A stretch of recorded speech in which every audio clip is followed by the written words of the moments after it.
To Jerry Royce Live Worldwide Podcast. Hi, I am recording artist Marilyn Dunn from St. Louis, Missouri.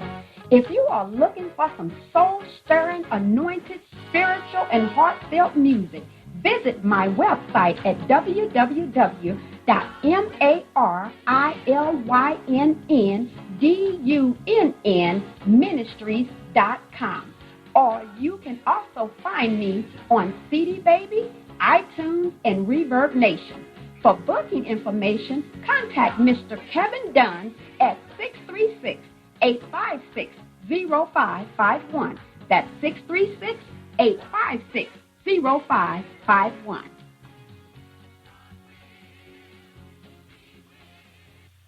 Hi, this is Nicole Hill, author of Betrayed, and I'm live on Jerry Royce Live Worldwide. You are listening to PositivePower21.org with Jerry Royce.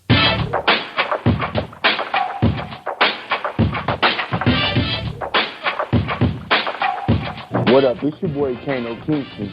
Hi, this is Angel Sessions. Hey, this is Pat. Hi, I'm Teresa Powell. Hi, Jerry. This is Ira Samuel Carter. Hi, this is Phil Powers. Hello, this is Teresa Bobby with Jerry Royce Live. Hi, I'm Philip Barron. I'm live on the Jerry Royce Show. Hey, what it do? It's your boy Houston Saint.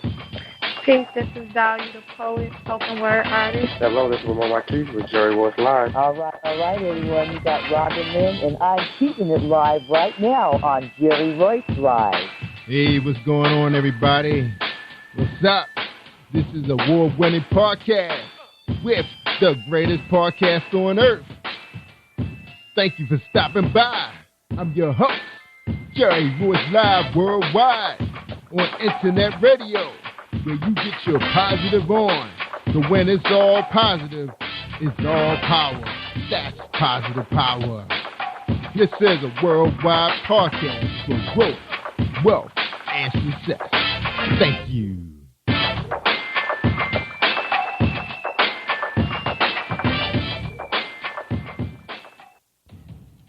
Think you know how drugs get in those little brown bottles? Think again. Set in the green hills of western New Jersey, inside the gilded halls of power of a U.S. pharmaceutical company where decisions are worth billions of dollars and human lives worth less.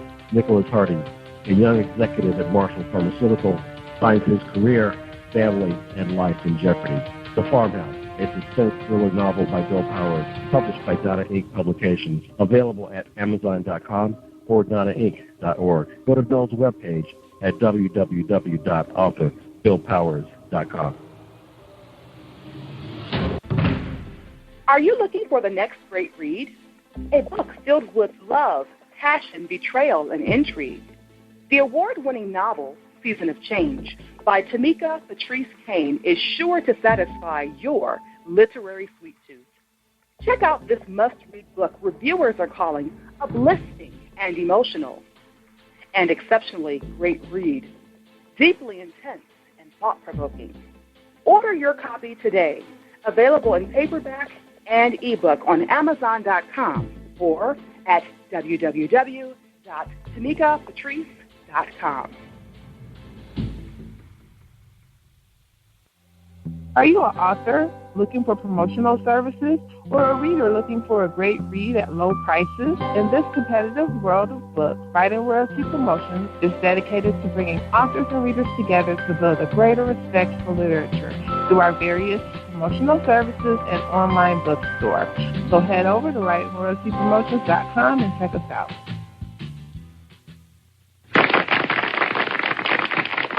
Hey, thank you, everybody, for joining us on PositivePower21.org. I am Jerry Royce Live, and you're listening to episode 319 with Nicole Hill, author Betrayed. And you can find her book on Amazon.com. That's right. Now stay tuned for a message from James Deshay, the poet. One moment, please. Are you looking for a great book of poetry that is romantic, heartfelt, and full of male emotion? Then get Thoughts, Love, and Reflections by James K. Deshay. That's Deshay. Go to www.jamesdeshay.com. You will enjoy Thoughts, Love, and Reflections. All right, that's James Deshay at jamesdeshay.com. Check him out. Awesome book. You can also hear James on our LP that we produce with 12 poets. That's right, spoken word.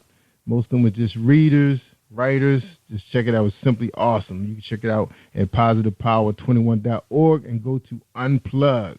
All right, let's get to our guest tonight. We got Nicole Hill. She's the author of Betrayed, Kindle edition. She was born, her bio reads, I was born in Batavia, New York, but raised in Montezuma, Georgia.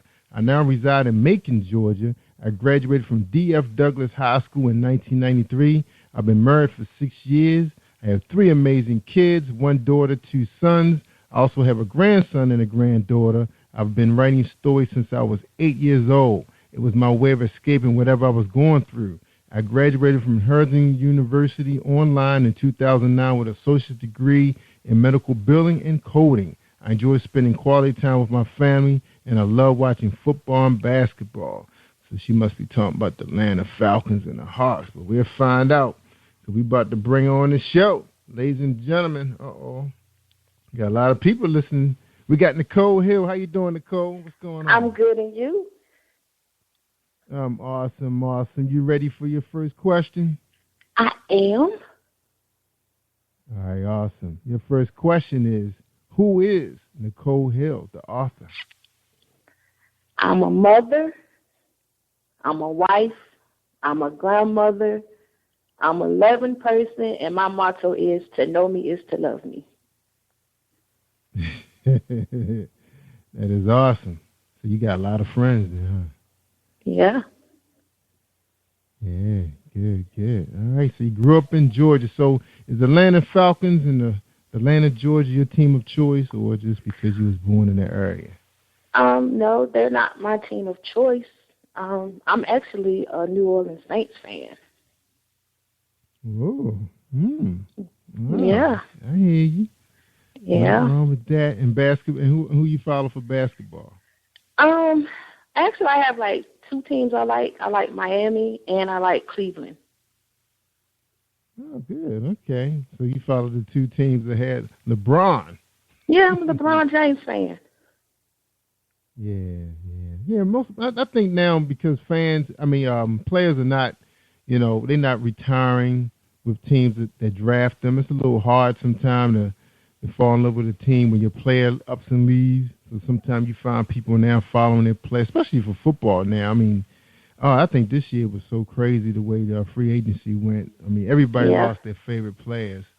So it's like, oh, man, am I a Torrey Smith fan or am I a San Francisco fan, or do I stay a Ravens fan? It's like, but I love my Ravens because they've been doing so well for so many years. But for teams that don't do too well, it's a little hard sometimes to, to follow them every season. See, I used to like the Eagles when Mike Vick was playing with them, but he's no longer with them, so they're not my team of choice anymore. Yeah. That's right. And every year, Mike Vick can be with a different team, because he's kind of like, past his prime now, so he's like a gun for hire, hired gun. Yeah, right. Because we used to love some Vic too when he was with Atlanta. Because I used to like Atlanta for a couple of years when they had Deion Sanders and a couple guys that I was like a fan favorite of. But them guys up and jumps. The next thing I know, I was a Dallas fan and a San Francisco fan, and then he's with the Redskins, and he's with the Ravens, and so when he came with the Ravens, I was kind of sold on the Ravens. Yeah, just all over the place. I know, it's tough. Yep, they all over the place. You're right. All right, so we're here to talk about Nicole Hill, the author. Now, we want to get to know you. I'm strong in Washington, D.C., Maryland, Virginia, Delaware, PA. They want to know, they always say, Jerry, we want to get to know the authors. We want to buy their books. We want to know who they are, what they are about. So what is Nicole all about? We know you're about family, but tell us a little bit about your background. How did you grow up in Georgia? Georgia. I thought that was part of Africa for a minute. Every time somebody asks me where I'm from and I say Montezuma, they were like, where is Montezuma, Georgia? It is a little small town like south of Macon, Georgia. And my mom moved us to Georgia when I was like 5 years old. So I've been here all my life, practically all my life. All your life. Mm-hmm. Yeah, Montezuma sounds like a small city in South Africa. It's small, but the people there are, everybody knows everybody, so just a little tight-knit family. Not a family. So what drives the economy there? Do you guys have like a big factory, No. a big retail outlet? What drives the economy there? Oh, it's barely any jobs in Montezuma. That's why everybody moves and, travel to go to work. But, they had like a plant there, but they closed it down. Oh, so they did have a big plant. What was the name of that plant? It changed names. It was Southern Frozen Food at one time. I think it was Allen's at one time.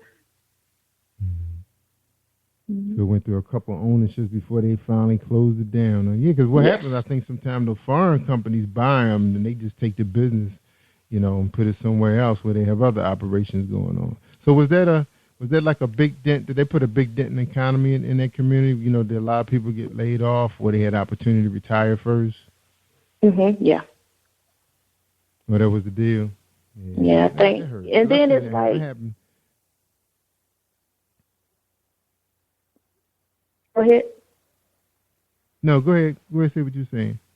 Oh, no, it was like... it was like two plants. One of them was like for seasonal workers, and one was like for regular workers.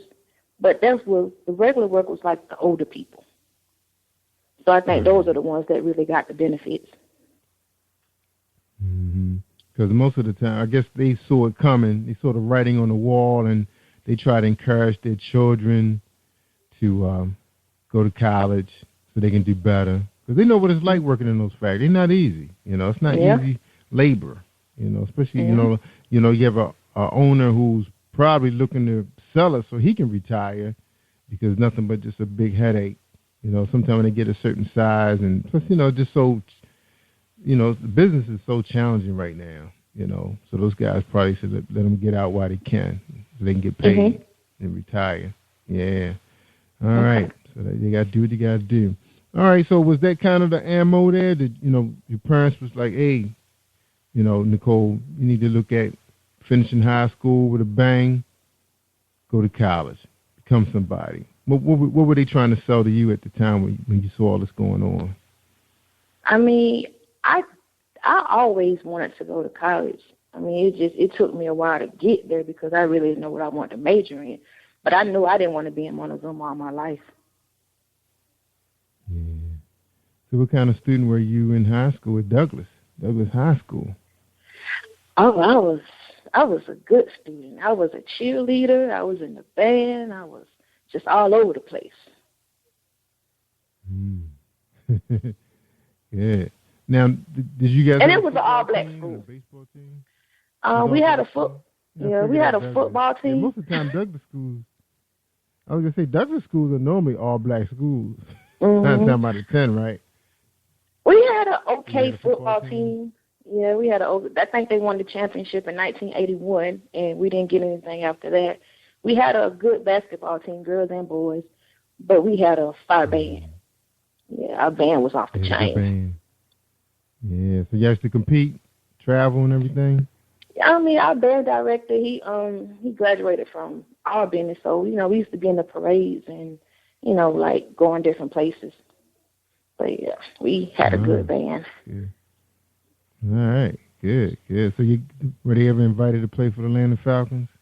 No. Georgia Dome? Never played in the Georgia Dome? No. Nah. All right. But y'all was still good, though. I know up in Maryland they have the big bands compete in Ocean City, where all the bands come from all over Maryland, Virginia, and fight for the big trophy.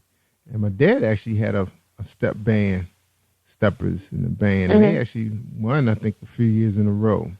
They were made up of, students from the community and people of the community. They put their wits together and talent, and they used to bring the trophy home.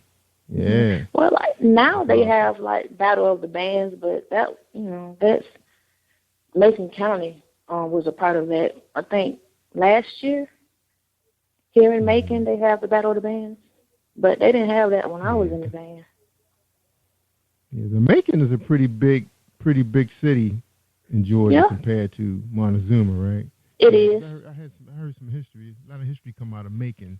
I think they had a school that had gotten torn down, and some of the alumni got together to try to produce a book about it, about the school. I was actually working on that project. I never seen it. It didn't finish though.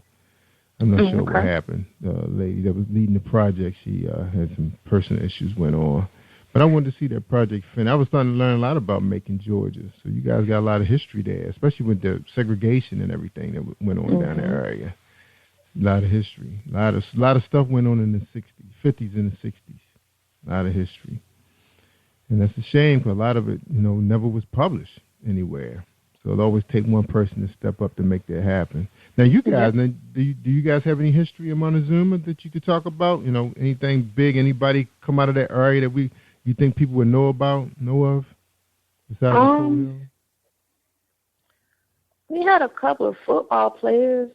I can't think of his name. He's a Cochran, I think. He played with the Seahawks a while ago. Wow.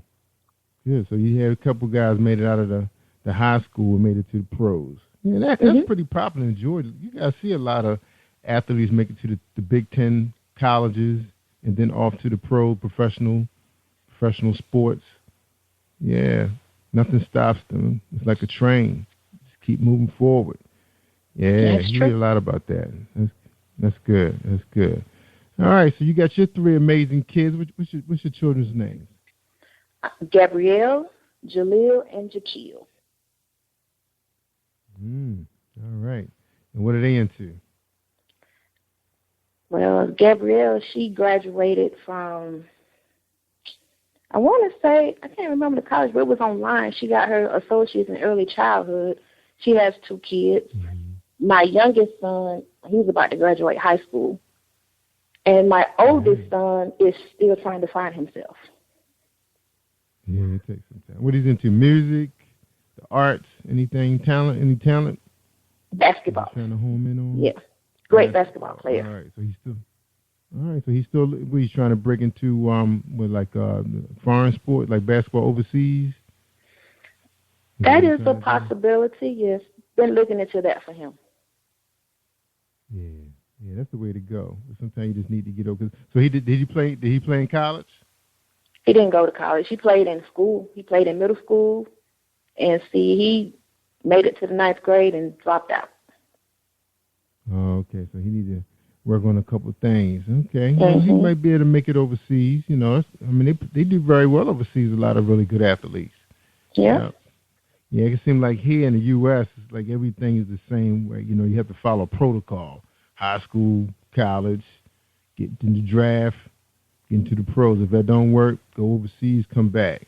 All right. So he need to find another door, take another door. So because sometimes talent is not enough. They just want you to follow the protocol. All right. Well, just work on him. He'll find his way. Just stay in prayer for him and be in his corner. Always. Who knows? Always. He might decide to go get his GED, take a couple courses in college, maybe become a basketball coach or something. You never know. He's been actually working on that. Is he? Oh, good. He's been actually working on that. He just can't stay focused. Yeah, it's hard. All right, Nicole, now you said in your bio you've been writing since you were 8 years old. And you said you used that to escape a few things. What were you trying to escape? What was going on that you needed to write? I have always been like the quiet, shy person. And it was always hard for me to express my feelings just like talking. So I would write. And then I'm the youngest of 5 kids. So my older brother and sister, they had no time for me. So I let my imagination run wild. So did you compete in competition, things like that? No. Nope. Just wrote. No. So what were you writing? Just what was stories. Your genre? I never kept a diary. That's something I never did. I never kept a diary. I just would, just write for that day, and I would tear it up. I never wanted anybody to read what I wrote. Yeah, that's understandable. Because you mentioned you was trying to escape from something. So what you was trying to escape from? Loneliness? Is that what it was? I wouldn't say loneliness. I guess more like frustration. You know, being that I was the youngest and, you know, my mom and dad separated when I was 5. I was a daddy's baby. Yeah, so when we moved to... Back then I did, yeah.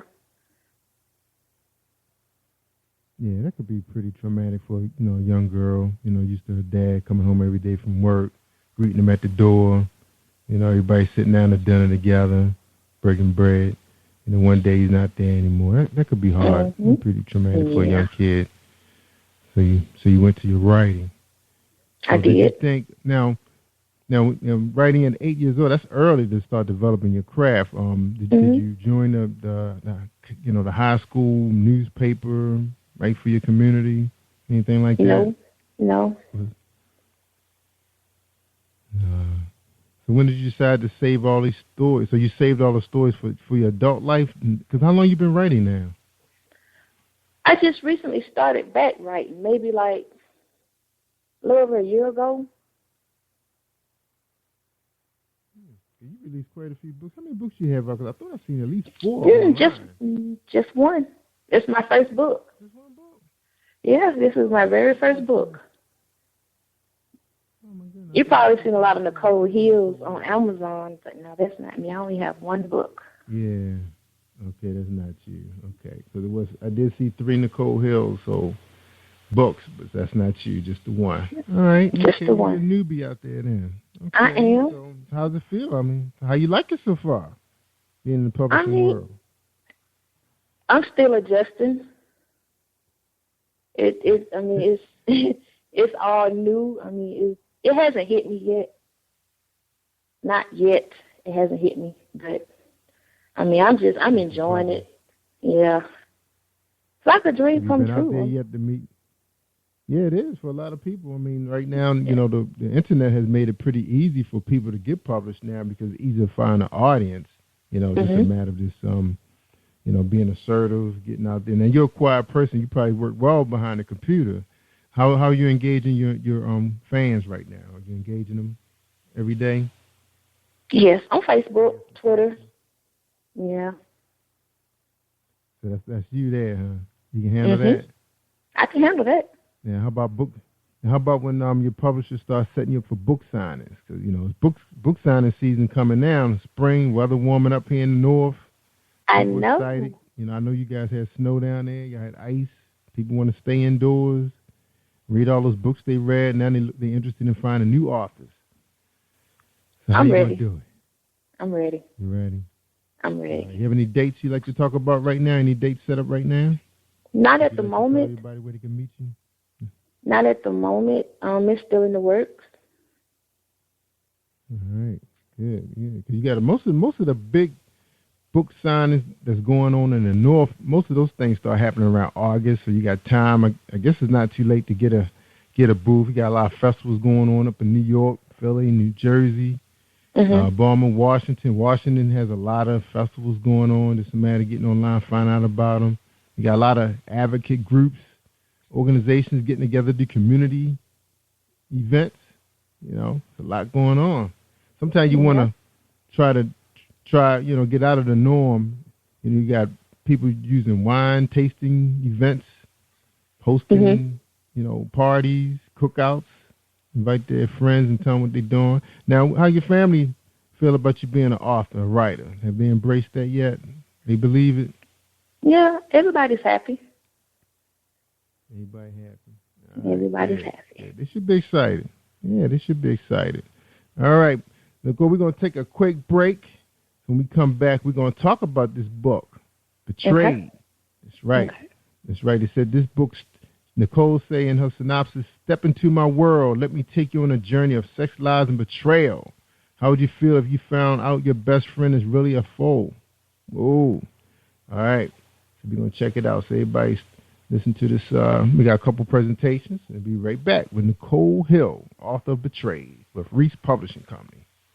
Have you been hurt, been backstabbed, got a talking back, but you're not alone. No. Escaping to another reality through Dominic Wilkins' good books. Good books, audio books, paperback, ebook, good books. Available on ArthurDWilkinsGoodBooks.com.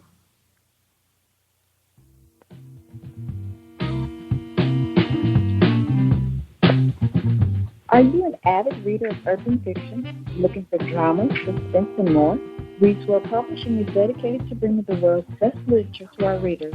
Urban fiction, erotica, sci-fi, mainstream fiction, and children's literature are just some of the genres produced by our diversified family of authors. You can reach us on Facebook, Twitter, Instagram, and at our website, www.readswellpublishing.com.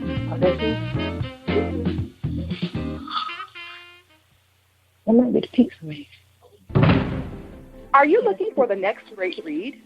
A book filled with love, passion, betrayal, and intrigue. The award-winning novel, Season of Change, by Tamika Patrice Kane is sure to satisfy your literary sweet tooth. Check out this must-read book reviewers are calling uplifting and emotional. And exceptionally great read, deeply intense and thought-provoking. Order your copy today, available in paperback and ebook on Amazon.com or at www.tamikapatrice.com.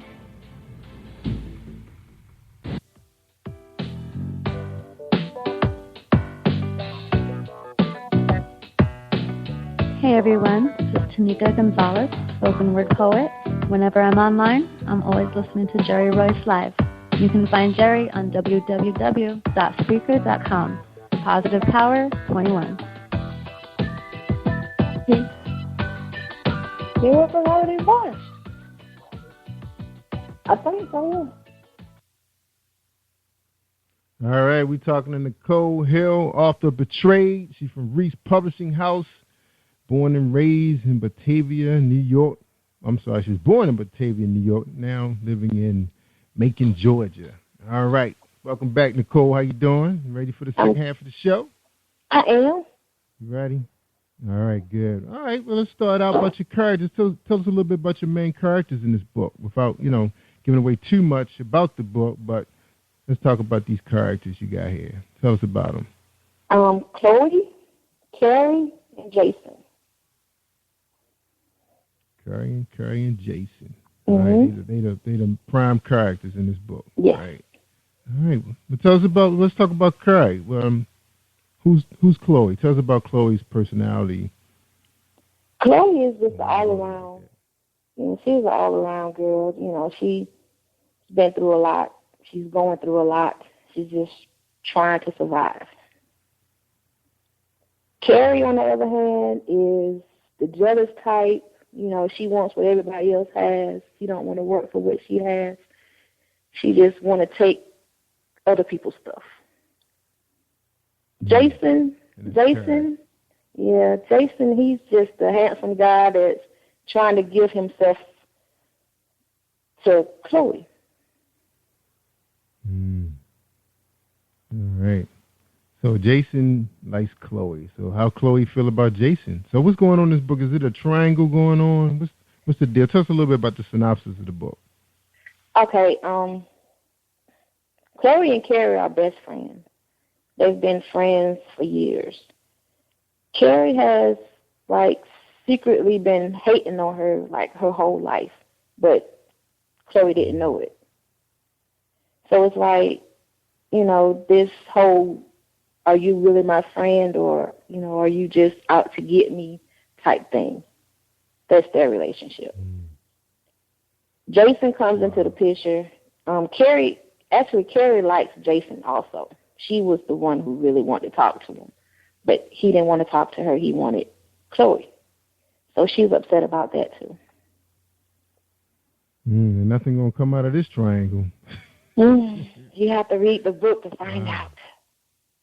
Yeah. So what are you hoping that, a reader will get from this book? What's the message you're trying to send with this book? That every person that smiles in your face and claims to be your friend, I mean, it's really not your friend. You know, you have friends that are really against you. You may think they're for you, but they are really against you. So you just have to watch the people that you hang around. So betrayed is the perfect title. Yes. 3 friends. Well, supposedly 3 friends. So what's the ages of these characters? They're in their late 20s. All right, so they working. They in a big city, small town? Where are they? It's right here in Macon, Georgia. They're in Macon, Georgia. All right. Mm-hmm. Got them right there. All right. So right are here they professionals? Business people? What's the deal? What are they? College graduates. Business. Yes. And Jason? What's Jason's occupation? Jason is actually a detective. A detective. Yes. Now you mentioned in your synopsis that he's hiding behind a deep, dark secret. Is that the sell of the book? People want to read to find out what Jason's hiding. You know, he's a detective. Yeah. He should have seen a lot. That's really giving too much. Right? That's really giving too much as a detective. So you have to read the book to find out about Jason. Yeah. So Jason, he's a homicide detective? All right. So Jason got a deep, dark secret. Mm-hmm. All right. Big Jason. All right. So we have to find out what's going on. Now, how are you marketing this book to your family? What are your fans saying so far? Because you're brand new out there. You know, you're trying to introduce yourself to the world. Yeah, the people that have inboxed me or, wrote on my wall saying that they read the book, everybody has liked it so far. So I've got nothing but, good reviews so far. Good. Now, how long you been under Reese World Publishing? I just signed with him, January. Oh, cool. Brand new relationship then. Okay. Brand new relationship, so now, did you start out as self-publishing and then you got picked up by Reese World? No. You did? Mm-mm. No? Oh, no. So how that relationship happen? That is one in a million. We was put in contact by a mutual friend, and it went from there. Wow. Because it's not too often you hear a first-time author come out right out of the bat, first book get picked up by a publishing company. That just doesn't happen. And Reese World seems like they're really hard workers. They're out there grinding. You see them out there promoting. Yes. I know you're talking about now. I forgot where they based. Are they based in the South or are they based in the North? California. California's right there out west. Okay. Mm-hmm. Wow, that's big for you. Yes. A publishing company from the West picking up a Southern author. Wow, you must have been very impressive. It is all God. It's all God. Yes. Yeah, good for you. All right.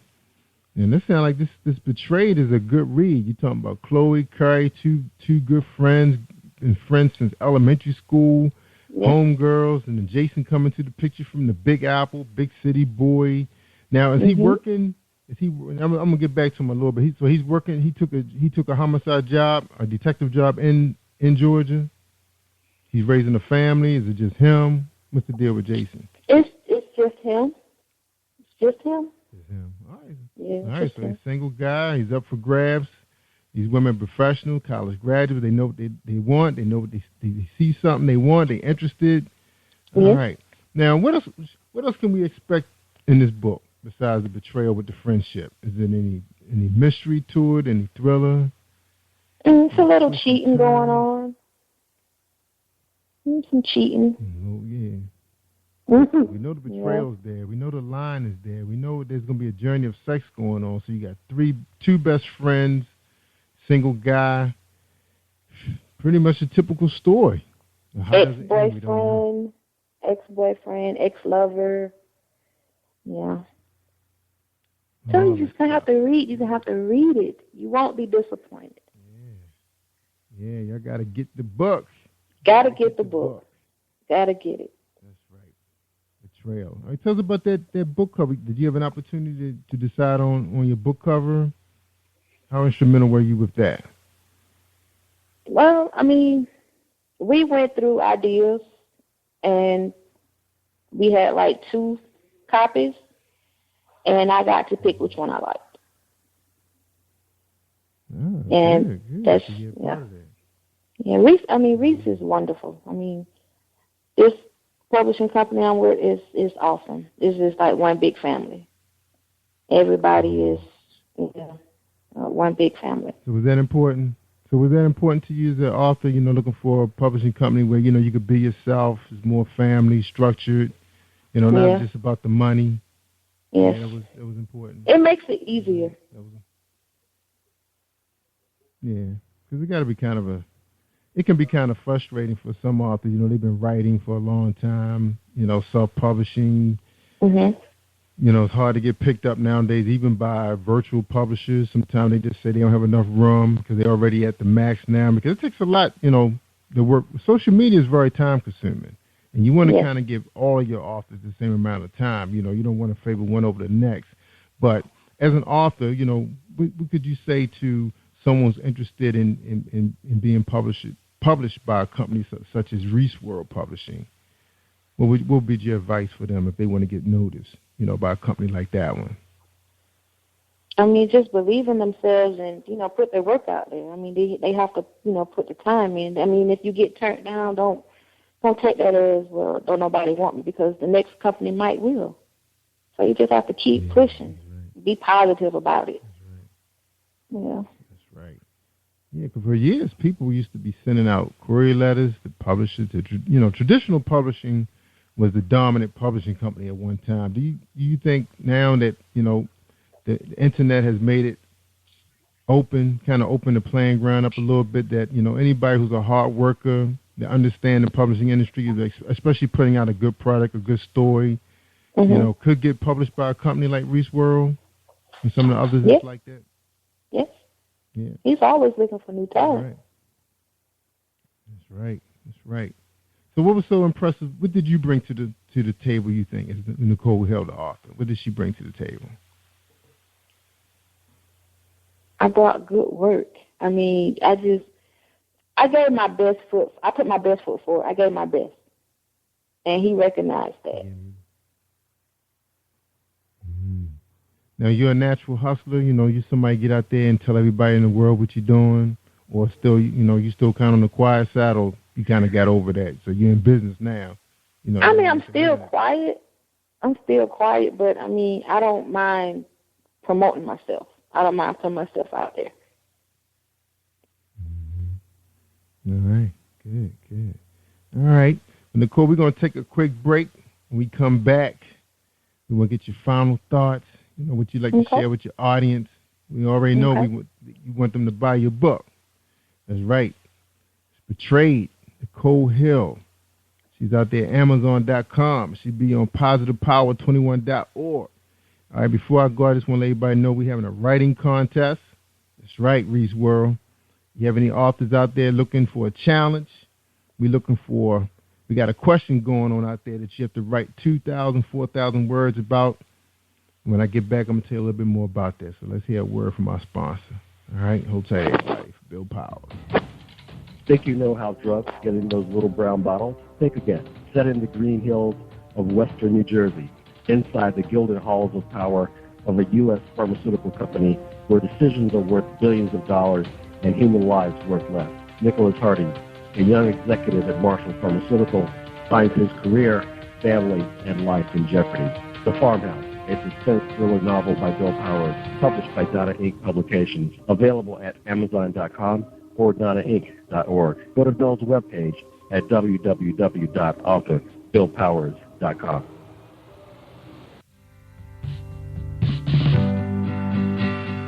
What do you give to a person who has everything?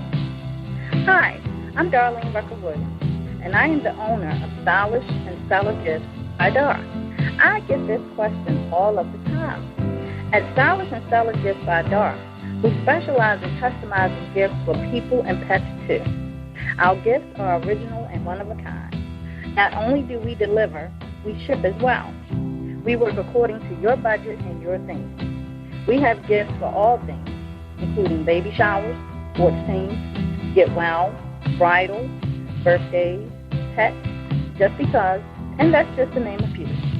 So let Stylish and Stellar Gifts by Dara take the worry out of your gift giving today and also for the holidays.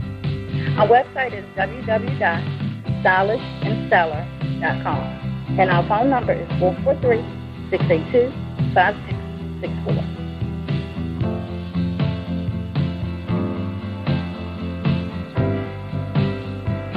Positive Power 21.org, Internet Radio. You are listening to Positive Power 21.org with Jerry Royce. All right. Thank you, family. Thank you, family. That's right, y'all. Family. That's right. Nothing like family. Nicole believes in that. She's from Mason. She's down in Mason, Georgia. That's right. We all about family. All right. We're talking to Nicole Hill. Let me bring it back on here real quick. And Nicole, because Nicole, you was making a lot of noise in the background. I had to put you on mute. All right, Nicole, we got you back. Okay. All right, Nicole. Oh, yeah. And before we end our show, we want to say thank you very much for being part of Positive Power 21.org and Jerry Royce Live Show. Thank you for being part of it and joining us tonight. Thank you for having me. Your final thought. Yeah, you're welcome. So be ready for your final thoughts. All right? Okay. My book is available on Amazon. Paperback is coming this week. Shout out to Reese at Reese World. And I just want to thank you for having me on the show. Yeah, ReeseWorld.com. You're welcome. You're welcome. Don't forget, again, her book's available at Reese World Publishing. That's RHYS, Reese World Publishing. And also you can find Reese World Publishing right there on our website. You'll see Nicole's book sitting right there on www.positivepower21.org. You want to check it out. Read our reviews, check out sample pages before you make that purchase. Then got that one click and it's yours. The book can be downloaded. Like she said, her paperback will be available, I guess she said, the end of this week. This week. And again, if any questions, this week, any questions, direct them to Reese World Publishing, her publisher. And it's RHYS, Reese World Publishing. I don't know why I want to spell world for some reason. I'm on this worldwide kick. All right. But we thank our audience. That are worldwide right now, that's listening to us right now, checking out Nicole Hill, the author of The Trade. And also, Nicole, don't forget we having that writing contest, so tell your friends about it. That's right, if you're interested in writing anything like science fiction, paranormal, thrillers, mystery, drama, monster. The question is, what would you do? What would you do if you knew that the earth will end in 66 days? That's right. 2,000, 4,000 words submitted to us. You can hit our link up on positivepower21.org. We got prizes. That's right. You can be a guest on our show, get advertising for a couple of months, and we got some other things that's happening that you could be part of. All right? So check it out at positivepower21.org. That's a writing content, creative writing. So be as creative as you like. All right? You don't have to worry about sending it to your editor or anything like that. It won't be published nowhere. All right? Okay, Nicole, we thank you. Thanks again for being on the show. And thank you. We'll hear from you again when you're ready to drop that next book. So you're working on another project after this one, correct? Yes. All right. Good. Have you titled it yet, or was that a mystery? I don't want to say right now. All right. Another deep dark secret, like Jason, right? All right, everybody. Don't forget now, she got Chloe, Curry, Jason. They're ready to tell that story now, Nicole Hill. Check her out, again, at Reese World Publishing. And Nicole Hill on Amazon.com. All right, everybody. I always tell everybody all the time, Nicole, they want to hear the good stuff, the real good stuff. That's right. Stories like Chloe, Curry, Jason. That's right. A journey of sex, lies, and betrayal. You check it out. Amazon.com, on positivepower21.org. You can hear the show also on Spreaker.com/Positive Power. Don't forget about my writing contest. Check it out on positivepower21.org. I'm Jerry Royce Live. I'm worldwide. Thank you for tuning in to Jerry Voice Live on PositivePower21.org and Spreaker.com/PositivePower21. This is a Voice Enterprises production. And don't forget about replay on Facebook.com/Jerry Voice Live.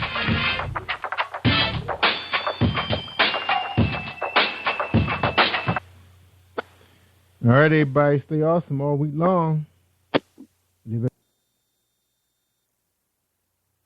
You are listening to Jerry Royce Live Worldwide Podcast. Hello, I'm Author Gerald Manuel, and I'm on Positive Power 21 with Jerry Royce Live. And when I'm online, I listen to Jerry Royce Live on www.speaker.com, positivepower21.org. Peace out. Have you been hurt? Been backstabbed? Got a talking back team. Well, you're not alone. No. Escaping to another reality. Through Dominic Wilkins' good books, audio books, paperback, ebook, good books. Available on authordwilkinsgoodbooks.com. Hi, this is Armada West. I'm the author of The King's Mortal, and I'm on Jerry Royce Live. You are listening to PositivePower21.org with Jerry Royce.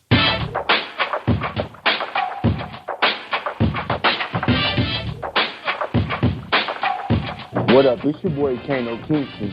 Hi, this is Angel Sessions. Hey, this is Pat. Hi, I'm Teresa Cowell. Hi, Jerry. This is Iowa Samuel Carter. Hi, this is Phil Powers. Hello, this is Teresa Barbie with Jerry Royce Live. Hi, I'm Philip Barron. I'm live on the Jerry Royce Show. Hey, what it do? It's your boy Houston Saint. Peace, this is Dahlia the Poet, spoken word artist. Hello, this is Mama Marquise with Jerry Royce Live. All right, everyone. You got Robin Lynn, and I'm keeping it live right now on Jerry Royce Live. Hey, what's going on, everybody? What's up? This is a award-winning podcast with the greatest podcast on earth. Thank you for stopping by. I'm your host, Jerry Royce Live Worldwide on Internet Radio, where you get your positive on. So when it's all positive, it's all power. That's positive power. This is a worldwide podcast for growth, wealth, and success. Thank you.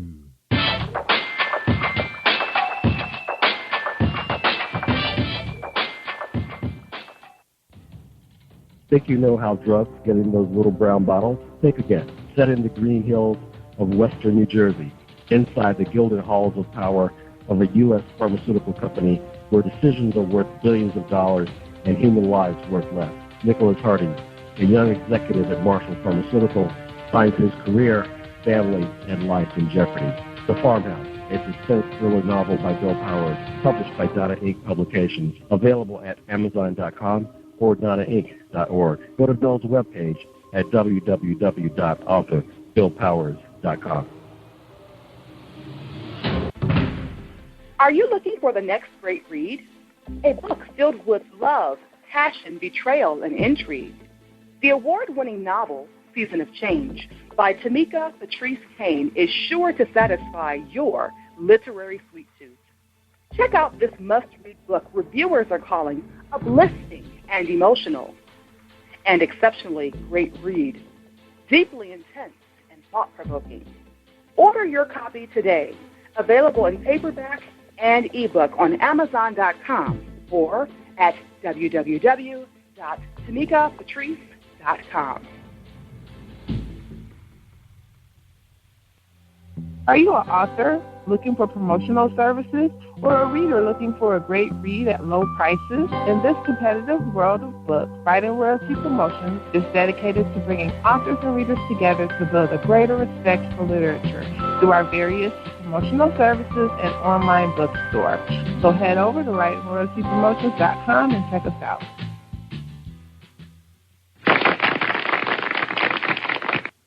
Thank you, everybody, for joining us, and welcome to PositivePower21.org. I am Jerry Royce Live, and you're listening to episode 318 with Armada West, author of The King's Mortal. It's right, available March 16th, just was dropped. So before we bring her on, let's have a word from our sponsor, Mr. James the Shade, the Romance Man. Are you looking for a great book of poetry that is romantic, heartfelt, and full of male emotion? Then get Thoughts, Love, and Reflections by James K. Deshay. That's Deshay. Go to www.jamesdeshay.com. You will enjoy Thoughts, Love, and Reflections. This is Brandon Royce, and you're listening to Jerry Royce Live worldwide on PositivePower21.org.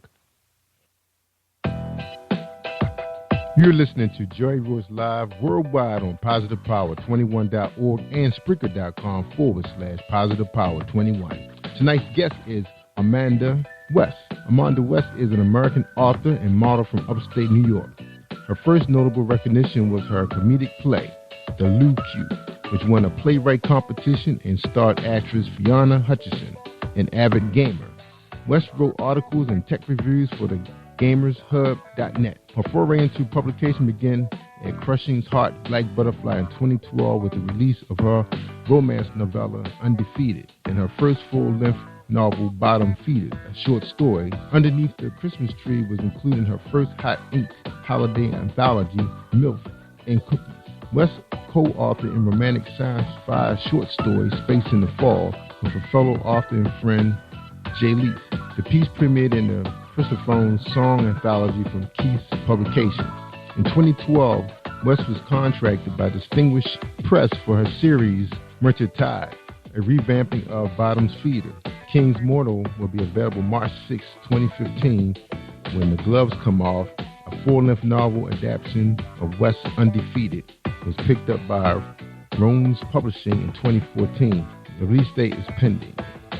As a model, Amanda has been featured in Riot Vixen magazine, February 2014, and on Ink Girl. She's also worked with game developers Jamie Frame for his 2014 Tree Translator Kickstarter campaign and was featured in 2 of his promotional videos. Ladies and gentlemen, I present to you Amanda West, author. Enjoy this presentation. All right, ladies and gentlemen, we welcome Amanda West to Jerry Royce Live worldwide. What's up, Amanda? How you doing tonight? I'm doing pretty good. Not too much going on. How are you? Oh, I'm doing awesome. So glad to have a fellow model on the show. You know, I used to do that back in the day. Nothing to brag about, but I got some bills paid. So you still doing that? Yeah, I'm still doing that. I was in touch with a photographer that wants to get into fashion designing and, try and set something with them to actually model clothes for once. All right. So we're going to get into that a little bit. But before we ask you any more questions about your modeling career, we want to know, who is Amanda West? I'm pretty simple. I'm originally from upstate New York, cow country pretty much. I grew up on a farm and everything. I moved south about 5 years ago, and I loved it down there. I just moved back up north this past summer, and I'm miserable. This past winter has been terrible. I'm depressed and sad, and I can't wait to get back down south. Get out of here. You said the winter been affecting your mentality? Is that what's going on? Yeah, I write really dark stuff, but I can only handle so much doom and gloom around me. Yeah. All right, we're gonna talk about that. All right. So tell us about your modeling career. Now you mentioned ink in your bio. So was that like tattoo magazines? Yeah, I am pretty heavily tattooed. The photos I had in Riot Vixen, they showcased a lot of my tattoos. Ink Girls was all about sexy tattoos, classy tattoos. Now, where can people find you if they want to peep you online on social media? Where can they find you? They can always pull me up on Facebook. It's Armada West. Just search it. It'll come right up. Same with Twitter, at Armada West. If you go on Ink Girls, I'm available under North Carolina and Connecticut. Oh, good. Yeah. Now, I've been on your Facebook page. A lot of it's talking a lot about you. You being an author, so they will have to go through all your photographs to you have a lot of pictures of yourself? 'Cause I see a lot of flowers and statues and book covers. I got a lot of pictures up. I keep my modeling stuff in an album all by itself, so people won't have to hunt too hard. Okay. All right. So we just check out your albums. All right. Now, how did that get started? The modeling career with the tattoos. It's funny. When I was down south, I had a friend and his wife modeled, and I joked. I was like, anybody can be a model. And they're like, well, it's so easy. Why don't you go do it? So it's like, all right, I'll go do it. Watch me. And bam, it happened. Wow. Yeah, I'm one of those people where, if you give me a challenge or say I can't do something, the first thing I'm going to do is go do it. Yeah. Now, you sound very young. Well, how old I are you? am 26. 26. Yeah, you're very young. I remember 26. Matter of fact, I think 26-year-old women are very interesting. They pretty much lived enough of life that they know what they want at 26, I would say. I remember that age. Very mature. You guys kind of know your direction. You kind of made a few mistakes. You learned enough that it's time to move on. So where are you right now in your mindset, your thinking when it comes to your career and relationships, those kind of things? Where are you? I'm in a pretty solid place right now as far as career goes and everything. I'm kind of working, pay the bills. I have a direction I'm going with that. I would love in a few years after I get some of the bigger bills paid off to cut back to just part-time and, focus on the writing. The writing is really what I love to do, so, of course, that's what I would love to have as a full job. Yeah. Now, do you think the modeling may take off? Is there any room for advancement? It definitely hasn't hurt my writing. There was a point where I was getting 40, 50 friend requests on Facebook every day, and I'm pretty sure that the modeling helped to drive that. Yeah, absolutely. So right now, the easy part of making money is writing books and getting the downloads. You can make money while you sleep. Wake up, wow, 5,000 downloads. Man, you can't beat that. Can't beat that. Now, you've penned quite a few books, to be so young. Did you go to school for writing? I did not. I actually can't stand writing classes. I'm one of those people that I can't be told what to write. I can't write essays or anything like that. My editor probably wants to kill me, but I put in semicolons wherever I want. So there is no writing class at all in the method of how I do this. So how did all this writing, this career get started? What happened? Where the bug come I've always from? been writing for as long as I can remember. I've always been working on something. I used to write poetry when I was younger. I started writing a play, and then that led into the other play that I actually was recognized for in the region. I started writing books when I was in junior high. Actually, The King's Mortal is an evolution of a book that I wrote back in high school. Oh, wow. Good. And we're going to get into The King's Mortal in the second half of the show. We're talking to Amada West. We're getting to know her. Now, you did a short story, sci-fi. That's my thing, sci-fi. Now you tagged it romantic sci-fi. Now, how can a sci-fi be romantic? Is it enough room? And then you said it's a short story. How did you get romance in the sci-fi? Very carefully. The Persephone's anthology, that was all about romance and the story of Persephone in mythology. And, it's supposed to be kind of this desperate romanticism. Romance really isn't my thing. I always need to have something else to build on. So I went for sci-fi. So I have this story that's set out in space. There's this guy, he's part of a rebel alliance.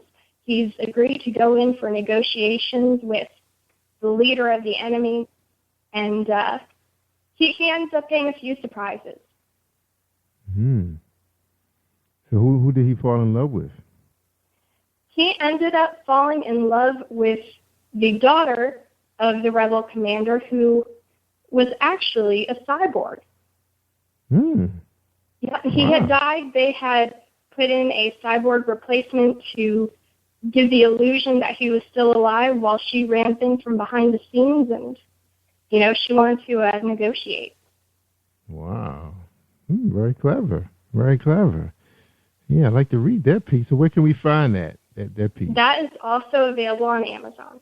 On Amazon. Good, okay. So we can afford it. We can afford you now since you're a big-time model. All right. Now, 2012, you were pretty busy. You released a romance novella. Okay. Now, you just said the romance not your thing. So what happened there for The Undefeated? That was full-length novel, right? What happened? That is more of a sports romance novel. It has a boxer in it. It has this female who's really strong. She's a martial artist. There's mobsters and stuff. So it's really elaborate, really big plot. I like to think of my books as, sci-fi with romance in it, rather than romance with sci-fi. All right. Now, like you said earlier, you're a young writer. How did, 2012 social media, I know it was in the millions, I guess, for the younger people at the time. I think the older people didn't really understand Facebook until like 2013. But for your people, your age group, they really understood it. Was Undefeated successful using social media, or you had to do the book sign as the traditional route? No, I thought that it was pretty successful. I have, some great reviews on Undefeated. I had some subpar reviews on Undefeated. But, it was a learning experience, and I actually went back and revised it, beefed it up, made it stronger. So, social media definitely helps get the book out there. Authors, we love to have reviews. We love feedback. And we listen to the reviews when we get them. If somebody makes a great, valid point, it's something that we try to address. Yeah. So did you like the way your characters developed in Undefeated the first time when you released it? Or, was that one of the things you had to fix, was the characters, or the plot had to be adjusted? It was a little bit of both. It came off very young, very naive.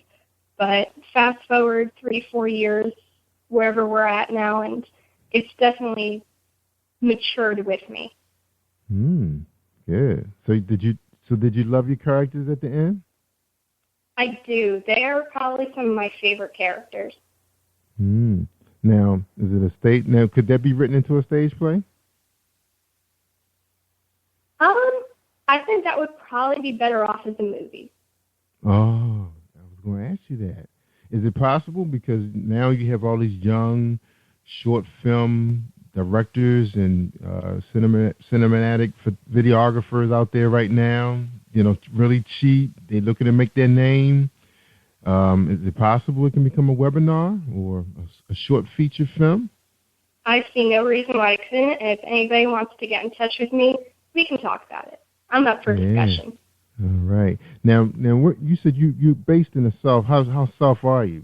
Like Mississippi, the Carolinas, North Carolina. California, North Carolina. Wow, everybody's coming out of that area right now. I'm meeting a lot of music artists coming out of that area, and everybody's happy with the location. They're not trying to seek out California or New York. So everything can happen right there in the Carolinas now.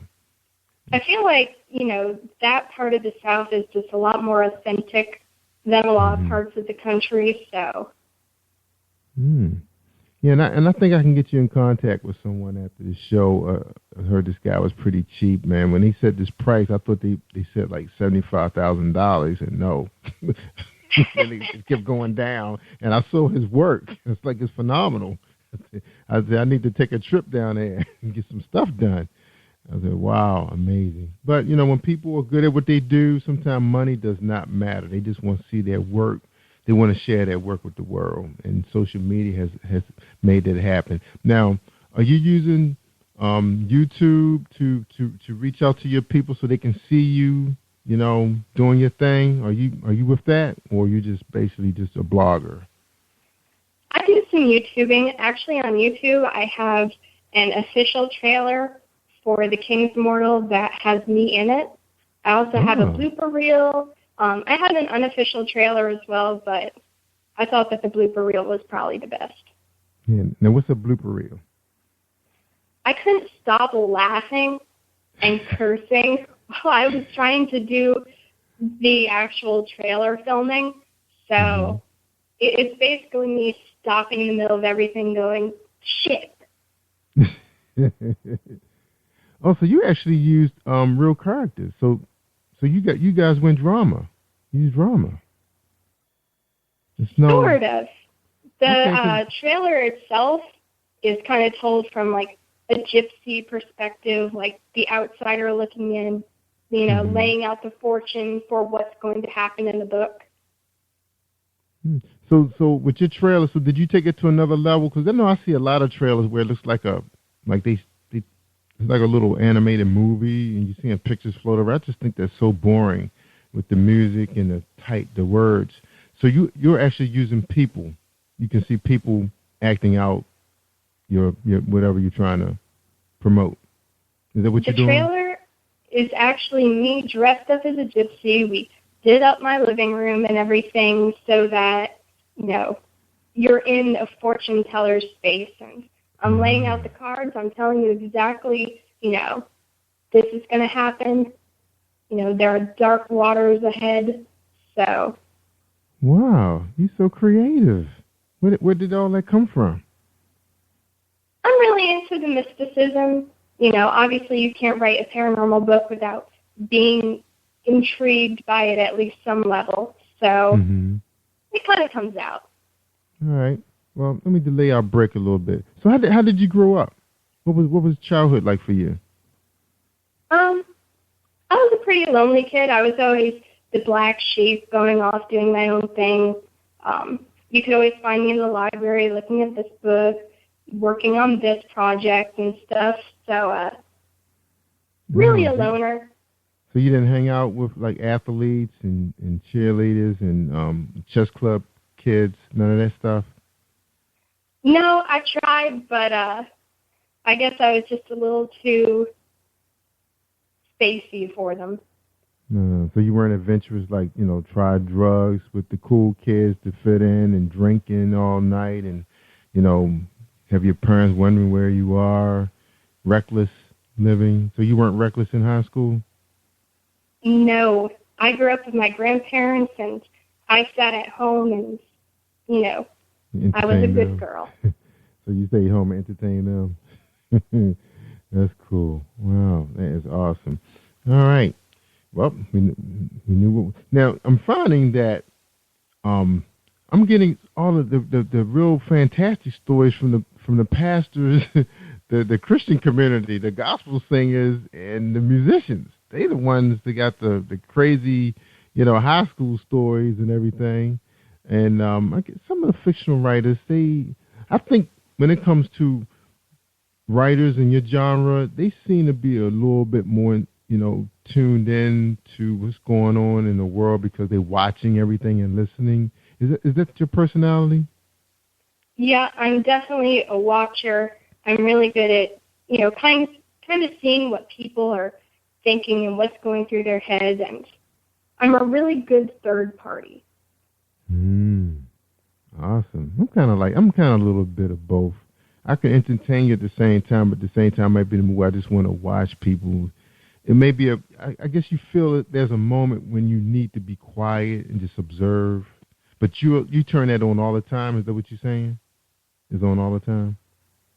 Yeah, I mean, I can go back and forth. I can be the social butterfly now and stuff. You know, I grew up trying to spread my wings. I started doing the modeling and stuff, and I'm more out there now than I was when I was a kid. Yeah. All right. Awesome. Good for you. Okay. We're talking on Model West. We're about to take a quick break. When we come back, we're going to talk about her book, The King's Mortal. Can't wait to talk about her characters. All right, I'm Jerry Woods Live, and we're going to listen to a little bit of Reese Publishing. Check them out, Reese Publishing. And check them out on www.positivepower21.org.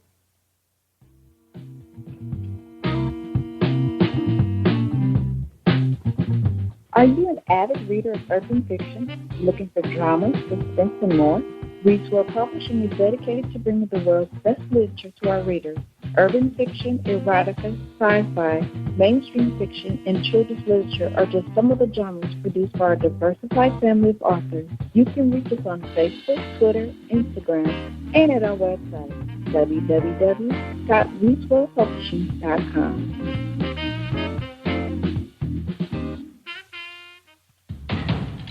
Think you know how drugs get in those little brown bottles? Think again. Set in the green hills of western New Jersey, inside the gilded halls of power of a U.S. pharmaceutical company where decisions are worth billions of dollars and human lives worth less. Nicholas Harding, a young executive at Marshall Pharmaceutical, finds his career, family, and life in jeopardy. The Farmhouse, a suspense thriller novel by Bill Powers, published by Donna Inc. Publications, available at Amazon.com or DonnaInc.org. Go to Bill's webpage at www.author.BillPowers.com. Hi, I am Arthur Crystal Alexis, and I'm on Positive Power 21 with Jerry Royce Live. Woohoo! All right, thank you, Crystal. All right, we're talking to Amada West, and we're here to talk about her book, her brand new release, just about a week ago, King's Mortal. All right, Amada, tell us about this book without giving away too much, just enough to get everybody interested, and then we're going to talk about your main character and how that character was developed. You mind talking about the book a little bit? Yeah, all right. The King's Mortal, it's very dark. It really displays the most corrupt side of mankind. Basically, there's Lana Corbin. She's your typical teenager, except she's dating a drug dealer. She has a blood disease. She's dying. Her drug dealer boyfriend pisses off the wrong people, and she ends up kind of, up shit creek without a paddle. Vampires end up coming into the story through some twisted means. They're after some people, and she can help them. Wow. You know what? I missed the book description. I was looking at your page. I didn't see all of that. Get out of here. Wow. So you have like cartels involved, or they're more like mobsters, or, gangsters? Because I know it's a little difference in the way people write, the cartel, gangsters, and mobsters these days. Where are your drug dealers? What level are your drug dealers? Are they street level, or are they bigger than that? They're bigger than street level. They're more like the kingpins. Like, if I think of, a drug lord, I picture them, chilling in their mansion. They've got their tigers and their, collection of gold guns and everything. And, everybody kind of scurries away from them as they walk by. Yeah, right. The ones that are running things, like running it like a corporation, a real business. Mm-hmm.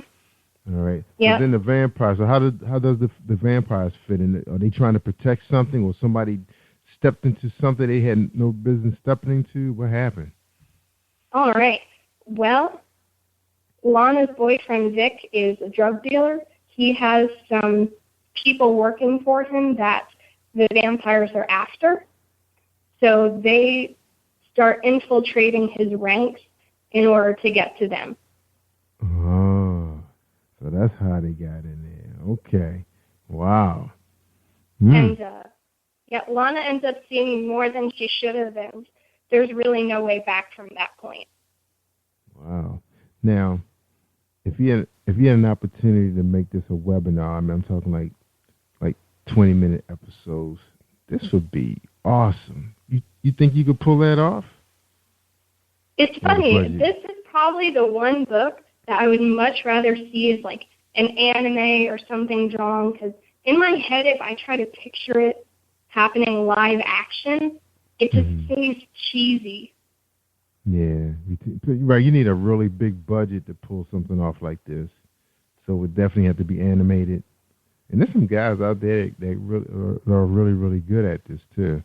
Are you looking into it right now, or is it a money issue? It's not something I've dabbled in yet. I love anime. It's one of my favorite genres of television to watch. Like I said, if there's anybody out there that's interested, they can definitely hit me up. Yeah, that's right. Put the word out there. You have to join those guys' groups because there's a lot of them out there. Those guys are off the chain, too. I've seen their work. It's ridiculous.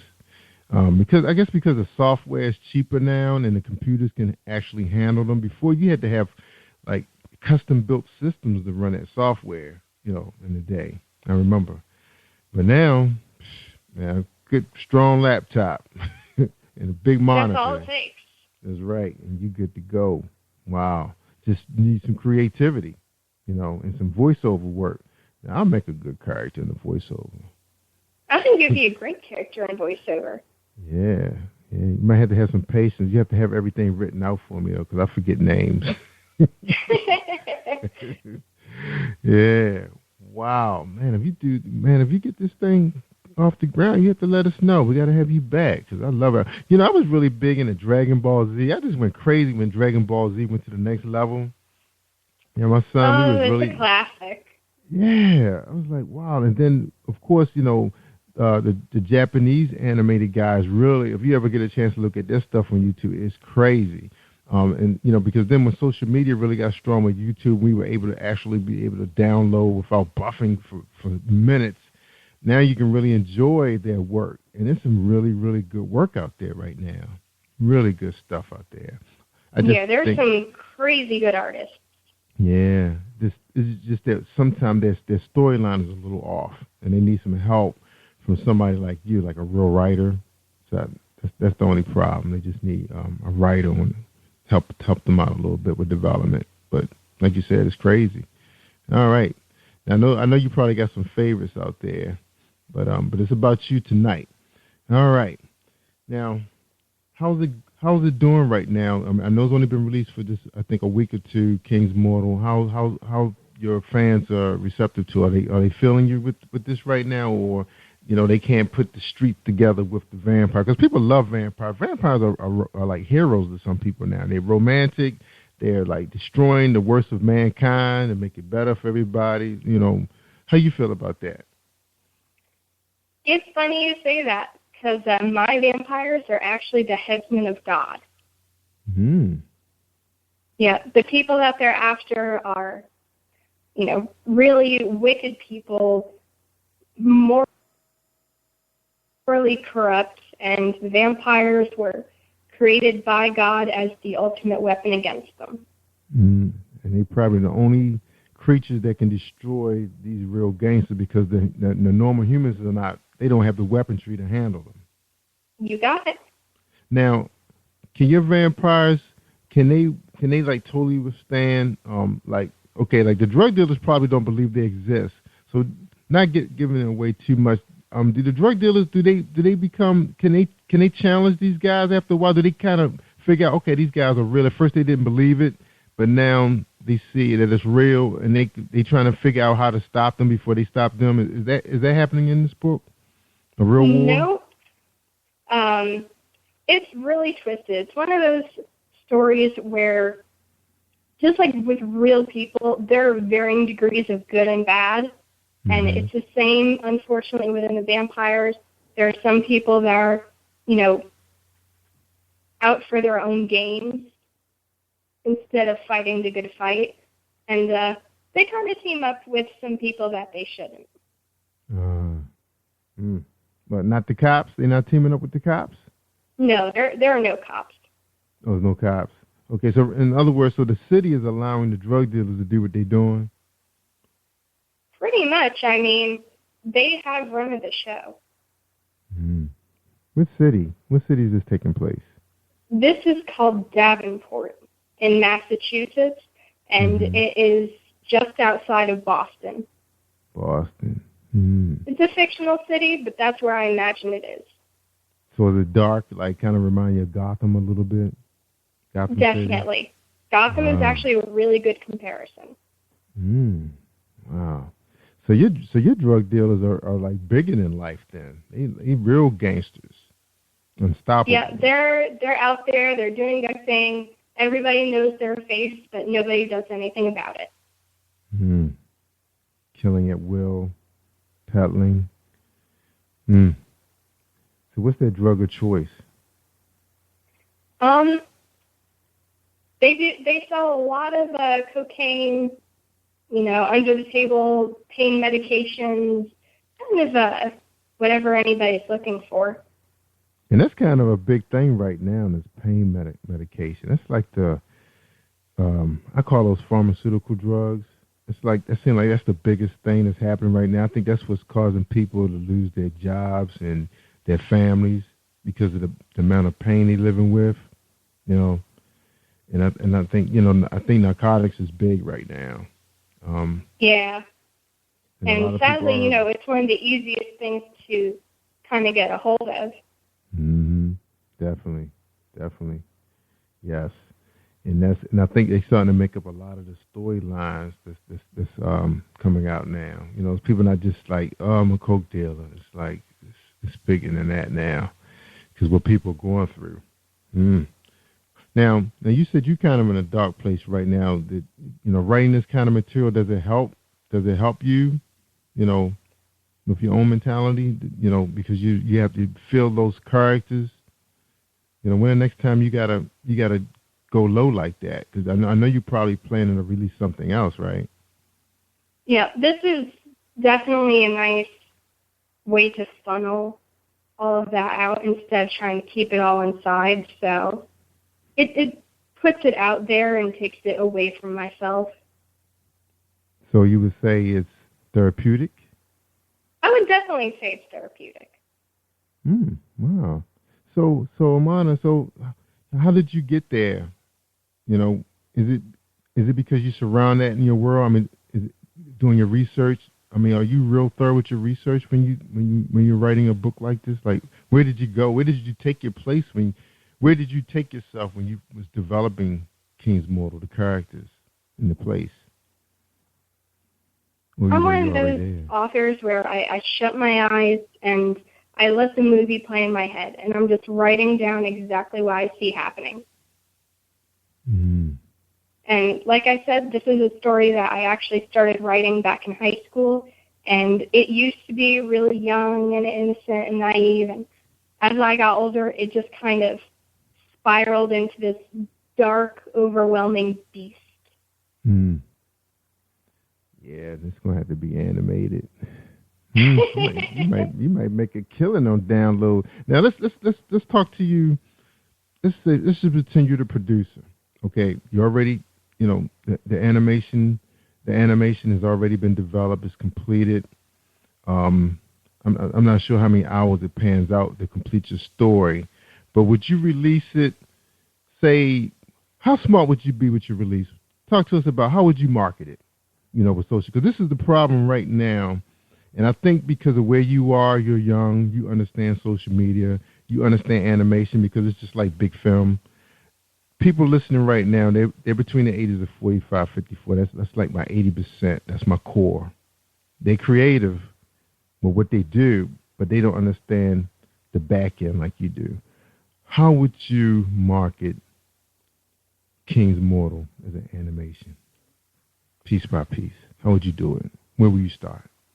I think one of the biggest places that something like that would be able to take off would probably be on something like Instagram. That seems to kind of be the new Facebook, and everybody's tagging everything and hashtagging and resharing with their friends. So I think that would be a really solid place to start, and also releasing just small clips on YouTube, doing it as like a Snapchat kind of thing, just quick teases to kind of get people interested before sending them off to, a proper site where it would be available in full. So you want to see, so your advice would test it first before you launch it to iTunes or Amazon? I would probably start with like a lot of teasers and stuff, kind of get the intrigue. Whenever you see a preview for a TV show, the first preview you see for it is generally only a few seconds long. That's true. Now, you just said something really, really intelligent. Now, looking at what's coming out right now and in the theaters, there's a lot of junk coming out. I think 50 Shades There's of Grey. There's a ton of junk coming out. Yeah, Gone Girl is probably going to be some of the, and maybe Selma, they probably going to be probably the best 3 movies you've probably seen in a while. Because a lot of times once we start seeing the Academy material, some of the stuff that's winning the big awards, we don't even know about those flicks. Like, well, where were they playing? A lot of them are coming out of the big festivals, where only these people have access to these films. So then we find out about now it's available as a download. It's like, well, shoot, I spent all this money watching this junk all year long, and now I'm disappointed. Now, where do you think they make their mistake when they greenlight this junk that's coming out? I think that they're kind of just sticking to the ideas that have worked in the past, but those ideas have been out for a while. People are used to them. There's nothing innovative or interesting about it. And everything, half of what I see commercials for is a reboot. There's, new Jurassic Park, and they're doing Star Wars over again. They're, like they're redoing Ghostbusters, Teenage Mutant Ninja Turtles.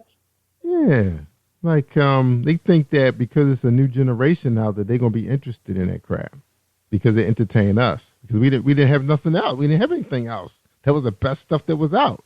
After they got to the 4th and 5th Star Wars, I had enough. It's like, oh my God, another one? I can't even watch the newer Star Wars movies because, it just takes some of the life out of the original. Yes, it does. The only thing I think that's been getting good has been Star Trek. They did a pretty good job with Star Trek. I think it was the characters that they picked. They were interesting. Even though the missions are all the same, I think it's the characters, them being, the characters that they use, they were always like against the norm. And I think people feel that way on their jobs now. Like, it's like these big decision makers are saying, let's do this, do that. Well, we don't believe in it. We have a voice. We want to say something. We're part of this company. And that's, to me, that was the Captain Kirk that we were looking at. So I think that's why a lot of people in their 40s and 50s could relate to Star Trek. Now, is your generation, are they relating to Star Trek? Can they relate to this series? I mean, I'm kind of nerdier, like we said, when we were going over all the things I've done. I'm a gamer, and so I'm into the anime, the video games, the Star Wars, the Star Trek. So the people I surround myself with are too. We just, that's what we do, is watch those kind of shows. Firefly, just that whole genre. Wow. So, because I noticed that some of the younger writers, you guys don't really like fall in love with a character, and that character has to be around for the next plot. Like you can recreate a new one. Like you'll let the audience fall in love with them, and the next thing you know, they're gone, they're dead. They die with that title.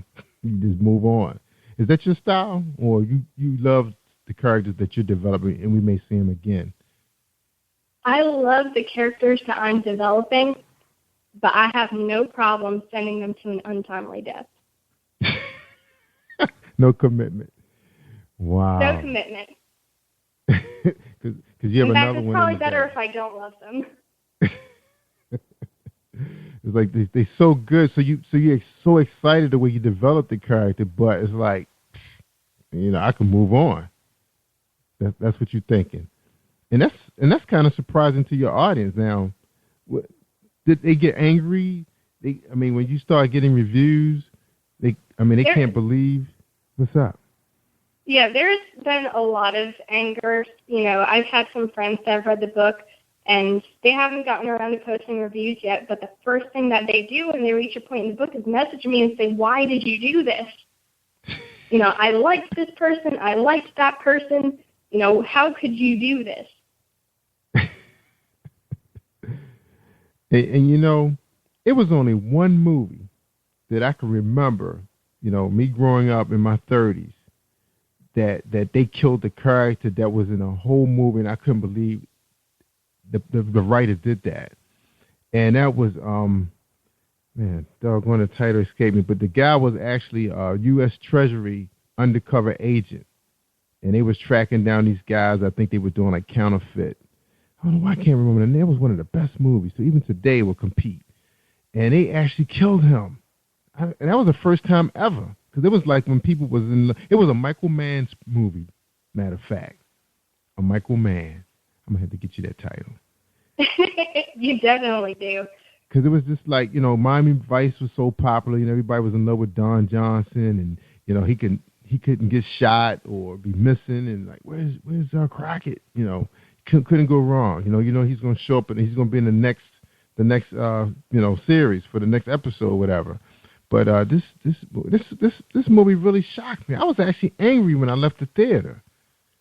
It was like, is that the rule? You can do that? I think that's part of the problem with the generation, a little bit above mine, definitely the generation below mine, is that they're used to everything being safe. They're used to, knowing that their favorite character is still going to be there. And it's nice that a lot of authors are kind of breaking that mold, right immediately. George R.R. Martin with Game of Thrones. You never know who's going to die this week. That's right. You don't. And, even if you want to go a little bit further back to when I was younger, J.K. Rowling. There were some tragic losses in Harry Potter. Mm-hmm. And it wasn't something that, the younger generation is really used to. Yeah. Because, for us, the most, I think, traumatic thing that happened for us was Dallas when JR got shot. People was going crazy. It's like the world was about to stop because, they was JR. Who shot JR? That was like the main concern. We kind of knew he was going to be around, but it's like, well, who did it? We thought everybody loved him. They loved him, but they hate him. That was really big in the day. Wow. So it'd be kind of dangerous to have you guys as president of the United States. You wouldn't have a problem pushing the button. So the U.S. is going down. It's done for everybody. Bam. So you guys wouldn't have no problem pushing the button. So how old would I be by the time you run for office? I don't know, but I'm betting that there won't be Social Security by the time that I'm in office, so you won't have to worry about that button. Yeah, that's right. Yeah, I know about that. All right. Wow, Marta, this was a great interview. I really enjoyed having you on the show. It looked like we're about to be over, so we're going to take a quick break. And when you come back, you give us your final thoughts and, any encouragement you have for any up-and-coming writers and guys that's interested in doing some animation for you. Okay? All right? All right. All right, hold tight. Let's run a quick commercial real quick. Are you looking for the next great read? A book filled with love, passion, betrayal, and intrigue. The award-winning novel, Season of Change, by Tamika Patrice Kane is sure to satisfy your literary sweet tooth. Check out this must-read book reviewers are calling uplifting and emotional. And exceptionally great read. Deeply intense and thought-provoking. Order your copy today. Available in paperback and ebook on Amazon.com or at www.tamikapatrice.com. Hey, this is director-producer Alan Wills, and I am on Positive Power 21 with Jerry Royce Live. And when I'm online, I listen to Jerry Royce Live at www.spreaker.com/positivepower21.org. Y'all heard? All right, we're talking to Marta West. She has no problem pushing the button on your favorite character. So don't fall in love with them. They may not be around. All right, Marta, we're ready for your final thoughts for tonight's show. And we really appreciate having you on the show, too. You're awesome. Thank you so much for having me. I really enjoyed this. Man, I'm glad you did. And we wish you the best out there with those downloads, too. Keep being creative. I'm definitely going to check out your trailer, get that on the site so people can check you out. Wow. It's good to see some creative minds, taking advantage of social media. Taking it. It's free. Why not, right? Yeah. Yeah. Take technology, man, is so cheap now. Just need to be creative, and I can't wait to see your trailer. All right, we ready for your final thoughts? All right. Well, I definitely think that everybody should go out there and get a copy of The King's Mortal. It's available as digital. It's going to be available as paperback in a couple days, hopefully. So whichever method you prefer, if you like to smell books, you can have that. It's really dark, sinister, but there's definitely a passion about it. And it's a whole new twist on the traditional vampire lore. It's something that you've never read before. So I think that everyone's really going to enjoy the innovativeness of it. Wow. And what does that cost? I was just on your page. What is the cost of that download? It's $2.99. Wow. I'm going to have to get that. All right, I'm looking forward to reading this book. Yeah, it's Friday, tomorrow. Don't get too invested in anybody, though. I pushed the button. Yeah, you pushed the button. I told you I enjoy reading vampire movies, and then you mixed it with the gangsters and everything. I'm looking forward to that read. Yeah, I can do that book, 260 pages. I should be able to finish it by Sunday. I need to take a break. I've been working too hard on mine. I need to take a little break. You take a break. You read my book, and when you're done crying and you've cleaned up your tears, you can come let me know what you thought. Yeah. I think I'm gonna sit in my studio on my new couch, and I'm gonna pop it down on my favorite tablet. And I'm gonna get me some reading on this weekend. I don't have to worry about no snow. I don't have to cut no grass. I'm taking it easy. I'm gonna do that. I'm gonna read this book. I promise. I'm gonna let you know how I feel about it too. About you killing my favorite character. Yeah. All right, Mon. I really appreciate having you here. And thank you for having me. Yeah, my pleasure. And I tell people all the time, if they want to hear the good stuff. And I think tonight's show was awesome because we had a young person who's not only the creative writer, creative mind, but she's taking advantage of today's technology to reach her audience. And she's ready to take it to the next level.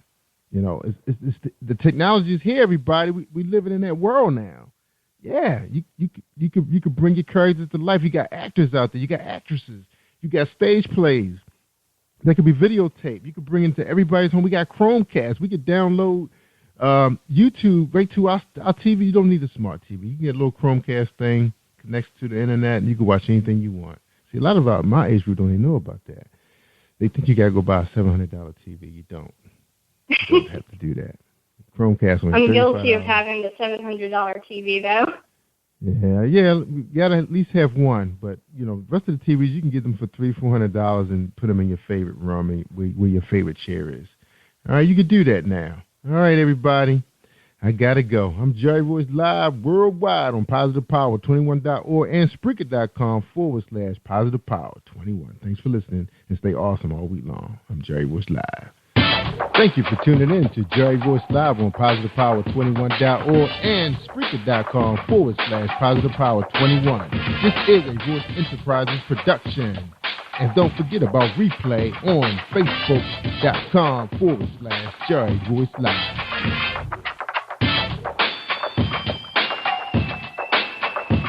All right, that's a wrap. You are listening to Jerry Royce Live Worldwide Podcast. Hello, I'm Author Gerald Manuel, and I'm on Positive Power 21 with Jerry Royce Live. And when I'm online, I listen to Jerry Royce Live on www.speaker.com, positivepower21.org. Peace out. Have you been hurt? Been backstabbed? Got a talking back team. Well, you're not alone. No. Escaping to another reality. Through Dominic Wilkins' good books. Good books, audio books, paperback, ebook, good books. Available on authordwilkinsgoodbooks.com. Hi, this is author Karen Pearson. I wrote the Hellfire Trilogy, and I'm on Jerry Royce Live Worldwide. You are listening to PositivePower21.org with Jerry Royce.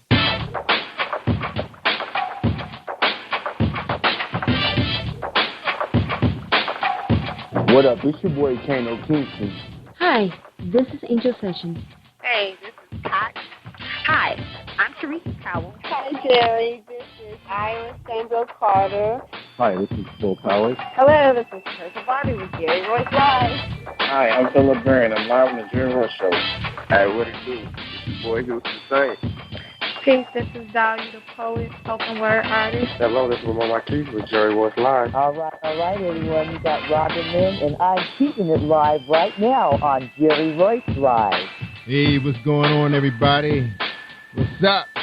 This is award-winning podcast with the greatest podcast on earth.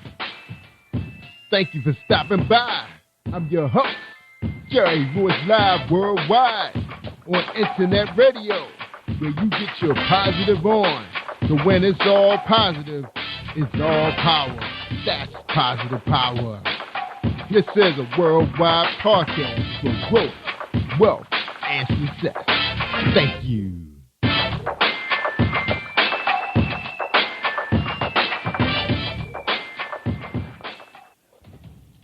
Think you know how drugs get in those little brown bottles? Think again.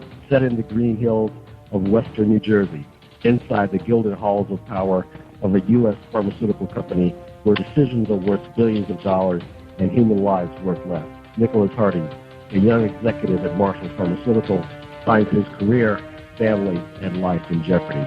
The Farmhouse, a suspense thriller novel by Bill Powers, published by Donna Inc. Publications, available at Amazon.com or DonnaInc.org. Go to Bill's webpage at www.author.BillPowers.com. Are you looking for the next great read? A book filled with love, passion, betrayal, and intrigue. The award-winning novel, Season of Change, by Tamika Patrice Kane, is sure to satisfy your literary sweet tooth. Check out this must-read book reviewers are calling uplifting and emotional, and exceptionally great read, deeply intense and thought-provoking. Order your copy today, available in paperback and ebook on Amazon.com or at www.tamikapatrice.com.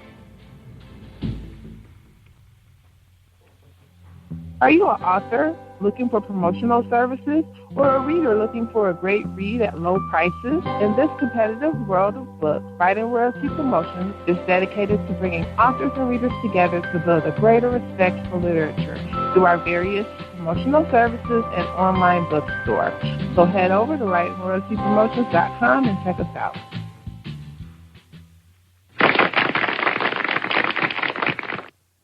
Thank you, everybody, for joining us, and welcome to Positive Power 21.org. I am Jerry Royce Live, and tonight you're listening to episode 317 with Karen Pearson. That's right, she's the author of the Hellfire Trilogy, and the book we'll be talking about tonight is called Ambers, and that's the part of the Hellfire Trilogy, Book 3, just released in February. But before we bring Karen out, we'd like to hear a message from our sponsors. Everybody, please hold tight for a 30-second break with James Deshay.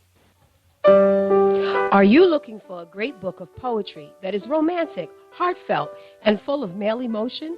Then get Thoughts, Love, and Reflections by James K. Deshay. That's Deshay.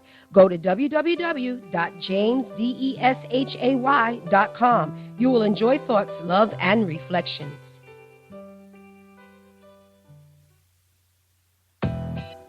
You're listening to Jerry Royce Live worldwide on PositivePower21.org and Spreaker.com/PositivePower21. Tonight's guest is Karen Pearson. Karen is the author of Hellfire Trilogy and Arthurian Bloodline. She's a full-time pet parent of 2 dogs, Nikki and Jamie. Karen has a BA in anthropology and has explored dozens of cultures in her studies, but has imagined countless more. She enjoys reading, playing action RPGs, and plotting her next adventure for her characters whenever she has a spare moment, free of the dreaded undefeated puppy dog eyes attack. Her upcoming project will be the first novel of her new vampire series, Arthurian Bloodline. When she's not writing, Karen can be found playing with her puppies or Googling various dangerous topics for novel research to make her constantly questioning while federal agents haven't yet knocked down her door. Ladies and gentlemen, I present to you on PositivePower21.org, Karen Pearson. Enjoy this presentation. You are listening to Jerry Royce Live Worldwide Podcast. All right, everybody. Welcome to Jerry Royce Live on PositivePower21.org. What's going on, Karen Pearson? How you doing tonight? I'm good. All right, glad to have you on the show. And first question for you. We come right out of the gates on the show, Karen. I don't pull no punches. First question is, who is Karen Pearson?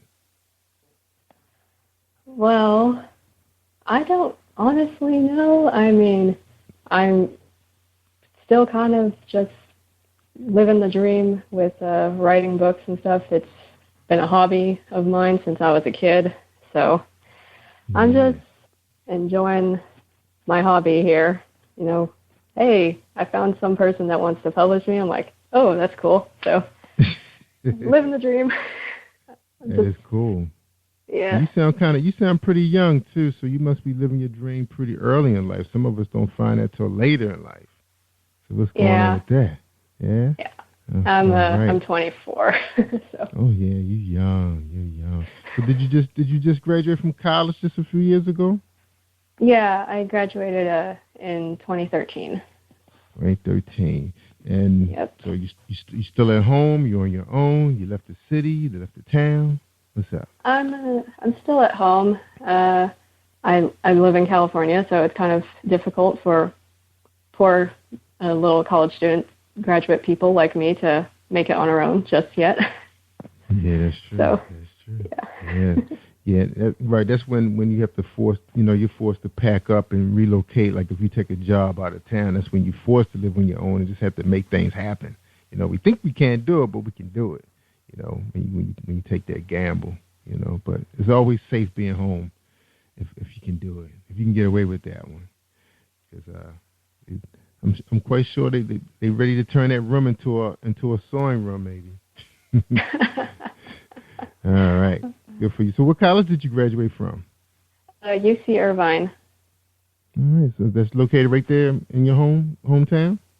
No, it's actually the county south of me, so it was quite a ways away, like 70 miles. Okay, so you got a chance to live on campus, or they forced you to commute? I did commute for the most part, but I had 1 year where I was able to dorm with some friends, and that was pretty awesome because the commute really sucked. Like, it took me 2 trains and a bus to get to school. Wow. So you should have just came to New York or Washington, D.C. area in that case. Wow. That was, so you got a chance to do your homework on the train. Right? More or less sleep. Oh, up night studying really, really long, because you can catch a couple of... So how long... So you said it took you 2 trains and a bus, so were you able to close your eyes and feel comfortable, you know, with the commuters, the same commuters every day? Yeah, I mean, at first when I was doing it my first year, it was like, oh no, paranoid, I'm not sleeping. But I mean, after you see the same people like every single day, it's like, oh, I know you. You're not gonna like try and, I don't know, do something weird to me in my sleep. So. That's right. So you tried to keep like the same schedule pretty steady, like every day, like Monday through Thursday, because I know sometimes some classes you see twice a week, and some you see just once. So how did that work for you?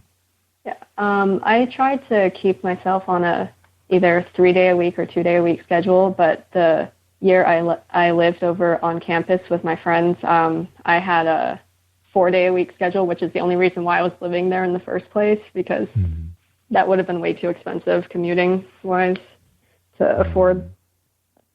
So. Yeah, that'd been rough. All right, so how was it, what was it like growing up, before you got to college? Friends, were you popular in high school? Were you a cheerleader, or, theater major, writer? High school, I was probably like the weird quiet kid in the corner that likes to desk glare everybody, because I think as a kid, like, I kind of skipped childhood in a way, so I've been really mature for my age, and basically everyone in high school for me at least, was really childish, and I just couldn't handle it, so I was just like, I don't like you people. I guess like a lot of people have that miserable high school experience where they're just like, oh, those are the years I want to forget about. Now how about elementary school? I mean, was it a little different than everybody just trying to find themselves, or at that point you already knew who you were? I mean, I was still like, I guess I was still finding myself back then. I mean, it was less stressful because obviously high school you have more priorities to think about than when you would be in an elementary school. So, I mean, in elementary school, I was actually going to school on base because my mom is a veteran. So it was very structured and as you would expect on a military base school. Yeah. So are you the only child? Siblings? You have any siblings? Yeah, I'm an only child. The only child. Oh, so you had nobody to play with but just your mind. So tell us about I have my dogs. Did your dog? But, I mean, well, they're going. Pets do their own things. Because they so used to being home alone for so many hours. So by the time you come home, once he get his licking and his walk and his food, he's happy. Now, so what did you do with the rest of your day, man? Were you venturing into the paranoia? Were you into the monster movies, the horror thrillers? What was your thing back then? What really got you off? Back when I was 8 years old, like I think it was fourth grade, I had to read Harry Potter books for school. So that started getting me into writing. And I think like 2 years later, I was with my mom, and she was actually playing Diablo, the first one, and I would sit there and watch her play because it was a rated M game, so I wasn't allowed to play. But throughout this whole time, I've got like the writing influence from 8 years old, and I was still carrying it over from then. And then I've got like this sort of like, I guess, horror demonic thing from Diablo going on as well, like a couple years later. And then I was like 11, and then or 12 or something, and Diablo 2 came out, and my mom was like, okay, you can play. And so I started playing. And yes, because this is totally great, awesome Parents of the Year. Like, I get to play rated M games with my mom. So that was killing demons and things. Your mom was probably what? So what's your mom? She's probably just about 20 years older than you, maybe, something like that. She's, as she calls it, she is 25 with 25 years experience. Yeah, so she's at the age where, when the video games came out, they were like into it, because she should be probably in her 40s then. So they love video games. I know my brother and his friends, and they couldn't get enough of it, especially when it really got advanced. Because, I mean, it's what it is today, you gotta love it. So, are you really into it right now? Are you doing an online thing, or just basically the books is consuming you, the writing is consuming most of you right now? Well, when I have free time and I'm not writing, I do still play games. Like I am on Guild Wars 2, and sometimes I play Diablo 3, but that's subjective on the Blizzard servers. We'll not get into that. All right. So now, since you weren't really that great with, you didn't really, I'm not going to put words in your mouth, but since you was doing your own thing in high school, how was it for you online, engaging your fans and getting to know, people who are like going crazy over your writing, your fan base? How was that working for you online, social media? It was pretty good. I mean, I didn't really actually start my formal original writing until after I started college, but before then, like in high school, I was actually writing fan fiction. I started off doing Harry Potter fan fiction since I was 11, and I just kept going at it for years, and I eventually branched out into anime fan fiction. And I guess I got a lot of people on fanfiction.net who really liked me and what I was writing, so that was pretty awesome, like being able to meet these random people from like Canada and across the U.S.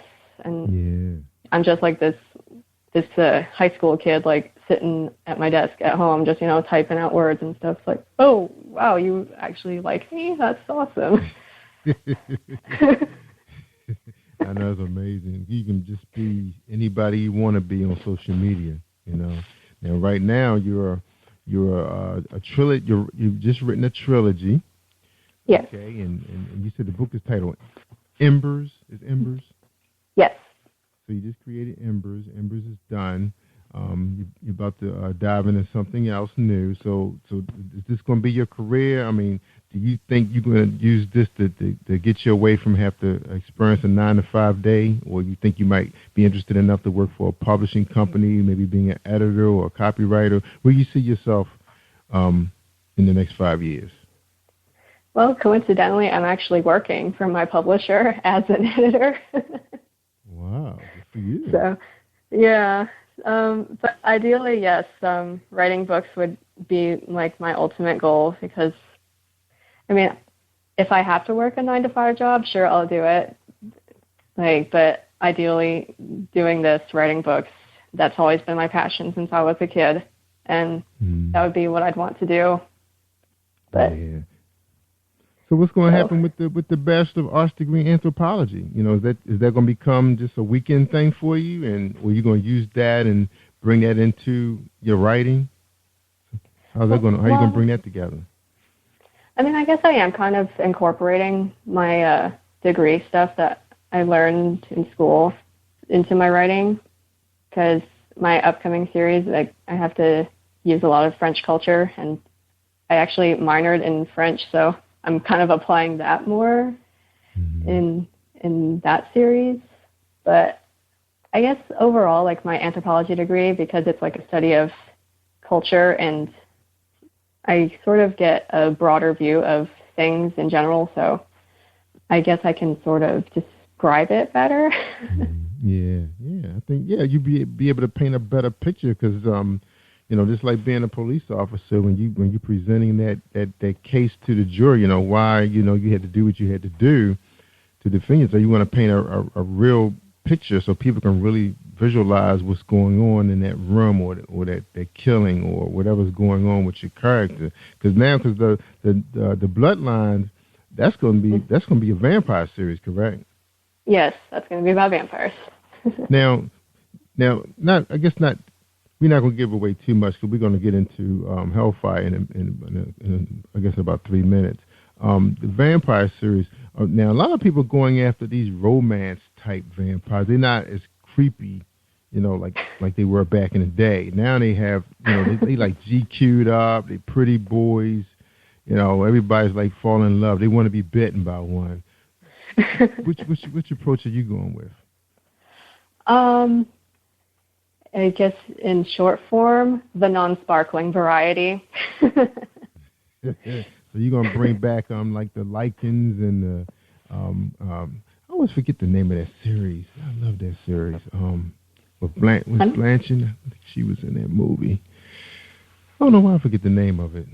You know what movie, what vampire series I'm talking about? It's Underworld? Yeah, Underworld. Love Underworld. I don't know why I forget the name of it. That's actually so you're going after like the victors of the vampire worlds, the ultimate vampire. Yeah, kind of. Yeah, because it's a new one out in it. I'm sorry. Oh, it's fine. I mean, I can honestly say that Underworld probably did help inspire a little bit my Bloodline series. So. Yeah, because I think it's a new one in the theaters right now, but I think they're going to be made to get along with society and protected. What I was reading, I think I did see a trailer. So the problem with me, I've looked at so many trailers. I can't remember if I saw them on Comcast, the cable network, or I saw them online. 'Cause a lot of times when YouTube releases them, they're really, really early. Early releases. So a lot of people don't even know what you're talking about. Because I thought I saw a trailer where it's a new vampires movie coming out where they're supposed to try to protect the humans against some aliens or something. Yeah, it looked pretty interesting. This one, I said they really went after something different. Now, how did True Blood kind of influence you? Because it's like they kind of trying to blend in. It's like they want to be part of the human race and get along. They don't want to be extinct or terminated. So, do you have a little bit of that written into it? Actually, no. I have never watched True Blood or even read the books they're based on. I don't get HBO. Oh, okay. Yeah, True Blood was something else. No Game of Thrones for me either. Yeah, I didn't really like it as much, the final 2 seasons, as much as I loved the first 2. See, the first 2 seasons, I couldn't get enough of True Blood. I mean, the characters were just so powerful. But then after a while, they just went berserk with the different, villains they were introducing to the story.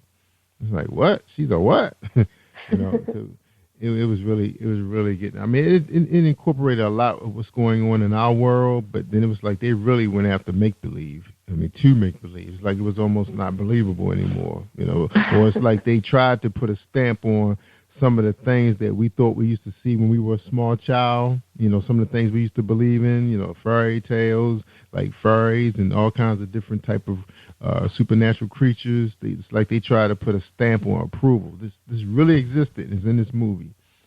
So they kind of like really over-exaggerated some of the villains that they had created. But anyway, good thing you didn't see that one. But I like the Underworld series a lot better, even though the storyline. Did you find the storyline to be a little bit? Sometimes I thought they got a little too complicated. With who was the ultimate vampire? I was like, okay, I thought you said he was the ultimate vampire. Did you get a little confused in that Underworld series sometimes? Just a little bit? No, I mean, I didn't really get confused more as I was like, oh, they're going that route. Because it's like, I guess because I write things, I'm used to like following specific plot lines, so I can see where things are going ahead in advance. So if you watch movies with me, you're probably going to be really annoyed because I'm like, oh, I know what happens now.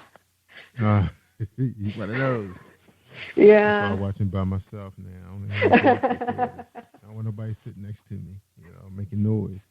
I understand. All right, well, we're going to take a break, Karen. We're talking to Karen Pearson. She's the author of Hellfire Trilogy, and then her brand new Bloodlines coming out, vampire series. We're looking forward to that. Be her first novel, and that'll be titled Arcturian Bloodlines, correct? The series title is Arcturian Bloodlines, but the novel doesn't have a title yet. Okay, untitled. All right, good for you. You're smart. All right, and I know you're learning a lot working at the publishing company, which is probably going to make you an even richer author, because you know all the trade secrets. All right, y'all. We're going to listen to our sponsor, Reese Publishing. Hold tight, please.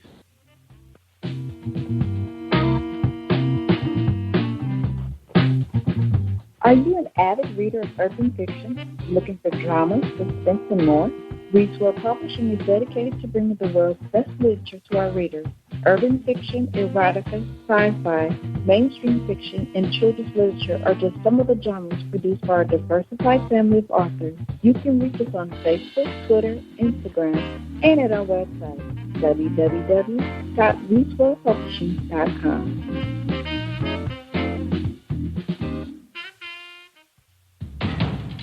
Think you know how drugs get in those little brown bottles? Think again. Set in the green hills of western New Jersey, inside the gilded halls of power of a U.S. pharmaceutical company where decisions are worth billions of dollars and human lives worth less.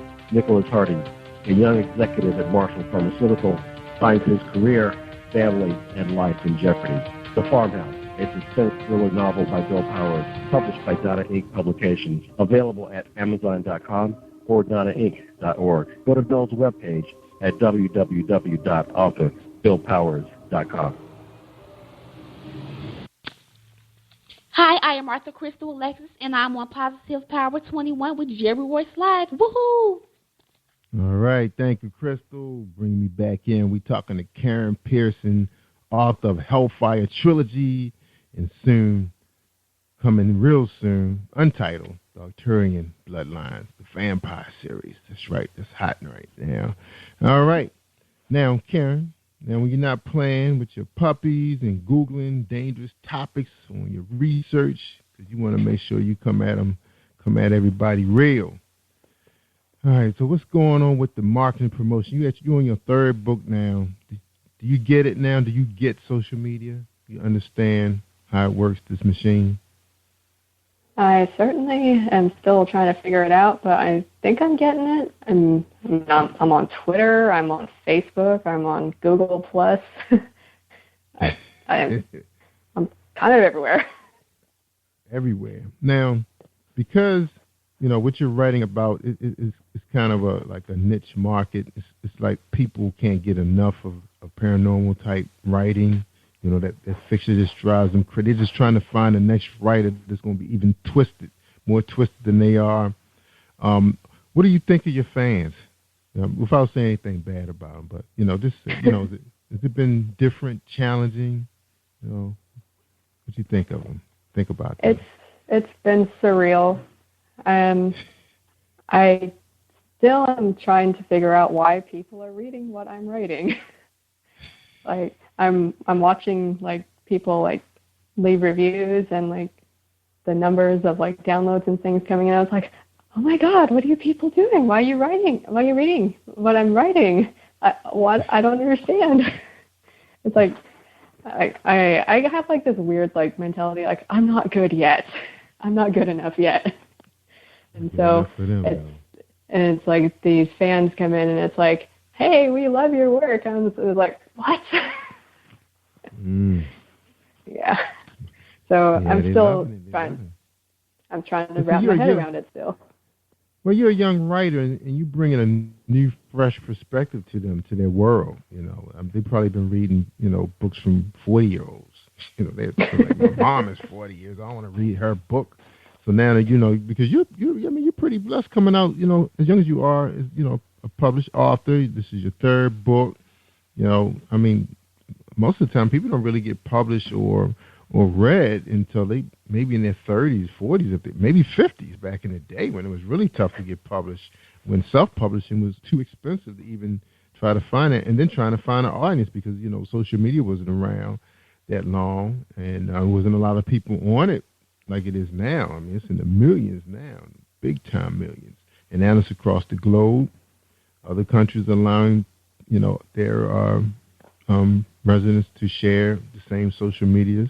Facebook, Google, and all of those. So it's a shared platform, global. So you came around the right time. All right. Now I'm looking at book description. It says only 60 days remain until the end of the world. Can you tell us just a little bit about your characters without giving away too much of your storyline, but just tell us about your story, your characters and why you develop them that way. Well. I guess it's really hard to think of where to start because this is the third book and I'm just like, oh God, what isn't a spoiler right now? Yeah, if you want them to go back and pick up my audience now who are not familiar with your writing, you want them to go back and start at the beginning, which I moved out of that page. And so your first book, just to let them know, was Spark, and then Inferno. Yeah. So okay, I'll tell you what, because my audience is probably unfamiliar to you. They're not familiar with your work. Let's start with Spark. Then tell us about your main character in Spark and why you developed him that way. What was so great about this character? All right. So my main character of Spark and the Hellfire trilogy overall is Ardentia, and she is a demon hunter. And basically, the world setting is post-apocalyptic. There's been an angel-demon war that has spilled out onto the planet, and now here's humanity stuck in the middle. And Ardentia was born into this generation of people where everybody who's able-bodied is a hunter, and they have to fight to survive and to continue to exist, basically. So I guess with her, I've been really tired of these really weakly portrayed female characters and how they're just so dainty and they are artificial, or they're too concerned with the trivial matters of the world when there's larger things at stake. So I wanted to make a character that would see the bigger picture and actually have things to fight for. And I just didn't want to have one of those weak female protagonists that are so commonly everywhere in a lot of things, and I'm just sick of it. I'm like, hey, just because she's female doesn't mean she's weak. That's true. But how about like that movie that's out there? Man, my kids love that movie too. There's two of them that came out already, where this girl is fighting to survive. It's like I think it's something Hunger Games. She was a very powerful character. She was developed well. What did you think of her? I love Katniss. Katniss is awesome. Yeah, so she was pretty much the catalyst for you to write your character that way, like a hero. You know, she's gonna save the world. Follow me. I can beat him. That was her whole mentality. She can't be destroyed. I'm gonna save mankind. So that was your whole direction with your character. You wanted her to be as strong as Superman, but as smart as Batman in a woman's body. Is that who she is? So if you had to put names on her, who would she be? Because you know, my fans are a little older than you. You know, we kind of range between 45, 55. So they know the Batmans, the Supermans, the Jokers, those kind of guys. So tell us about her character, her mind. Where's her mind? She's not twisted. She's smart, sharp, super intelligent, scientific, nerdy. Who is she? She's very smart, but she's also very independent. She had the unfortunate consequence of being cursed by a demon. Well, so she has this demonic spirit attached to her, so she's actually had to live a life basically kind of cut off and isolated from everyone. So she kind of had to learn how to fend for herself, more or less, because everybody sees her as like this demon because of the demon inside of her, and so they pretty much either hate her or they're afraid of her, and so she's basically had to grow up with this mentality of like, I will never be accepted by anybody because I'm just this thing that everybody hates, and what with the universe being set in a world where the whole planet has been laid to waste because of demons, of course they're going to hate her even more because they see her as part of the problem. That's right. Yeah. So when developing her, did you see anybody in this world that you say, okay, this is who she's going to be. This is the person I really marvel a lot. You know, I'm gonna put some of that person in her. Is there such a person? No. I don't know where she came from. It's out of your mind. Yeah, I mean, I came up with her name like out of the most completely random of circumstances. I was playing a MMORPG, so like an online role-playing game. So I guess it's like World of Warcraft, but it's not in the same genre of World of Warcraft. So it's called Dragon Nest. I was making this fire mage character, and I was like, oh my god, I hate the naming screen. I need to come up with something that's not taken, because every character name ever is taken on these things. So I came up with that out of the blue. And it's a nice name. Now one of your fans, your reviews, they really like. I guess your BA must really help you out, because they said that they're not a very religious person, but they really appreciate the religious and historical and the mythological references that you help enrich the plot. They really like that. They appreciated that journey. So it's working. So your college, your 4 years wasn't wasted. Yeah, because most writers end up, well, not everybody start out their college life as a writer or studying English. Most of your better fictional writers are probably people who studied other things. So anyway, this person obviously must be a big fan of female heroes, because they talk about the Hunger Games, the girl with the dragon tattoo, which was one of my favorite trilogies. I said, why can't someone else come up with something like this, especially the foreign version? I didn't really care for the American version too much. I guess because I saw the foreign version. Did you see it? I love the Swedish version of the film adaptations. I prefer that version of Lisbeth over anything. Yeah. Oh, she's really good. Plus, what kind of creeped me out is It was hard for me to watch the American version with James Bond. Yeah. That was tough. Yeah. And then it kind of like killed the realism because you've got everybody doing a Swedish accent, and then here's Daniel Craig like talking like normal, and it's like, really? Yeah, so he's ready to go on a mission or something, you know. But I mean, of course, like you said, the Swedish version was just so, whew, man, it blew me away. I just couldn't get enough of that. I was like, are there any more? You know, that's it. So now I'm going to have to look for those writers and see what else they have out there. Because pretty much they probably have some other independent stuff going on right now that you can find on some of your smaller movies, online movie downloads. I'm sure of that. They're not going to stop there. All right, well, we're running out of time. Karen, we're going to take a quick break, and we come back. When we come back, we're going to get your final thoughts, okay? Okay. Sound good? All right. Sound good. All right, here we go.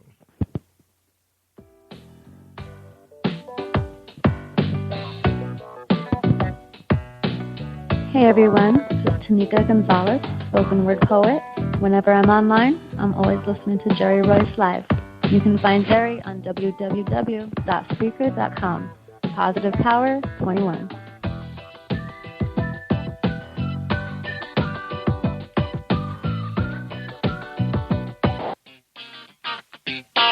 Hey, this is director, producer Alan Wills, and I am on Positive Power 21 with Jerry Royce Live. And when I'm online, I listen to Jerry Royce Live at www.spreaker.com/positivepower21.org. Y'all heard?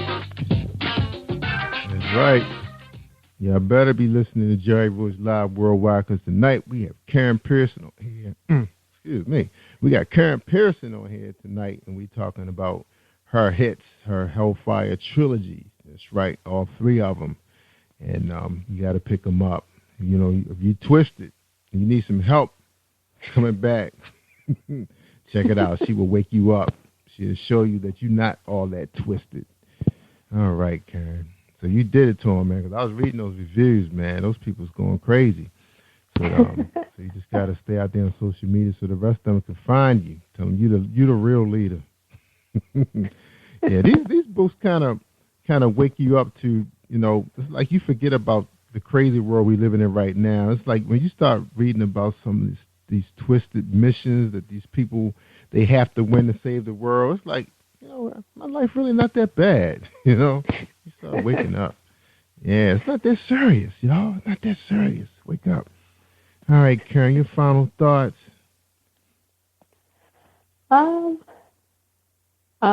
Just read my books, and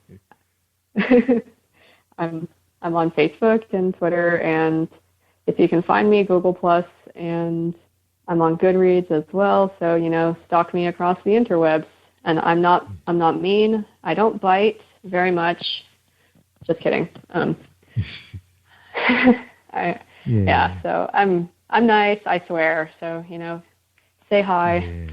That's right. That's right. And you have Christine out there working hard. We've been knowing her for about a year now. She's a really hard worker.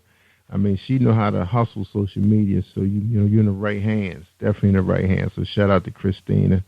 Start doing her thing out there. All right. Okay. All right. Well, we appreciate having you here, and we'd like to have you back. You know, when you're ready to drop your vampire series. 'Cause I love talking about the vampire series, vampire flicks. That's my thing. All right. Sound good? All right. Sounds good. All right.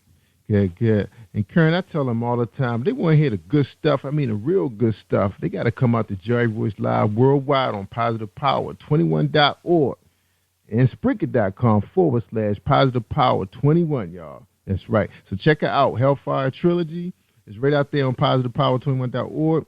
If you need some help locating it, just click it. You got 1 week to make up your mind to buy it, and it's gone. So check it out. Make that move, y'all. That's right. The world's not that bad. When you want to find out how bad it is, read the Hellfire Trilogy. All right, Karen, you take care, and thanks for joining us. I'm Jerry Royce Live worldwide. Thank you for tuning in to Jerry Royce Live on PositivePower21.org and Spreaker.com/PositivePower21.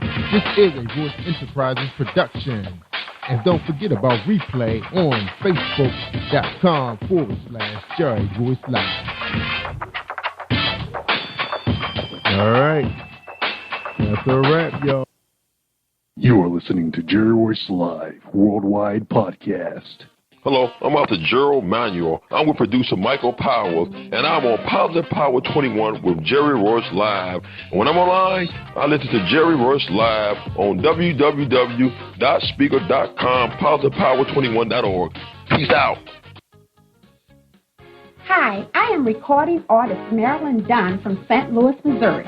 If you are looking for some soul-stirring, anointed, spiritual, and heartfelt music, visit my website at www.marilyndunnministries.com.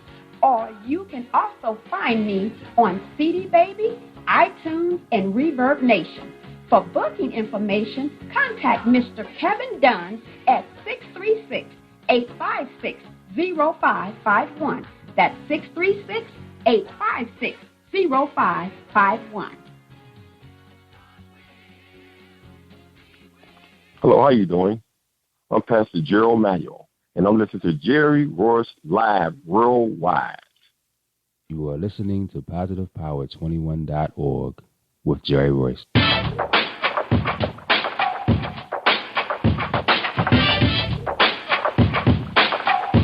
What up? It's your boy Kano Kingston. Hi, this is Angel Sessions. Hey, this is Pat. Hi, I'm Teresa Powell. Hi, Jerry. This is Ira Sandro Carter. Hi, this is Phil Powers. Hello, this is Teresa Bobby with Jerry Royce Live. Hi, I'm Philip Barron. I'm live on the Jerry Royce Show. Hey, what it do? It's your boy Houston Saint. Peace, this is Dahlia the poet, spoken word artist. Hello, this is Ramon Marquis with Jerry Royce Live. All right, everyone. You got Robin Lynn, and I'm keeping it live right now on Jerry Royce Live. Hey, what's going on, everybody? What's up? This is a award-winning podcast with the greatest podcast on earth. Thank you for stopping by. I'm your host, Jerry Royce Live Worldwide on Internet Radio, where you get your positive on. So when it's all positive, it's all power. That's positive power.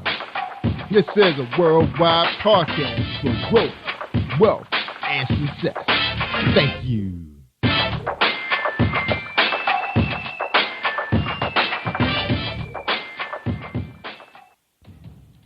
Think you know how drugs get in those little brown bottles? Think again. Set in the green hills of western New Jersey, inside the gilded halls of power of a U.S. pharmaceutical company where decisions are worth billions of dollars and human lives worth less.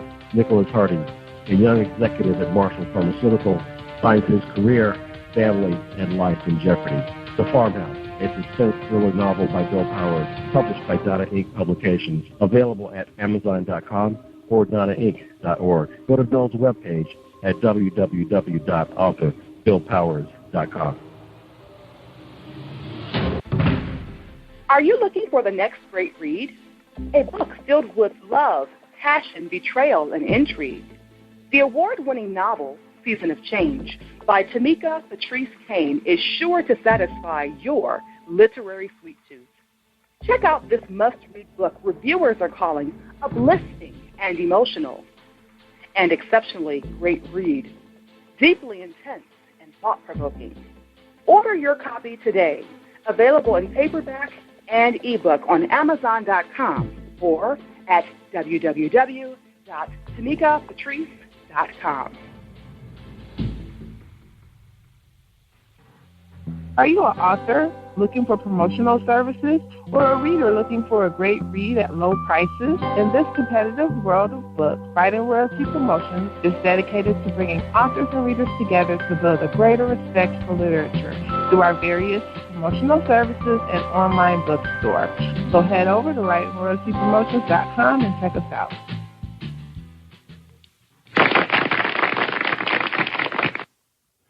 Thank you, everybody, for joining us, and welcome to PositivePower21.org. I am Jerry Royce Live, and you're listening to episode 316 with author Gerald Manuel. He's authoring a book called How to Identify Your Spiritual Soulmate. That's right. He wrote 16 chapters. That's right. How to identify your soulmate. That's right. And we're going to bring him on as soon as we listen to this message. But before I bring our sponsor on, I just want to say happy 45th anniversary to Mr. and Mrs. Abraham McCauley Jr. That's right. They're in Baltimore, Maryland. That's right. Happy 45th anniversary. And I thought it would have been a good idea to do that on tonight's show. All right. And I think they did celebrate that yesterday. All right. So here's a word from our sponsor. All right. Mr. James Deshay, the romance man. Are you looking for a great book of poetry that is romantic, heartfelt, and full of male emotion? Then get Thoughts, Love, and Reflections by James K. Deshay. That's Deshay. Go to www.jamesdeshay.com. You will enjoy Thoughts, Love, and Reflections. This is a presentation from Jerry Royce Live Worldwide about the author, Pastor Gerald Manuel. Gerald Manuel is a longtime resident of Chicago, Illinois. He received Jesus Christ as his personal Savior in the spring of 1987 while attending Alabama State University. He is the pastor and founder of Kingdom Way of Living Ministries, a ministry that believes in the total restoration of the being. Kingdom Way of Living Ministry has a special anointing to work with people from all walks of life. It is also a ministry that works closely with people who are considered the unchurched. Kingdom Way believes the unchurched are people who historically have no connection to church or its structure. They are wounded, hurt, rejected, and have many other spiritual ills. Pastor Manuel is passionate about reaching the disenfranchised and being of service to families, children, and youth. He is committed to sharing messages from the Holy Bible to help strengthen each being with an increased desire to honor holy commandments. Be guided and study by the Holy Spirit to commune throughout the day with God, to always give thanks for Jesus and to the fellowship and love of others. His book, that's right, we are here to talk about his book today. His book is titled How to Identify Your Spiritual Soulmate. Ladies and gentlemen, I welcome you, Pastor Gerald Manuel, to Jerry Royce Live Worldwide on PositivePower21.org. Enjoy this presentation. Don't delay, give it up. Be strong and lift him up. 'Cause he's the power of life. Lift him up. Train on. Hi, this is Angel Sessions. And when I'm in town, I listen to Jerry Royce Live, PositivePower21.org, where they play my favorite music. All right, everybody, I'm pushing the wrong buttons, but that's Angel Sessions. She usually bring me in. Tonight, y'all, we have Gerald Manuel on the show. He's here to talk about his book, How to Identify Your Spiritual Soulmate. And according to an article, it says single people in the United States. That's right. He said it's like 59. I'm not even going to try to say it. I know that can't be right. Is it 59 million? Oh, we got to ask him, y'all. All right, here he comes. Gerald Manuel, welcome to the show, Jerry Royce Live Worldwide. How you doing tonight, sir? Hey, Mr. Jerry, how you doing? First of all, I'd like to say that it's an honor and a privilege to be on your show. Oh, thank you, sir. I'm so glad to have you, man, because we got to talk to you about these stats, man. Before we get into these stats, man, we want to know, who is Gerald Manuel? Well, Gerald Manuel is a pastor, out of Chicago, Illinois, from Kingdom Way of Living Ministry, a man that truly believes in the Lord, and believe in God's people in general. And my ministry has been reached out to everyone, but God gave me specific ministry to the unchurched people. The unchurched people is considered people who have been disenfranchised, the people on drugs and hurt and wounded and rejected. In other words, all the kinds of people, that the people in the world don't want to be around. So those are kind of people that God has sent into the ministry. And I just love people in general. I love people in general. Amen. Yeah, you have to, man, to do the kind of work you set out to do, man. Oh, trust me. It's not easy. It's just the patience. Trust me. It's just man. Lots of patience, Jerry. Trust me. I know, man. You guys are under attack by Satan himself every day, day in and day out. He's waiting on you. As soon as you wake up, he's ready for you. Man, what a job. Yeah. Yeah, but the good thing about it is anytime you're under attack by Satan, right, that means you're doing something good. Because the devil do not bother people who's not on their assignment. So just for simple fact that the devil is out to get me, that means something that, I am a threat to him. So that's good. That's right. That's right. That is good. So you're a strong man. Now, I was looking at these stats, man. Is that 59 million single females? Is that right? Yeah. You know what? That's all that was recorded. It's astronomical amount. It's more than 59 million. It's coming to total out to 110 million combined of females and males that are single. All right, but it's 59 million females and 53 million male. But that's only that was recorded. Trust me, it's a whole lot more than that. Yes, wow. That is true. So does that include divorcees or just people who just never been married? No, that's divorcee and everybody, right? That's, you calculate it out. That consists of, unmarried, people who divorce, people who never been married, and all that kind of stuff. But hey, that's staggering because if you look at the population in the United States, it's like 300 million people. So if you go and say 110 million, that's like a third. So you got to look at that. That is, that's overwhelming. And I believe it went up since then. Yeah, it went up today. Some people were filing. I don't know how many people got married on a Wednesday, but I know how many papers were filed, divorces. Yeah. Man, that is crazy, man. So your book should be a bestseller then. See the thing about it, if people would just see the thing about it is, my book is from a spiritual perspective. Right, it's in the eyes of the Lord. So when you begin to read my book, right, you have to read it from a spiritual perspective. You have to read it because it got some gold nuggets in there. Trust me, it has a whole lot of gold nuggets in there. Because actually I did read a couple chapters and I was in the middle of a family. It was like a family gathering, so I really couldn't really get focused the way I wanted to. So I said, I have to pick this up when I got some alone time. But it was pretty deep, man. It was really deep. Everybody who picked it up can't put it down. I had to I literally wrestle the book out of people's hands, and every time I get books, they sell out instantly real quick. Yeah, I could tell, man. It was deep, man. All right, now before we get into the book, which we're going to talk a lot about it when we take our break, but right now we want to get to know the author right now. I told you my family, man, they so strong in Maryland and D.C. They like to get to know the person first. They want to, they country folks, man. You know how country folks, they want to sit down and break bread with you and talk to you before you even tell them your name. They want to know about you. So we want to know a little bit about your background, man. Where you come from, what school you go to, who were your friends, who your brothers and sisters. Let us have it. Okay. Well, I'm from Chicago, Illinois, raised and born from Chicago, Illinois. I'm married to, I have a beautiful wife named Yolanda, Manuel. I've been married for a couple of years. Graduated from South Shore Academy located in Chicago, Illinois. Went to Alabama State University.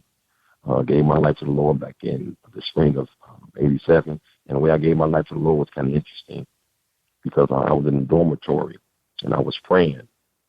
Because, I had a lot of friends, they were saying that God called them to be a prophet, God called them to be X, Y, Z, right? And I got kind of jealous because, I was a baby in the Lord then, right? So I sought the Lord for myself. And it was in the spring of 1987. It happened as if I could recall this as if it happened yesterday. I was praying. I was on my knees praying to the Lord all by myself. And God literally took me in the future. And he showed me and he told me that I have called you to be a pastor and a teacher. And I was looking as if I was watching television. I seen a man on a pulpit, but I could not see his face. I just seen the body on down, and a voice vividly spoke to me as if you and I are talking right now, Jerry. They say, Pastor, I have called you to be a pastor and a teacher. Right? So I came out of it. I said, wow, God has called me to be a pastor and a teacher. And I have always had a desire to teach. I received my master's degree in biblical divinity from Hope Outreach Ministry. I have 3 kids. I do electrical work on the side, that my tradesman is doing electrical work and plumbing, like, rehabbing houses. And, I just love the Lord. I love God's people. But Jerry was so fascinated about the situation that I don't consider myself as an author. I do not consider myself an author. I consider myself as a person who was obedient and just wrote a book because, I don't have no penmanship skills. I don't have commas and, know about the semicolons and, fragment sentences and all that kind of stuff.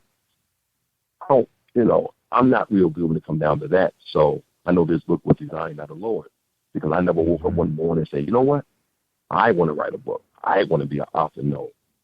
I mean, the way the situation was presented to me, it's fascinating because I used to get a speaking engagement on television in Chicago, right? When I go down to the speaking place to speak, they like my speaking. So one time I was walking the producer to her car, and she said she has some information pertaining to single ministries, right? And she's going to talk about on her show, right? So I had some stuff written down because I'm a teacher by nature. So, I was giving her some clues on what to say. And it was so fascinating, so interesting to her that she said that, wow, you know what? I'd like you to come back on my show and talk about this. I said, oh, no, I don't want to do that. I'm not a relationship guru or nothing like that. I'm just trying to, that she was some information.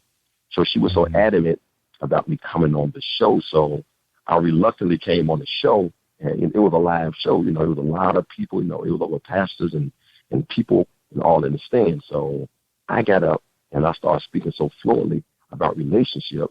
And when I got finished, everybody just ran to me. Now, keep in mind, it was other people speaking too, but they did not even go to them. And you have to write a book. You have to do this. You have to do that. You have to do a 3-part on this. I laughed. I said, I'm not doing that. I'm not doing none of that kind of stuff. And this was on a Friday, Jerry. So I told them I might do a 3-part series, but I'm not writing no book. I'm not an author. I don't even know how to begin. And this is true. So there was that Friday. So I went to church that Sunday, right? I made a mockery of myself in front of my congregation, say, they had the nerve to like what I said, and they want me to write a book. But everybody was laughing, all right? And this when I was single. This is true. I went home that night. I was asleep in the bed all by myself, and all of a sudden, something touched me on my shoulder. I jumped up. I know it'd be by myself. So write the book. I said, write a book, right? So I went back to sleep. Something touched me again. Write the book. So I knew that was the Lord because I have to, have a way of knowing God is trying to get your attention. I jumped up, started writing the book, Jerry. I wrote the book in 6 weeks. And that's how it started. 6 weeks I wrote that book. So you wrote the book while you were single? Yeah, and I was I wrote it when I was single. I wrote the book in 6 weeks. I wrote it when I was single. That's incredible.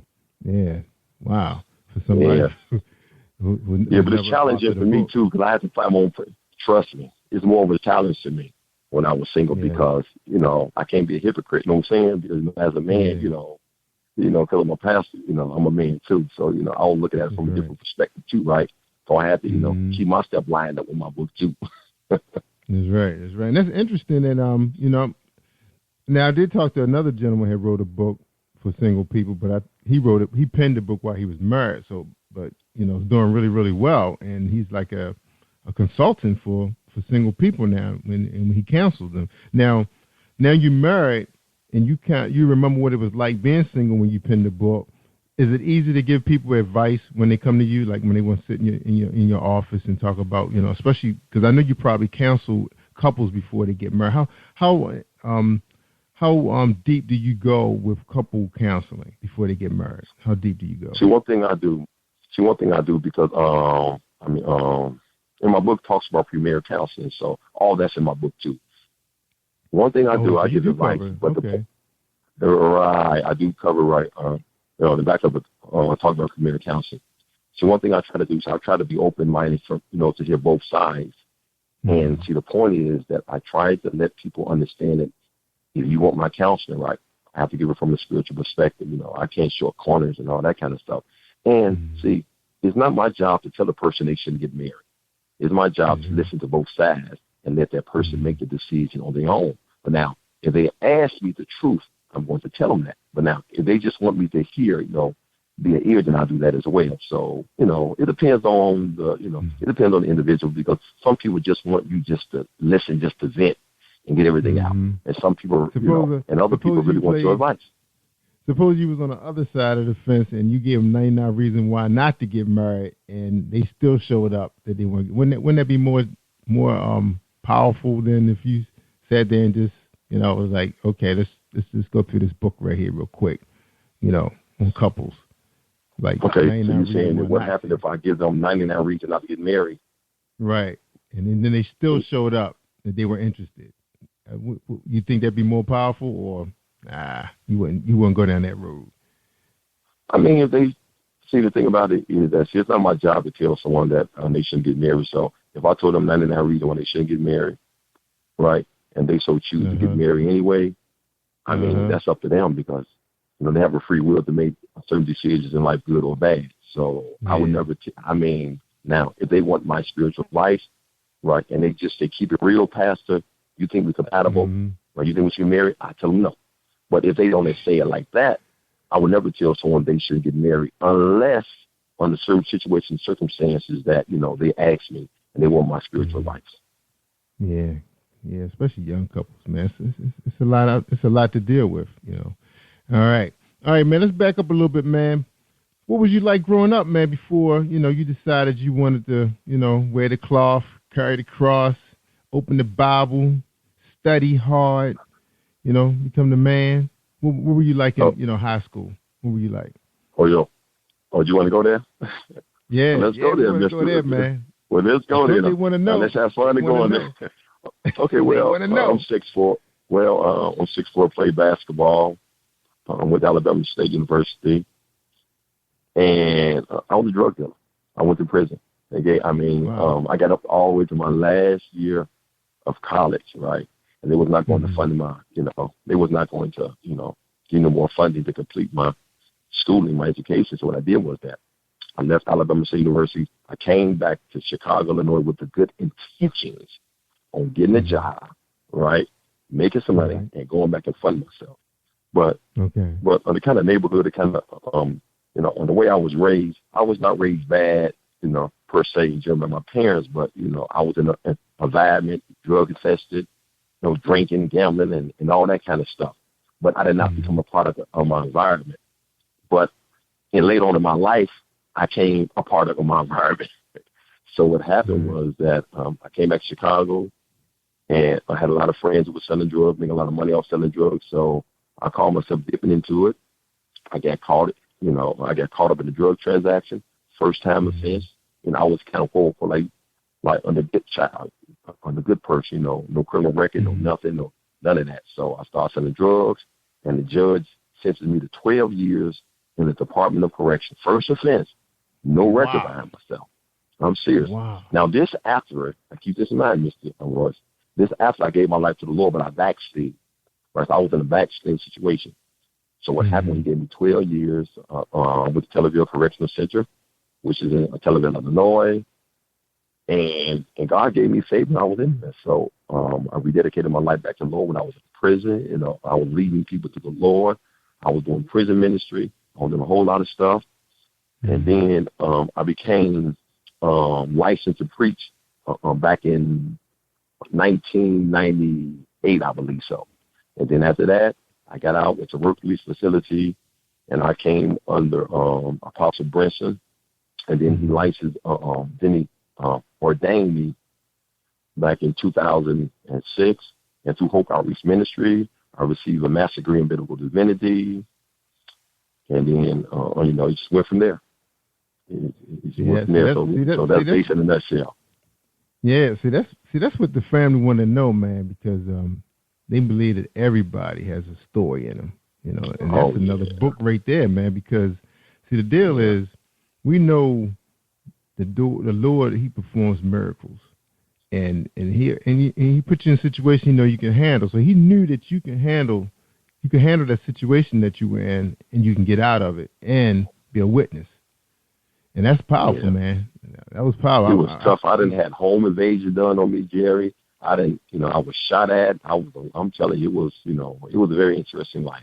But God had mercy. That's right. That's right, man. And the thing about it, I wouldn't sit on this, on this mic and tell people I didn't see that. I came from, a really good home, 2-parent household, 2 cars.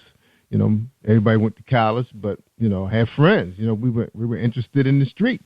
We wanted to see what was going on. We was curious. So sometimes you do run into situations. Sometimes it's because of your living situations, and in your case, because you wanted to get back in school, so you was trying to do a bad thing to do a good thing, Right. I was really literally trying to do the right thing. Yeah, you were desperate, right? You were desperate, right? So you was just like some of the guys trying to feed their families. You know, they desperate. Yeah. Yeah. All right, man. Good. Yeah. That was a good story, man. You did a really good job telling that story. All right, we're gonna take a quick break, man. And man, that was a blessing, man, because there's somebody out there listening right now who's probably trapped, who's in a corner, and they feel like there's no way out. And God is a God of second chances. People need to understand that God is a God of second chances. Amen. That's right. They will be blessed. All right, hold on. We're going to get a message from Dominique Wilkins. It's not Dominique Wilkins, the basketball player, like who I thought it was when they first called me.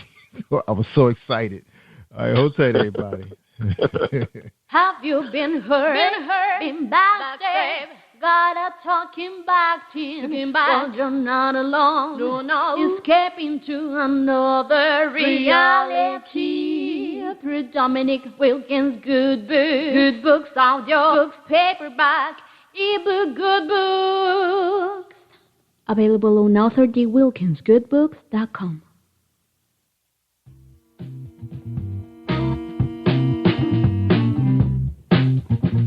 Are you an avid reader of urban fiction, looking for drama, suspense, and more? Reads World Publishing is dedicated to bringing the world's best literature to our readers. Urban fiction, erotica, sci-fi, mainstream fiction, and children's literature are just some of the genres produced by our diversified family of authors. You can reach us on Facebook, Twitter, Instagram, and at our website, www.readsworldpublishing.com.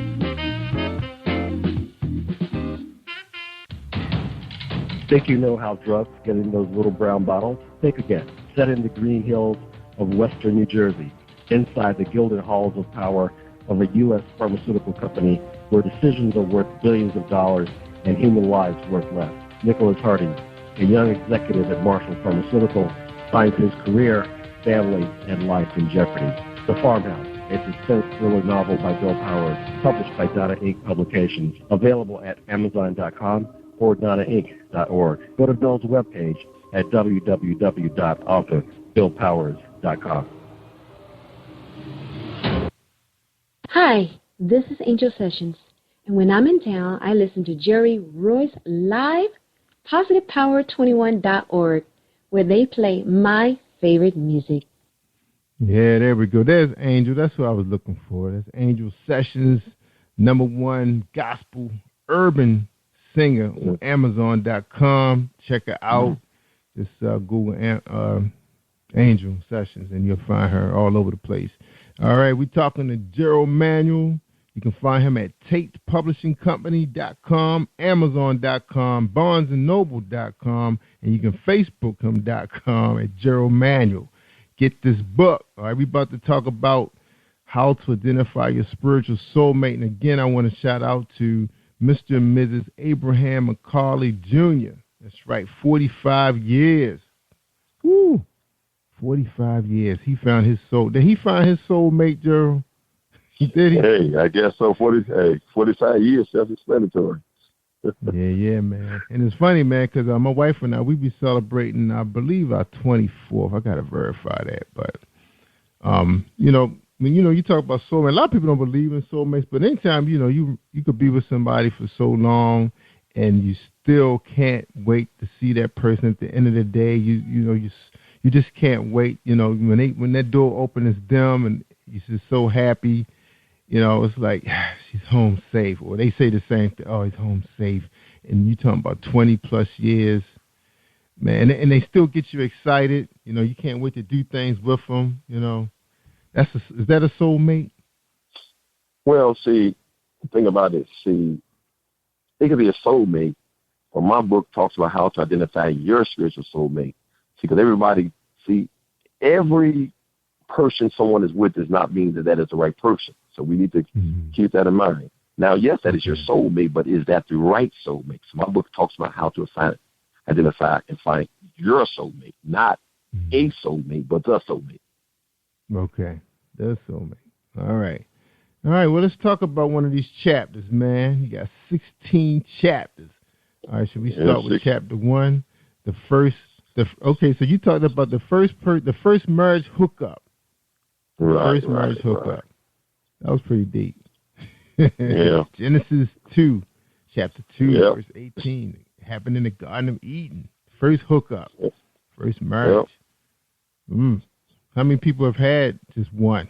Some people want their second and third. I mean, see, the thing about it is that when it comes down to the first marriage hookup, see, we need to understand something. The first marriage hookup talks about how God hooked up Adam and Eve. So I believe that, see, God has a manual. God has a way of hooking people up. I mean, the best matchmaker in the world would be God. So if God knows a person, he knows everything about a person. So if God can't find you the right person, then he can't be found. So we need to keep that in mind. So chapter 1 is specifically talking about how to do it God's way. Now, do you believe it has to happen in the church? You know, would they find that person in the church, or, you know, what's the deal? So are you trying to say, does they have to be a Christian, or do you have to literally find the person in the church per se? So which one are you trying to say? Yeah, because the reason why I said it that way is because, well, it's like a two-part question. Where I'm glad you asked for explanation, because I was thinking about what my sister's always saying, and what other women always say. I'm gonna go to church because I could find me a Christian man. And sometimes my rebuttal will be, well, why you gonna have to find him there? Suppose you can find him somewhere else, and because you have that part of you, he can become part of that. Because maybe he didn't grow up in a home that, where it was, Bible reading and Bible studying. Maybe his mom was working all the time, 7 days a week, so he don't know that. But he's still a good man that can follow your ways, your ways. What you say about that? See, we need to understand something. Just because you have a good man does not mean they're the right person for you. They're the right man. So we need to keep those two things, because you can find a good man a dime a dozen, but you find the right person 1 in a million. So we need to keep that in mind. Now, from my perspective, is that, you can find a person in church, but church to me means that giving your life to the Lord and have a relationship with Jesus Christ. Because first of all, the Bible speaks about be not unevenly yoked. So what a lot of young ladies get all mixed up and messed up at, now don't get me wrong now, it is a lot of godly men who go to church. Just because they're a saved person still does not mean they're the right person for you. Okay? Also, keep that in mind. See, unevenly yoked, God does not bless unevenly yoked relationships. Now, he honored it because he's the one who implemented the first marriage hookup in the Garden of Eden. But it won't be blessed to a certain extent that you can reap all the benefits and all the blessings from it, because we need to understand this, okay? And I talks about this in the 10th chapter of my book called The Power of Love in the Relationship. And the reason why we need to be careful about being unevenly yoked with a person who is not in the church per se, Jesus' church, saved relationship with the Lord, is because that if I'm not saved, if I'm a Christian, Jerry, right, that means that I have the love of God within me. See, it's not one kind of love, Jerry. It's different kinds of love. But I want to quickly talk about 3 real quick to be able to, understand what I'm talking about. Okay, we have agape love.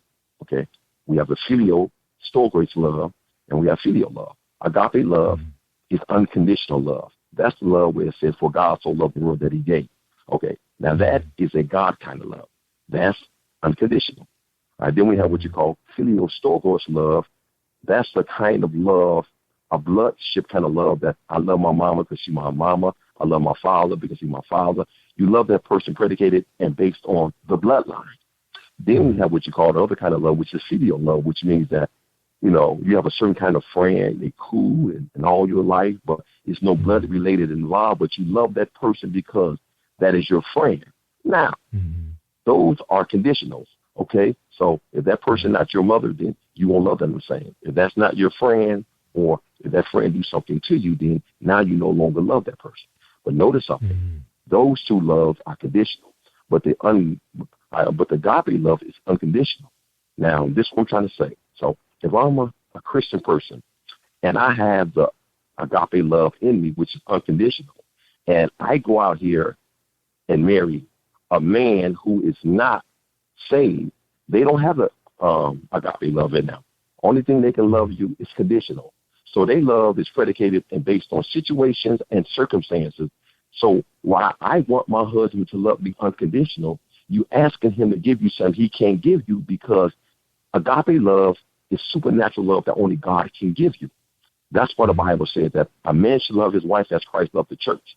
So you asking somebody to give you something that they can't give you, because that love only comes when you give your life to Jesus Christ as your personal Savior. Then the love of God comes within you and give you the ability and the power to be able to love that person. Very good, very good. So let me ask you this. You was pretty deep down some people there, Gerald. Let me ask you this, man. What really inspired you the most about writing this type of book? I mean, because you pulled out a lot of Bible principles. I mean, if a person is not really that deep in their studies or really can interpret the Bible that way, can it really help them? I mean, would they need Bible study or counseling to go to really This book is really simplistic. Everybody, all the copies out in sold. See, the reason why they like the book is because it's not real deep. It just is being brought to your attention, and then when you be able to read it, like, I never thought of it like this. That makes sense. Wow. So you don't need no one to sit you down and and get a dictionary and Bible dictionary and begin to explain it to you, because a lot of the books, what makes my books real good, my book real good, is real simple, self-explanatory. Now, I do have people, if you don't understand certain things about the book, you give me a call and I can explain it a little bit more. But really, it just brings to light some things that people just really need to understand. It's not really that deep. Yeah, but I mean, it was some sections in it, like some of the stories, you interpreting with some of the scripture. You was like, wow, I didn't say it like that at first. You're right. That's why I said it was pretty deep. Yeah, right, it was good relationship the way you related it to the scripture. That's what the whole flow was there, especially for somebody who like some people pick the Bible up because they looking for some calmness in the morning. Like a lot of my friends, when we do read in the morning, you start your day, you at work, you at peace. You're trying to come into your own. You try and connect with your spirit, and you say, okay, I feel good now. I'm calm and ready to get started. To me, it was almost like reading. It's like I needed to be in my place to read the book the way I really wanted to read it. I couldn't just read it like say you're on your lunch break, you want to get a quick read. Can't do it like that. No, it's impossible. Right. And let me say something that's real deep, okay? See, I'm not trying to get real deep because the book is real simplistic and, it's not meant to be deep. But let me explain something to you, I'll go back to the first marriage real quickly. What we need to understand something is that you spoke about soulmate. And if we read the first chapter, it explained that God went inside Adam, right? And took a rib out of Adam. And he went and created Eve off the rib. And after God had created Eve from the rib, he brought back to Adam what he took out of Adam. So spiritually, every man is missing not a rib, but their rib. So if you're not married, then you spiritually missing a rib. And that rib is your spiritual soulmate that God has for you. So what happened is that, so a lot of times people get mixed up in a certain kind of relationship, and that's why the divorce rate is so high, because you walking around here with somebody else's rib. Because three things, you understand something. God is the one who decides when you are ready for a relationship. Number one, God will always bring you someone who is comparable to you. Number two, and number three, this was get deep at. The person that God brings to you, right, was a part of you already, because Eve came out of Adam, and God brought back to Adam what he brought out of Adam. So Eve was part of Adam from the beginning. So Eve was not a rib, but the rib of Adam. See, that man, I told you this book was deep, because that's the chapter I started out with. I was like, wait a minute. Yeah. Like I said, I was trying to read that part while my family was talking and having a good time, and they wanted to pull me. I was like, wait a minute, I got to get back to this. This is kind of deep. It's not like it's going to be a fast read, even though, it's just 16 chapters. All right, man. Right. All right. Let's get into this, Gerald. Now, you wrote it when you was a single man. Where were you spiritually when you? Now, I just want to ask where you were, because I know what happened when you wrote the book, because you was led by the Spirit. But where were you yourself spiritually? No, I was a pastor. I was a Christian, loved the Lord, to have a congregation. I was single, and it was a challenge for me too, because I started looking at. It was more challenging for me because I had to live up to my standard, and a lot of times the fleshly part don't want You know, the fleshy part will look at the outward appearance of a person. You know, the nice thighs, the breasts, and all that kind of stuff. The voice, you want a nice voice. Yeah. Right, the nice voice, articulate, all of that. That's a part of human nature. So I had to catch myself on that too. So God had to reconstruct some things in my life and cause me to start looking at, the inward of a person and not so much of the outward of a person. Don't get me wrong, that everybody want a beautiful look and all that kind of stuff. So and it was a challenge for me too. Yeah. I was wondering, where were you, because and that's what you're thinking about. Because in your mind, you kind of develop her in your mind, the way she walks, the way she moves. To me, a woman, let me say a lady first. She's like, they like art. God really took his time when he built them. They just built differently. When you look at them, they make you stop walking. They make you stop thinking.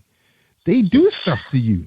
It's like, that's why and I still kind of figure out, because I had a guy on the show that was talking about homosexuality one time, and I know you covered that in this book too, and I got to get to that part. I'm just trying. I said, well, what happened to that man that when he see this woman, and I don't care who it is, women, it's something about all of them that's going to be attractive, whether it's their eyes, the way they open their mouth, the way they sign. It could be anything, man, that could mess you up. You're like, oh my God, did she just look the way she sat down across the legs? Some guy. And the thing about it, and with the thing about it, and that's the 16th chapter of my book. Women need to know their value. Women are the prize. They are the prize, and they do not know that. They don't. No, no. Some of them do. And someone try to take advantage of it. That's the bad thing about it. But if a lot, power. they'll take advantage of it. But a lot of young ladies need to know their value. They are the prize. A man is not complete. Think about it. They are missing something, and that something is that. So because God said that it is not good for man to be alone, I will bring him a helpmate. So Eve completed the process with Adam. See, that's powerful right there, man. And see, that's why I'm, when I think about this, science, biology, what happened to those guys? What happened, in chapter 12? What happened to those guys, man, that, when they see, because I'm telling you, I've been with my wife for over 20-something years, dude, and I tell you, man, I got to look at her, man. Sometimes I can't believe it. I was like, sometimes I just sit there and watch her work, just watch her walk to the bathroom, just hear her call my name. I may not even say nothing. I just want to hear her call it again, And I was like, what happened to these guys? Because I was looking at chapter 12, and I had a guy on the show that was talking about, he made some sense, too. I wish I could remember that episode, man. But I said, what happened that when those guys see these women, they don't stop in their tracks, you don't turn that car around and say, I got to look at her again. I remember when I was single, man. Well, even my wife, I was like, oh, man, I can't wait till she walk in the house. Honey, how you doing? Even if she had a bad day, she still looked good. I still want to be in her company. In fact, we may not want to talk about what happened at work, but, I got to suck it up. But, I don't know, that chapter 12, man, that's interesting, man. But anyway, dude, we're gonna take a quick break, man.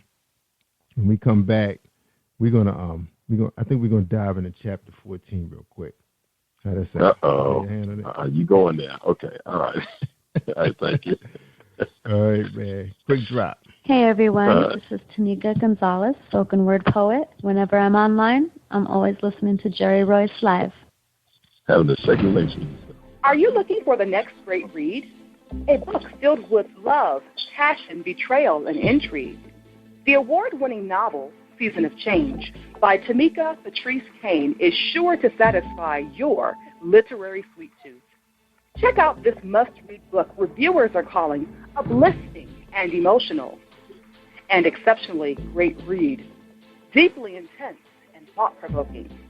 Order your copy today, available in paperback and ebook on Amazon.com or at www.tamikapatrice.com.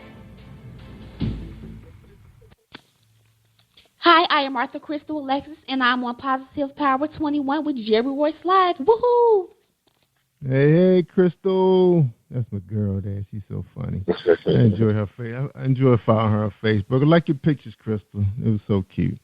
All right, man. We got to talk about chapter 14 because the single ladies are listening. That's page 139. Having a sexual relationship with yourself. All right, now I didn't get to read that yet, so you're going to tell us a little bit about that, man, and then give us an explanation of that chapter. Well, basically it's kind of self-explanatory, having a sexual relationship with yourself, which means that some people have become addicted to themselves. A lot of this has to do with bedroom novelty, sex toys, masturbation, pornography, and all that kind of stuff. And all this ties this in with relationship because a lot of people is wondering why God is taking so long to bring up their mate. Well, that could be one of them because you play, you masturbate, you're playing with toys, and this is where the deception comes in, Jerry. Now, you could talk to ladies who've been single for 4, 5, 6 years, right? And they brag on it. Girl, I've been single for 5 or 6 years. Yeah, physically you've been single for 5 or 6 years, but spiritually and mentally you have not because you have not bedroom novelty toy called Steve. So every night, you and Steve, do your little thing. So in all actuality, you have not been single for 5 or 6 years because any form of sexual gratification outside of marriage is considered a sin in God's eyesight. So basically having a sexual relationship with yourself has to do with you have become addicted to yourself. That's powerful. Whoa. And this is a show out there now, Mary Jane, and remember her niece was staying with her, and she discovered her little stash, and her niece discovered how to get into her camera security, and it's like that was like Mary Jane was always having problems with these guys, but that was like her thing too, Yeah, she got a lot of issues going on, but that's a lot of women.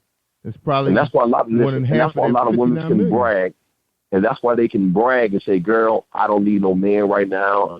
I'm good. I'm straight by myself. Yeah. Because, you go home and under the bed and all that kind of stuff, you have your different names with different kinds of toys. So you would never get nobody because God would never bless you with somebody like that because you are committing, fornication, any form of sexual sin outside of marriage is considered sin. So you are defeating the process. So stop bragging that you've been by yourself for 10 years and 8, 9 years and you still got those toys under the bed. So the blessing is being blocked. It's being blocked because God is not going to change his will to fit your agenda. He won't. Either God's way or no way. So what happens to the Holy Spirit? What is he going through? What has happened with that spiritual connection when they in that room right there? So are you talking to unsaved people? Are you talking to unsaved people or not saved people? Well, because the saved ones, say it's a saved woman. She's connected with her Holy Spirit, but she's still having a relationship with herself because she doesn't have that man, but she's sexually frustrated. She thinks she's doing all the right things to meet him. She see a guy at church, she see a guy on the job, and that's another thing too. Speaking of that, not to jump too far for this, because of the laws that's set up at the job, it makes it difficult for a guy to pursue a woman. Because his job is at risk. Then even at the church, you don't really have that many single ministries that's available to give him an opportunity to get to know one. Because a lot of times women are basing everything on what they see.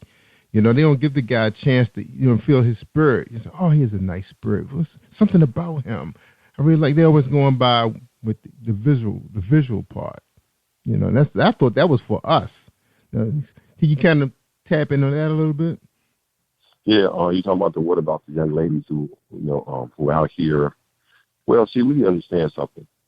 Just because you are by yourself does not give you the right to go ahead and start, doing ungodly things with yourself. See, the thing about it is that you can't compromise, and God is not going to compromise.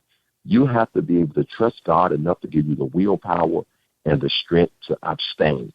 It's not going to kill you if you don't have sex. You can wait. People do it all the time. God is not going to ask you to do nothing that he would not give you the grace and ability and the power to be able to do. But a lot of people do not depend on God. They depend on themselves. And if you are dependent on yourself, of course you're going to fall all the time because your human nature. See, sex is a treat. We understand something. God designed sex. So your human nature wouldn't have sex. There's nothing wrong with that. But you have to bring your body under subjection and say, I will not do it. I'm going to obey God. And that's the problem. You need to depend on God to keep you from that and not yourself. And you did give a couple of scriptures in Corinthians, 1 Corinthians chapter 6:20. You were bought at a price. Therefore, glorify God in your body and in your spirit. So that's what that means? Right. Yep. Because, see, the point is, you gave your life to Jesus. So really, spiritually, you don't have a life no more. If I gave you some money, Jerry, it's not my money no more. It's yours. So when you give your life to Jesus, you don't longer have a life. You saying that, okay, Lord, this is your life. So you were bought with a price. And that price, when Jesus Christ died on the cross, he paid for you. So when you give your life to Jesus, you gave your life over. Oh, man. Yep, so God will know it all. Yes, sir. Now let's talk about this book. Can it change the way a woman is thinking right now? They pick this book up right now. They download this book. They get the paperback version. Would it change them, their way of thinking? Every woman, this honest God too, okay? And look, I'm not exaggerating. Every young lady who I've sold this book to, right? I did book signing. I did sold copies of it. They fall in love with it. Get raised report like best-selling talk. So it's a good book. But my only advice is about this book, right? When it comes down to married couples, I try to ask a married couple have to read it kind of differently because it'll have people looking at their spouse. I'm being honest. You're like, wow. I know. I'm telling you, it's deep. So you have to be but yes, it is a life change. You have to be. So, all right, so you have to be a little careful because now you start looking at your spouse a little differently. You start questioning married couples. Motives? Yes. Right. Yep. I done had that happen to me before. No, it's not intended for that. If you marry, you stay with your husband, right? And just pray for the blessing of God to help you. Do not. It's intended for single people, not married people. So married people need to be very careful because, trust me, I'm not trying to give you no way out. Yeah, because I was starting to think, man, I was like, wait a minute, she may not be my soulmate. See, that was like, but I like everything right. about her. I love everything about her. I know it. Person on earth, hard worker, good mom. The love of my life. She's eye candy. She treat me well. She don't nag me.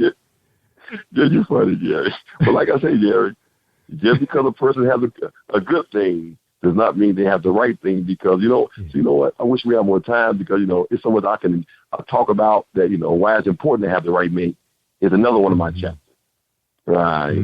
So man, we got to have you back, man. We got to have you back, man. We got to sign you back on for April, man, so we can get through some more of these chapters. Okay, we're going to have to take a quick break. And then we're going to have to come back, get your final thoughts on to our audience. Okay. It's deep, man. It's deep. I appreciate it. All right, brother. Hold on. We're going to listen to another message from Marilyn Dunn since she's my big time sponsor. Hold tight, everybody. Marilyn Dunn and Kevin Dunn. Hi, I am recording artist Marilyn Dunn from St. Louis, Missouri. If you are looking for some soul-stirring, anointed, spiritual, and heartfelt music, visit my website at www.marilynnDunnMinistries.com. Or you can also find me on CD Baby, iTunes, and Reverb Nation. For booking information, contact Mr. Kevin Dunn at 636-856-0551. That's 636-856-0551. You are listening to Jerry Royce Live Worldwide Podcast. Hello, I'm Author Gerald Manuel. I'm with producer Michael Powers, and I'm on Positive Power 21 with Jerry Royce Live. And when I'm online, I listen to Jerry Royce Live on www.speaker.com, positivepower21.org. Peace out. Hey, we're talking to Gerald Manuel, how to identify your spiritual soulmate. Hey, Joe, is anybody you want to, say hi to, man, before you give us your final thoughts, man? I mean, I'd like to just thank, I'd like to thank all the Jerry Royce listeners. First of all, for taking the time out to tune in on this one, on this wonderful, show about how to identify your spiritual soulmate, and I'd like to give a shout out to you, Jerry. Thanks, for taking the time for me to be able to talk about my book, because a lot of people don't give a platform like this. I like to thank you first of all, and also I'd like to thank my Lord and Savior Jesus Christ. I give Him, God, the glory, the honor, and the praises, and I'd like to thank my wonderful wife and my kids. Amen, amen. And matter of fact, man, we've been going back and forth. Brandon and Carol and myself. Have her inboxes, email us, and we can set up for April, man. Have you back on, man. So tell her it's up to her now to make it happen. Okay. All right? Okay. Man, this was an awesome conversation, man. Like you said, it definitely could be a 2-hour program, because I used to have a show that was like this, but we went a little bit too far, but then we had to cut that out. So I had to squash that. So I said, well, if I find me a Christian brother, I'm going to start the show back up. So people love hearing about relationships, but now they need to know how to do it the right way. And this is a good book, How to Identify Your Spiritual Soulmate. Again, it's Amazon.com, Tate Publishing Company. Tell us about Tate Publishing Company before you go. And Tate Publishing Company, there's a, small, not too mega or not too small, kind of in between. It's a very nice publishing company. They will work with you. If you got some good material, some good book, language and all that kind of stuff, they work with you. So Tate is not bad. I have not heard nothing bad about Tate thus so far. So I recommend Tate to anybody. All right. Now, were they one of those companies where you had to submit your manuscript and they had to accept it, or they would say, okay, no? Oh, no, Tate is very strict. See, what made me so delighted for Tate, every 2,000 people, who submit their manuscript, right, only 2 get accepted by Tate. Tate scrutinized to the T. I mean, if you get accepted through Tate, you have a good book. And not only that, about Tate, at first Tate wanted to, it's a Christian publishing company too. So Tate wanted to charge me at first until they read my book. And after they read my book, they said, hey, we do everything for free. So they put a lot of money into it. But they pumping a lot of money. I mean, right now, I'm into bookstores, and they try to get me to bookstores. It's going to be worldwide everywhere. So Tate is pumping a lot of money into this book. They see all the potentials in this book, yes. So Tate is a good book. I mean, hey, if you will Tate, then you have a good book, because they don't play games with any kind of book. Yeah, awesome. So when did you release this book? I released the book about a month ago, about 5 weeks. It's been released about 5 weeks, and right now I'm in the process of getting into televisions. There's some bookstores and on some radio broadcast shows in the Chicago area, and I'm trying to reach out to a couple other people. So they're doing a good job. Yeah. All right, so it takes my work too. Yeah, so you're just getting started in the game. Like you to help me too. It takes people like you to help me too, and I appreciate it. Now, Carol, she's like your office assistant manager or something like that. Yeah, she's my assistant administrator. She do everything for me. She's a beautiful, extremely beautiful, hardworking person like my mama. She stays on me. She keep me in check. Trust me. She's a wonderful person. Wonderful. Yeah. You need people like you need some people out there. They call them. Sometimes they call them like the street team. You need your street team. Guerrilla marketing, all that kind of stuff is real popular now. Now, are you thinking about me too? Oh, yeah, we could tell. Man. She was really right on top of everything. Now, this your first time author, correct? Yes. So are you going to be thinking about looking at another level, like getting a public relation, an agent? I'm kind of novice at this. I'm touching the surface. I had a couple of people want to intertwine with me, try to get me up and going, because everybody talking about bestseller. Everybody talking about radio review bestseller. So I'm a small fry right now. I'm not a big time pastor and all that kind of stuff. So I'm a small fry, but most definitely I'll be getting radio reviews and bestseller books. Yeah, that's what it takes. I mean, this is an excellent publication, much needed, man. I mean, I'm sure if God put your heart into this to write this book, made it happen like this, then, there's going to be some people going to be guiding. You got Crystal in your corner. She's been at it for a really long time. So, and it's some good people out there, man, that can really help make things fly. They know the industry pretty well, but, once God touches things, it's just going to happen. My friend Angel Sessions say it all the time, it's not her, it's God. And like I said, she's like on the top 5 this, top 5 that, and all she's doing is just singing the songs and just doing what he asks her to do. So I'm sure that's what's going to happen to you too, man. So let's get ready to fly. Oh, yeah. I am. Right. I know it's going to be bestseller. And trust me, go bestseller, I ain't never forget you, Jerry. Trust me, you're going to be the one. I want you to go out your platform, number one, first of all, because you gave me a good platform. And I really thank you. I really do. Yeah, thank you, sir. I appreciate that, man. I'm trying to stay humble, man. Sometimes I feel like acting like a rock star. Man, my family, we just be having fun. Yeah, we just having fun. I know. And my wife said she loves you. She said, look, my wife said, you know what? Can we do 2? Man, I don't want to get off. I like him. So you don't see that behind the closed scene. Yeah, we do got to get ready to hang up, man, so we can publish this show, man. But we're going to have you back, though, man. We're going to make me and Kurt, we're going to make that happen, man. And we appreciate you coming out and talking about this, man, because my sister, she's going to love this, man. She's going to be emailing me back and forth. She's going to be going crazy. Oh, okay. Right, bro. And one more shout out to Crystal Watkins. Author Crystal Watkins, okay? Watkins, okay? She's my girl. She's my a Facebook friend, okay? She supported me, so I give a shout out to her, too. I know Crystal's funny because I don't know what Crystal really, her real name is or her pen name. She's giving me so many names. Let's hear Crystal one more time. Hi, I am Arthur Crystal Alexis, and I'm on Positive Power 21 with Jerry Royce Live. Woohoo! She's so cute. All right, man, we get ready to get out of here, man. So, again, man, we appreciate you being here, man. And I tell you, Gerald, I tell people all the time, man, if they want to hear the good stuff, I mean the real good stuff, they got to listen to Jerry Royce Live worldwide on Positive Power 21.org and Pastor Gerald Manuel. Take care, man. Hey, man, God bless you, okay? If you need me or anything, let me know. God bless you, too. Sure will, man. Stay awesome all week long. Thank you for tuning in to Jerry Royce Live on PositivePower21.org and Spreaker.com/Positive Power 21. Hold line, Jerry. Is a Voice Enterprises production. And don't forget about replay on Facebook.com/Jerry Royce Live.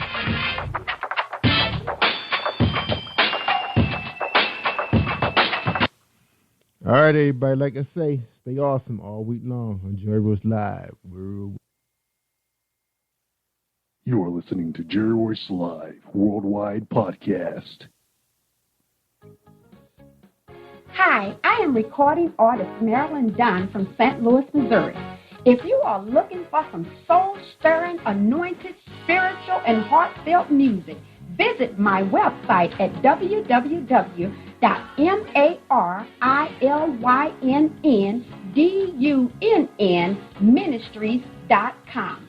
Or you can also find me on CD Baby, iTunes, and Reverb Nation. For booking information, contact Mr. Kevin Dunn at 636-856-0551. That's 636-856-0551.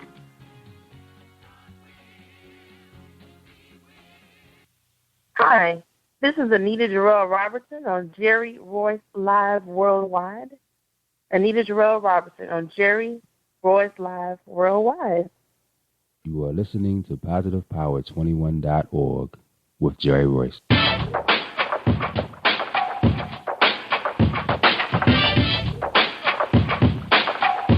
What up? It's your boy Kano Kingston. Hi, this is Angel Sessions. Hey, this is Pat.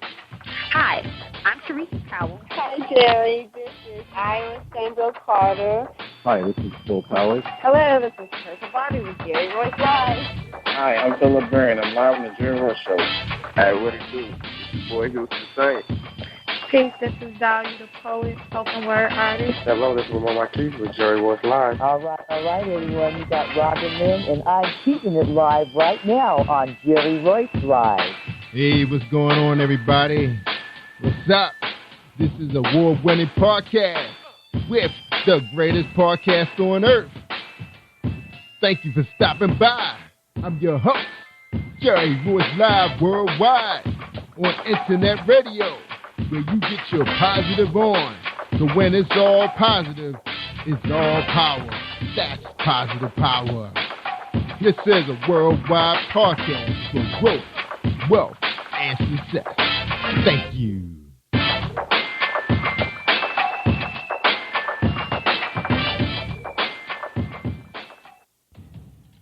Think you know how drugs get in those little brown bottles? Think again. Set in the green hills of western New Jersey, inside the gilded halls of power of a U.S. pharmaceutical company where decisions are worth billions of dollars and human lives worth less. Nicholas Harding, a young executive at Marshall Pharmaceutical, finds his career, family, and life in jeopardy. The Farmhouse, a suspense thriller novel by Bill Powers, published by Donna Inc. Publications, available at Amazon.com or DonnaInc.org. Go to Bill's webpage at www.author.BillPowers.com. Are you looking for the next great read? A book filled with love, passion, betrayal, and intrigue. The award-winning novel, Season of Change, by Tamika Patrice Kane, is sure to satisfy your literary sweet tooth. Check out this must-read book reviewers are calling uplifting and emotional, and exceptionally great read, deeply intense and thought-provoking. Order your copy today, available in paperback and ebook on Amazon.com or at www.tamikapatrice.com.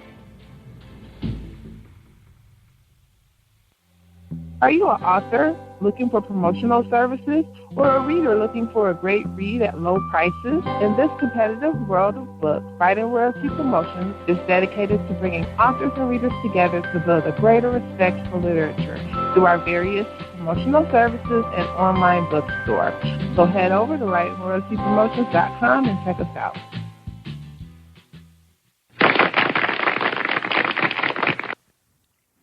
Thank you, everybody, for joining us, and welcome to Positive Power 21.org. I am Jerry Royce Live, and you're listening to episode 315 with Anita Jarrell Robinson as our guest tonight.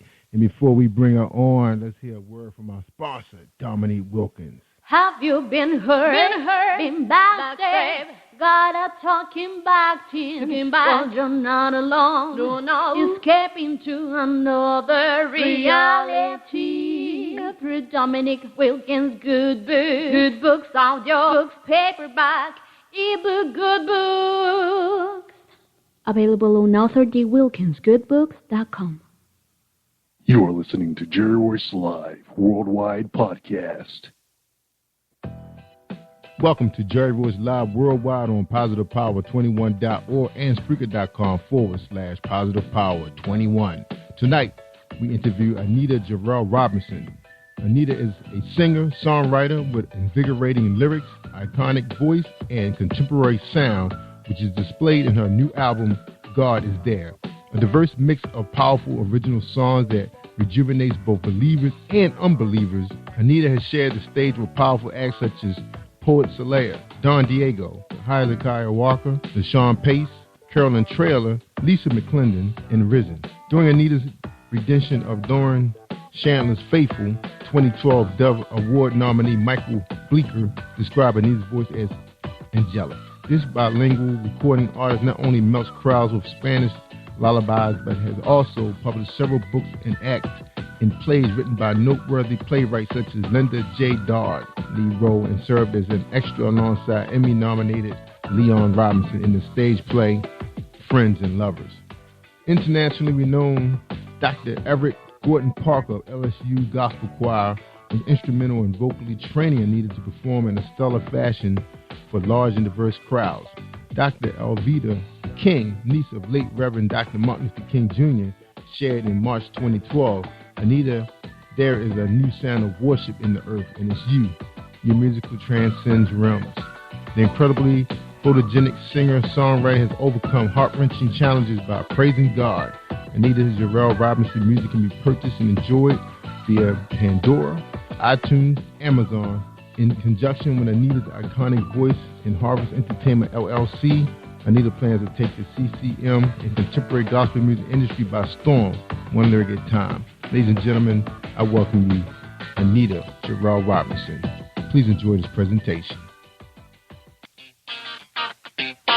Hey, this is director-producer Alan Wills, and I am on Positive Power 21 with Jerry Royce Live. And when I'm online, I listen to Jerry Royce Live at www.spreaker.com/positivepower21.org. Y'all heard? All right. Anita Gerald Robinson, welcome to Jerry Royce Live Worldwide. How you doing tonight? I'm feeling like a rock star right now. Yeah. How are you doing tonight? I'm awesome. I am awesome. So happy to have you on the show. Are you ready for your first question? Yes, you're sir. welcome. Go for it. All right. First question is, who is Anita Gerald Robinson? Anita Gerald Robinson is a worshiper, saved by grace. I'm just grateful to be a CCM contemporary gospel recording artist. My mission is just to save souls with my music and to encourage the saints. That's really me. That's me in a nutshell. Yeah, awesome. That's right, doing God's work. Now, Anita, did you start out singing in the church, or you started out in church in another direction and you came back? Tell us the story about how you found your way. I didn't have no choice. Shoot, I grew up singing in the church. I had parents who were in church, so that's what I had to do. I was about 4 years old, and I saw the mic and decided that I wanted it, and they let me have it, and that messed me up right there for life.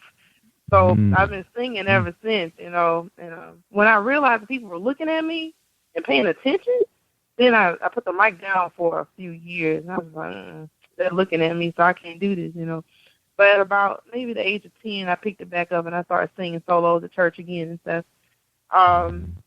And then I don't know, I started going through a lot of battles within myself, just as some kids do, when they see their parents going through different things, and sometimes they don't understand that parents struggle too, and so I just doubted God in so many ways, and so I drifted and just didn't know who I was. I mean, I went through a whole lot of religions trying to figure out who in the world I was, which now I'm grateful for that.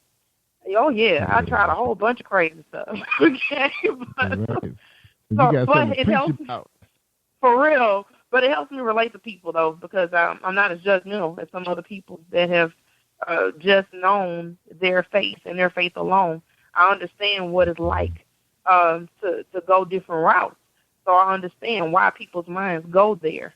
And I'm able to share the gospel with people that ordinarily they're looked down upon, or they're hurt by ignorant people that don't know any better.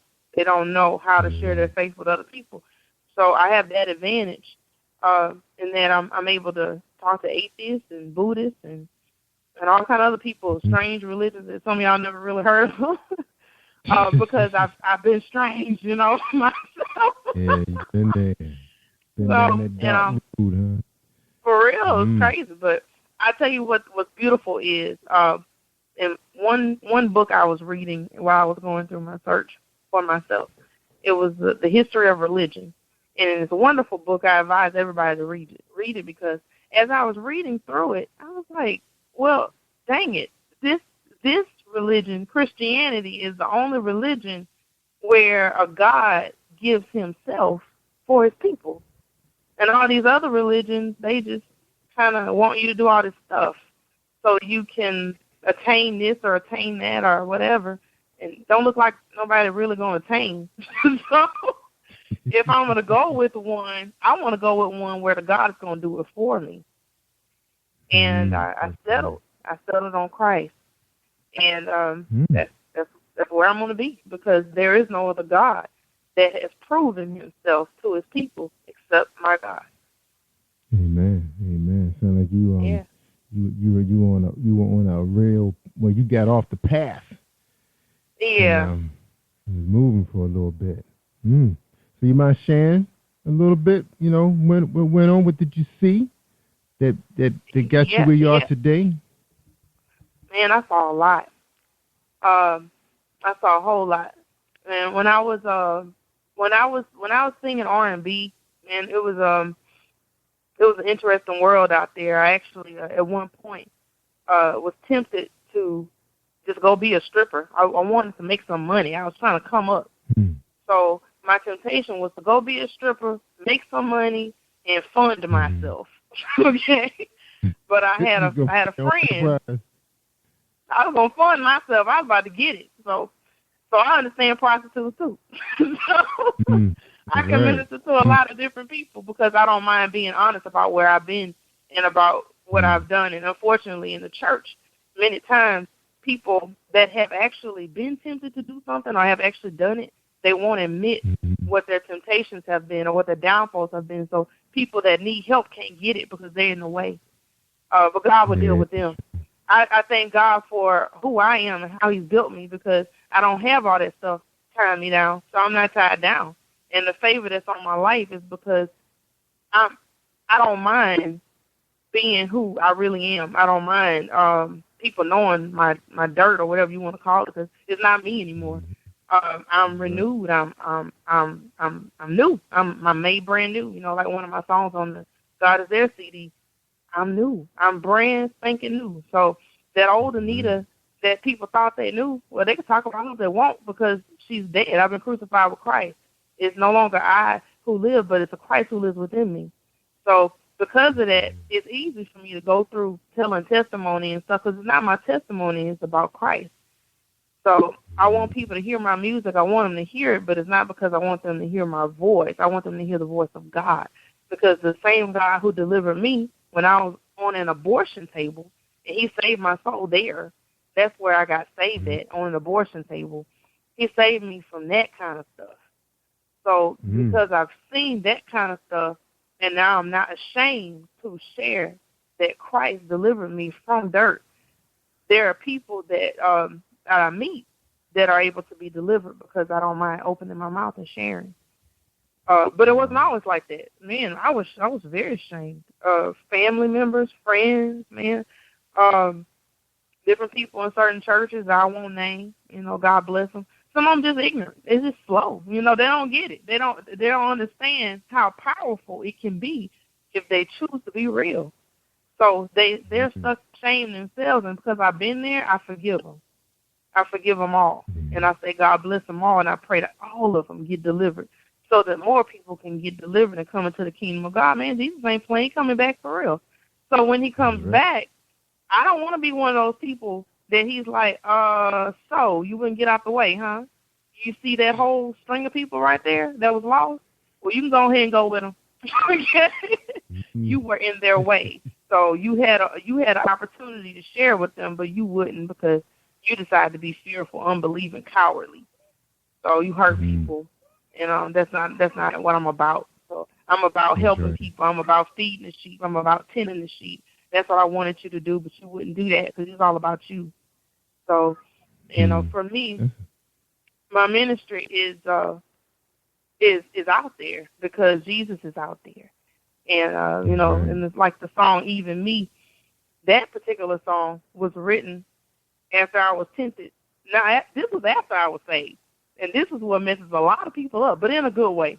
After I got saved, I was married. I got married to my husband. I'm married to now. I'm divorced. But now I'm married again, thank God. He's an awesome man of God. We've been married for almost 10 years now, thank God. That's a miracle. And seriously, man, I ain't playing. I was really jacked up whenever we got married because of my ex-husband, all this stuff that I went through.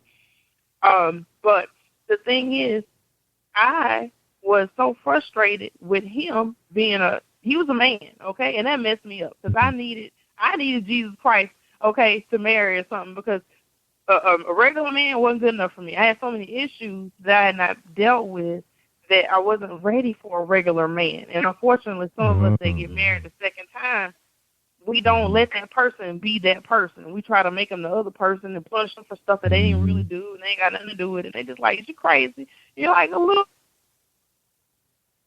You're right. Woo. All right. You still here, Nita? Sound like you faded out. Oh, And Nita. There you go. You faded out a little bit. Yeah, okay, I'm sorry. Yeah, but I had these things going on that I wasn't ready to give to God. And because I wouldn't turn them over to God, I started messing up. And when I started messing up, then I started drifting again away from my first love, who was Christ. And I was already in the pulpit now. I was already singing. I was already doing all this stuff. But because I had decided to take my heart back from my first love, I started thinking about doing some of the same things I was doing before. And while I didn't do them, my thoughts were there, though. And so it was only a matter of time before I would have entered back into that world. And so one of the things that I was entertaining it. I really was. I was right there. And this is the thing that really messed me up in a good way. I wanted to hurt my husband because he didn't know how to talk to me properly. And I wanted to hurt him emotionally the way he was hurting me. But men don't hurt the way women do. See? So women, ladies, look, I know I'm about to mess some of your game up a little bit, but I got to share. So this is the deal. When women get hurt, when we hurt inside, and we want you to hurt inside, men, we're going to cheat on you because we know that's going to mess your head up, because we know that you don't think we're going to do it. So we're going to do it so you can feel like a piece of dirt on the floor, because we feel like a piece of dirt on the floor. Now, that is not right, but that is the way we think. So, that's a killer we right there. don't think like no man. We think like a woman. And that's more cruel. It's changed. Thanks to Steve Harvey, that all changed. Y'all know how to think like a man now. Yeah, but still, we still think like a woman. I ain't gonna lie, man. We do. We'll mess you up, So, but in Christ, we won't. In Christ, we'll turn to prayer. In Christ, we'll do things to help you. We'll do what we need to do to be beneficial toward you, and we won't do anything to harm you, even if you harm us. But that's only in Christ. And just because you're a Christian doesn't mean you're doing things in a Christ-like fashion. And that's always a choice, too. We have to make that choice. And I was forced to make that choice. I went into my prayer closet, and I told God what I was thinking about doing. And I told him that what I was thinking about doing was cheating on my husband, and that I needed him to just forgive me after I did it, because I was about to do it. And he needed to hurt, and he wasn't helping him fast enough, and my little prayers apparently wasn't being answered, so I was about to just go ahead and do it. Now, I messed up, but I didn't mess up, because that was the right place for me to tell God what I was really planning on doing. And when I opened my heart to God and I said, this is what's really inside of me, and I can't hold it back anymore, that prevented me from making a fatal mistake. That's why I'm able to have the platform I have right now. It's not because I'm so good, but because I dared to bring my dirt into the presence of God, and he healed me. Then he gave me a song. And honestly, I never planned on putting the song anywhere, because I didn't want to tell this testimony. Shoot. Please, I wasn't trying to tell this testimony. Come on. But because I love God so much, I have seen so many pastors get delivered from this song. Pastors that will come up to us, come up to my husband and I after I would minister, because I usually tell the testimony before I sing the song, and they'll come up to me, and most of them, kind of quiet, like, they'll say, hey, you know what, sister, that was me you was thinking about. I've been having an affair for such a time with secretary, and I ain't tell my wife yet, but I think I'm going to go ahead and try to deal with that. I'm like, go ahead, deal with that. If I can do it, I know you can. You can do this. You can do it. Make it right. Cause eventually, which song was that? Anyway, do I have that song? Oh, yeah, you got that song. That's the number one song right there, Even Me, which is ironic, because I wasn't planning on sharing that song with nobody. I was like, definitely ain't playing on no CD. You can play it. Can we play it? All right, let's play it. All right, everybody, we're listening to Anita Jarrell Robertson, and her website. Let me give them your website. Her website is Anita Warships, AnitaWarships.com. All right, she got a lot of pictures out there, looking pretty and everything. She's sporting a short haircut, her long hair, her pretty church outfits, and she's singing in the street. All right, here we go. Even me.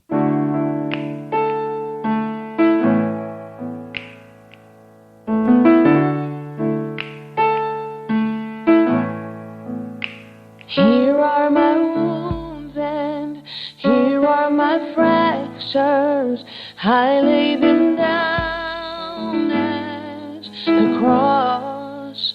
For you were wounded for my transgressions. Your blood was shed for my loss. So I pour my soul out to you. And you pour your soul out to me. The exchange at the cross, I believe, is mighty to save. Even me, you are mighty to save. Even me, yeah.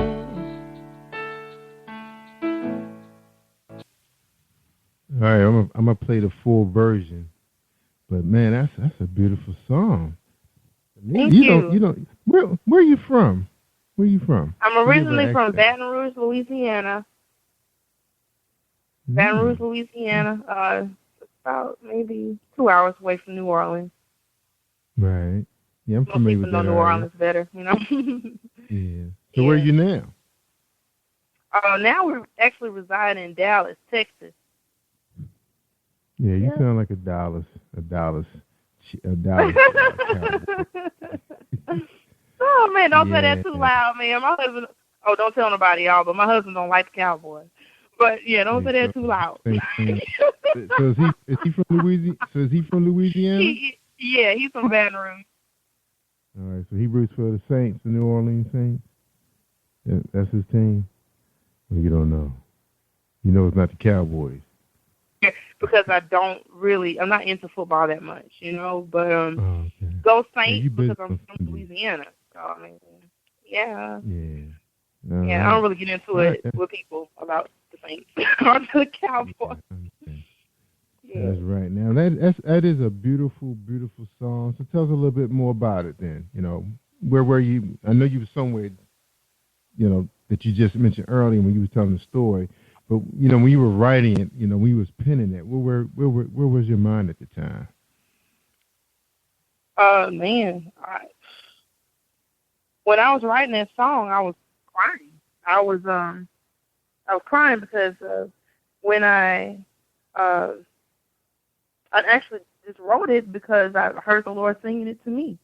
He was singing it to me, and I wrote what I heard because I was too broken up to do anything else. I had been reading in Isaiah 53, and when I got to the part about him being wounded for our transgression, it's like I saw him all over again. I realized that, dang, he loves me. He knows. I'm like plotting, you know. I'm not slipping. I'm not making a mistake. You know? I'm plotting to do something wrong, and he was crucified for this kind of stuff on purpose. He knew that we would do this kind of stuff, and so even me, dang, he would even die for me. He knew this ahead of time, and he died anyway. And it did something. It lit a flame inside of me about who I am in him. And I started rediscovering my Savior all over again. Yeah. You had to push, start over, reset. Yeah. It caused a big renewal when that happened. So, you know, things really haven't been the same since that one song. Yeah, it's powerful. Now, do you do retreats? You ever been on a retreat? I know you said you I've been on retreats religions.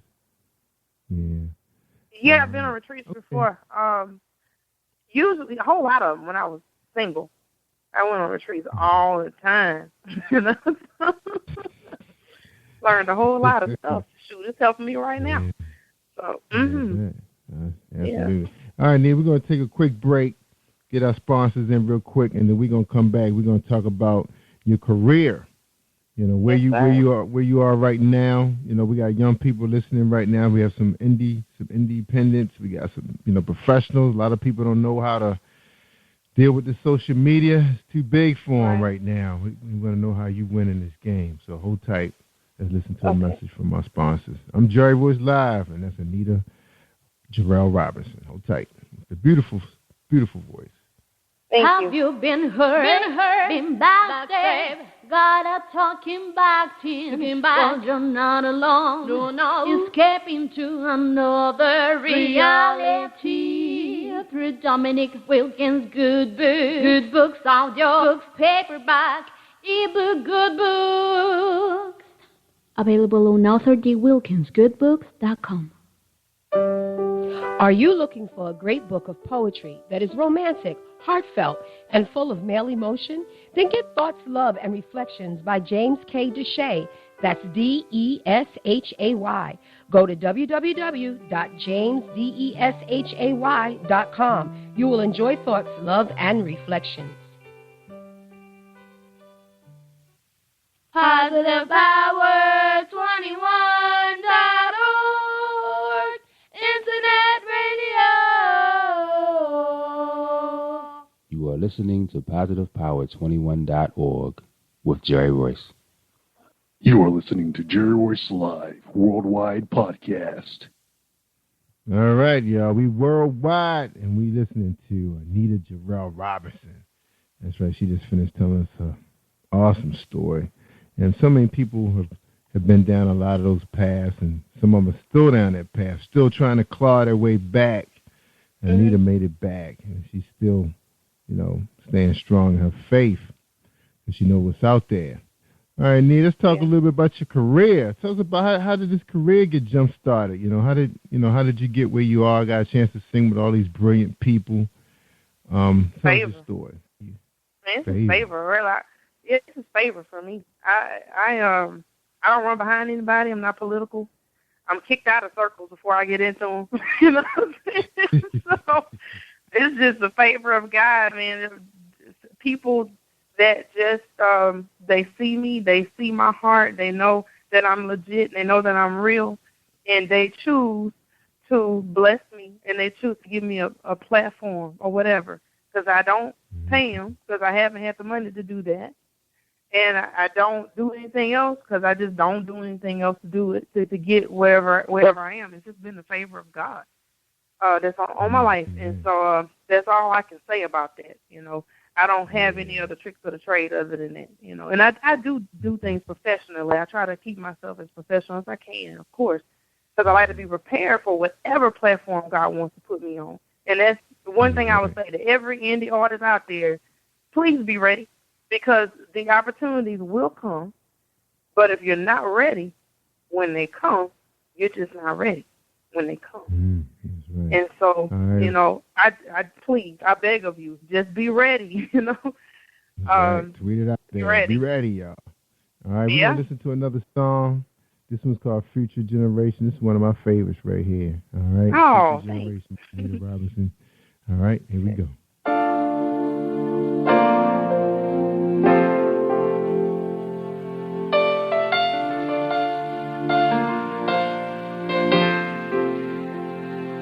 For the sake of future generations, I am laying down my all. For the sake of future generations, I accept the call. Many days have come and many days have gone since the day you loved me first. My response historically a frightened one, song without a verse. You have seen the very best and worst of them, and we do not measure up. Vain attempts to justly purify ourselves, but we keep messing up. Oh man, I just love that song. That's from Thank you. So that's from your LP. God is there. Yes, verse sir. makes a powerful original song, supposed to rejuvenate both the believers and the unbeliever. What about the ones in the middle, in the gray area? Yeah. It's gonna help them too. Yeah, Anybody. That was beautiful. Anybody who wants to come can. God is there. Anyone who has a desire. Yeah, God is there. He is there. It means Yahweh Shammah. And it means he's there. And actually, that is the title track, God is there. And that actually was written while my daughter was going through cancer treatment. We have a daughter who's 8 years old who has now been healed. And she is medically, medically she's been documented as a medical mystery because they stopped chemotherapy on her, and she was healed. And so actually we had a Jewish doctor that came to break the news to us, and she had seen us praying, and she's the one that broke the news to us. And she said, you know what, we don't know how your daughter doesn't have any more cancer in her body. All we know for sure is that it's gone, and it must have been Jesus because it wasn't us. And now to this day, every time my daughter goes up there for checkups or whatever, when this particular doctor sees her, she just breaks down and cries. She has no words. She just cries. And so that's another reason why I'm so adamant about what I'm doing, too. It's because of that experience as well. How old is she now? That one. She's 8. She's 8 now. Oh, she's 8 now. 8 years old. Yeah. So we started this journey with her when she was a month old. And we're told several times that she wouldn't make it, but she's here. She's here alive and well. And actually, interestingly, her blood type has changed, which the doctors, when it happened, her for real. And they had to go and research across the country to see if that was even possible. And they found several rare cases where it had happened, but they still don't know why. So I just say, well, why don't we just say it's God then? Because, I mean, there ain't nothing else. Alien didn't do that. I mean, thank God the internet was able to research it. Yes, they researched it using the internet and found that. And cause, I mean, the internet has been incredible when it comes to medical technology. Cause I was actually working in the publishing industry with a medical publisher, and it was just fascinating. All the stuff that's out there, man. Yeah. Oh, you'd be surprised what's coming through these medical books. I was like, I just couldn't believe what I was reading half the time. And this was like up to date, information, from studies and research. So I almost make you feel like a doctor a little bit. Yeah, a lot. Yeah, enough that I know that a lot of the stuff that's happening to people, is definitely, the touch of God, from prayer and people got to do what they got to do, save their loved one. Yeah, good for you guys. It's a blessing. It's a blessing. You got a chance to sing with some real powerful acts. We're talking about being a rock star now. How did you feel being up on the stage with Mr. Walker and Miss Pace? What was the feeling like? It was phenomenal. It was like it wasn't really happening. It was crazy. But I was just like, dang, for real? Okay, let me stop and sing my song. Right. You was hanging with him, too. So you was hanging with him? Yeah, of course. Of course. Yeah, of course I hang. That's what I do. Yeah. When I step on stage, it's going to happen. You know why? Because it's not really me singing. So I brag on my God. Because when I sing, every time I step on stage, I sing better than I sang the last time. And I don't say that myself, but I've heard people say that about me. But I attribute it to God, and I'm very proud of my God. I'm very happy to be his servant, and I'm just a vessel that he's using. So I'm grateful that every time he steps on stage and uses me to do it, I'm grateful that he sounds better and better and better to people, because I want them to hear him properly, and I want them to be delivered and saved even now in the name of Jesus. every time they put the music on, I want it to sound better. That's right. Now you had the opportunity to be trained by some internationally known people. So you mentioned in your bio, Dr. Everett Gordon Parker. Tell us a little bit about that experience. He is. I love you, Dr. Parker. That brother, he taught us a lot. LSU Gospel Choir, and a lot of beautiful voices came through there as well. But he blessed me. He allowed me to lead songs there, and by leading songs in a choir of that name. Sounds like you faded out again, Anita. All right. So that vocal training. You hear me? Sorry? Because you faded out a little bit. Look, let's go ahead and play Lift Up My Hands, and then I'll let you finish that story because you have faded out on that story. So hold tight. Okay. I'm not sure if it's your. Are you on a cell phone? I'm not sure if it's your cell phone fading out. Okay. All right. Hold tight. We're gonna listen to Lift Up My Hands. Anita Terrell Robinson. All right. The songwriter. Hallelujah. Are you ready to lift up your hands to the Lord? God said He wants everyone everywhere to lift up holy hands without wrath and doubting. Yeah. Oh God, you are so faithful. You've been so good to me.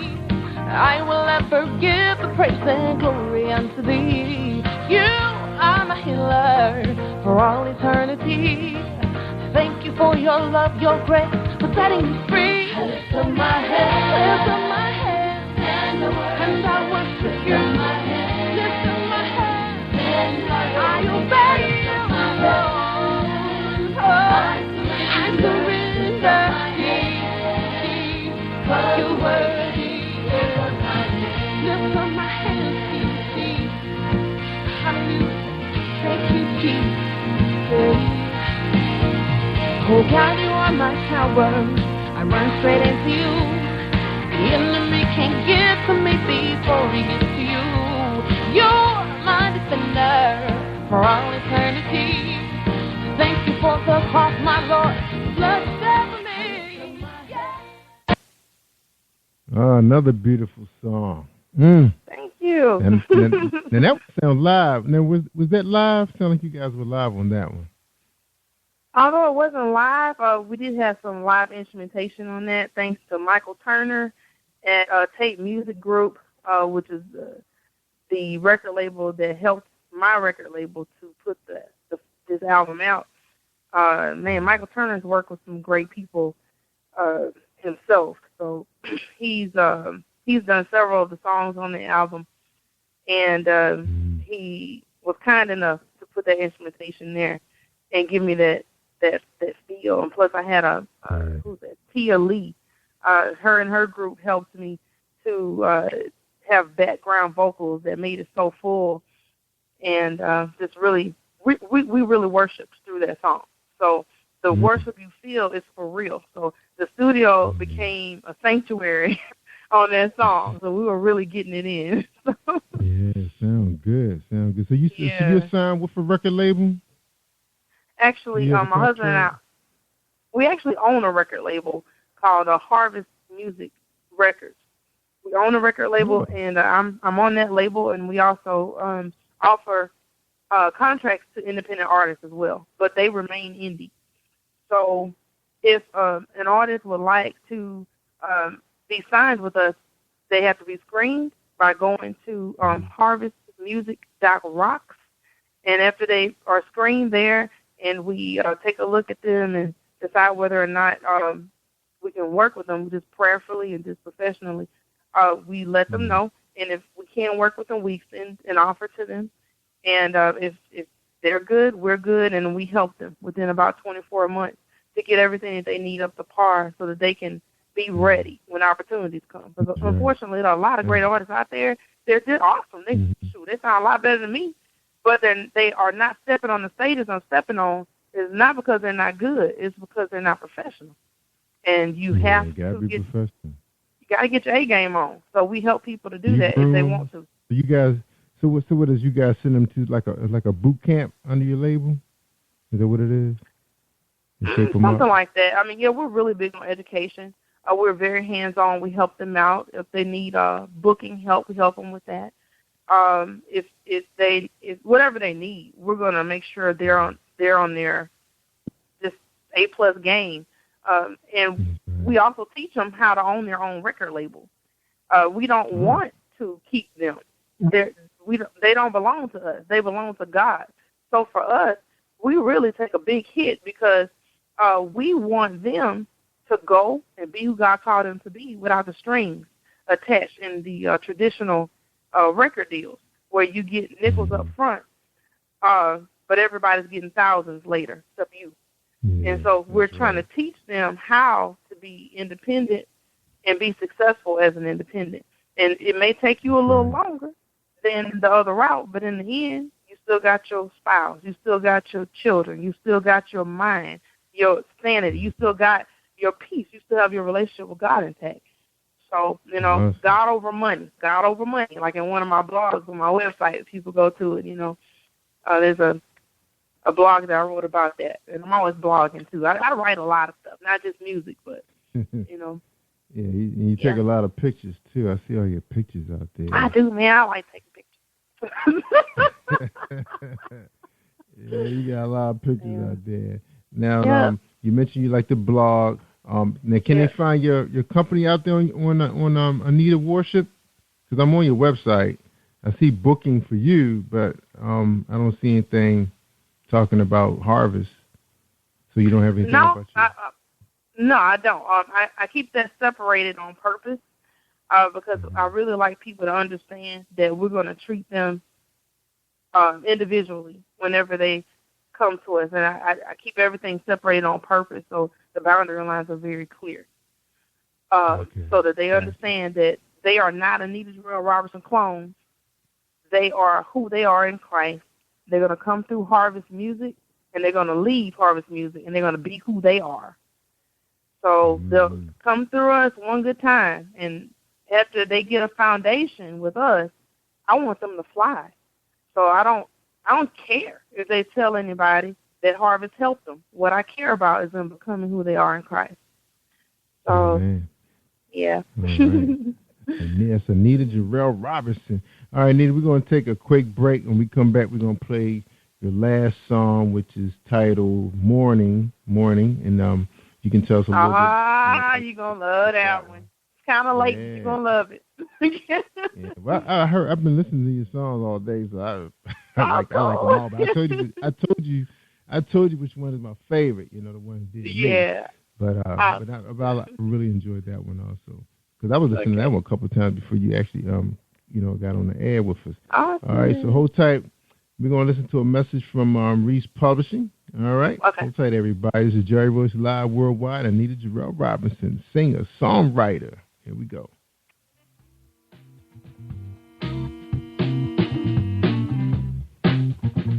Are you an avid reader of urban fiction, looking for drama, suspense, and more? Reese World Publishing is dedicated to bringing the world's best literature to our readers. Urban fiction, erotica, sci-fi, mainstream fiction, and children's literature are just some of the genres produced by our diversified family of authors. You can reach us on Facebook, Twitter, Instagram, and at our website, www.reeseworldpublishing.com.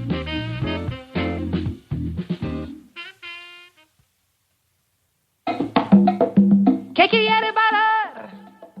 Who wants to dance? Bailamos, bailamos, bailamos, bailamos. Que quiere bailar? En la cabeza.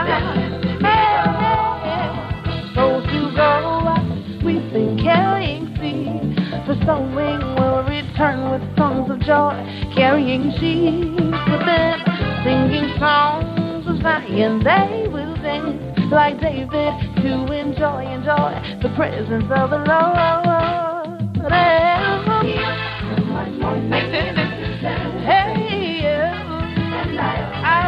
I owe you everything. My morning is you. I owe you everything. We were dancing to the Lord.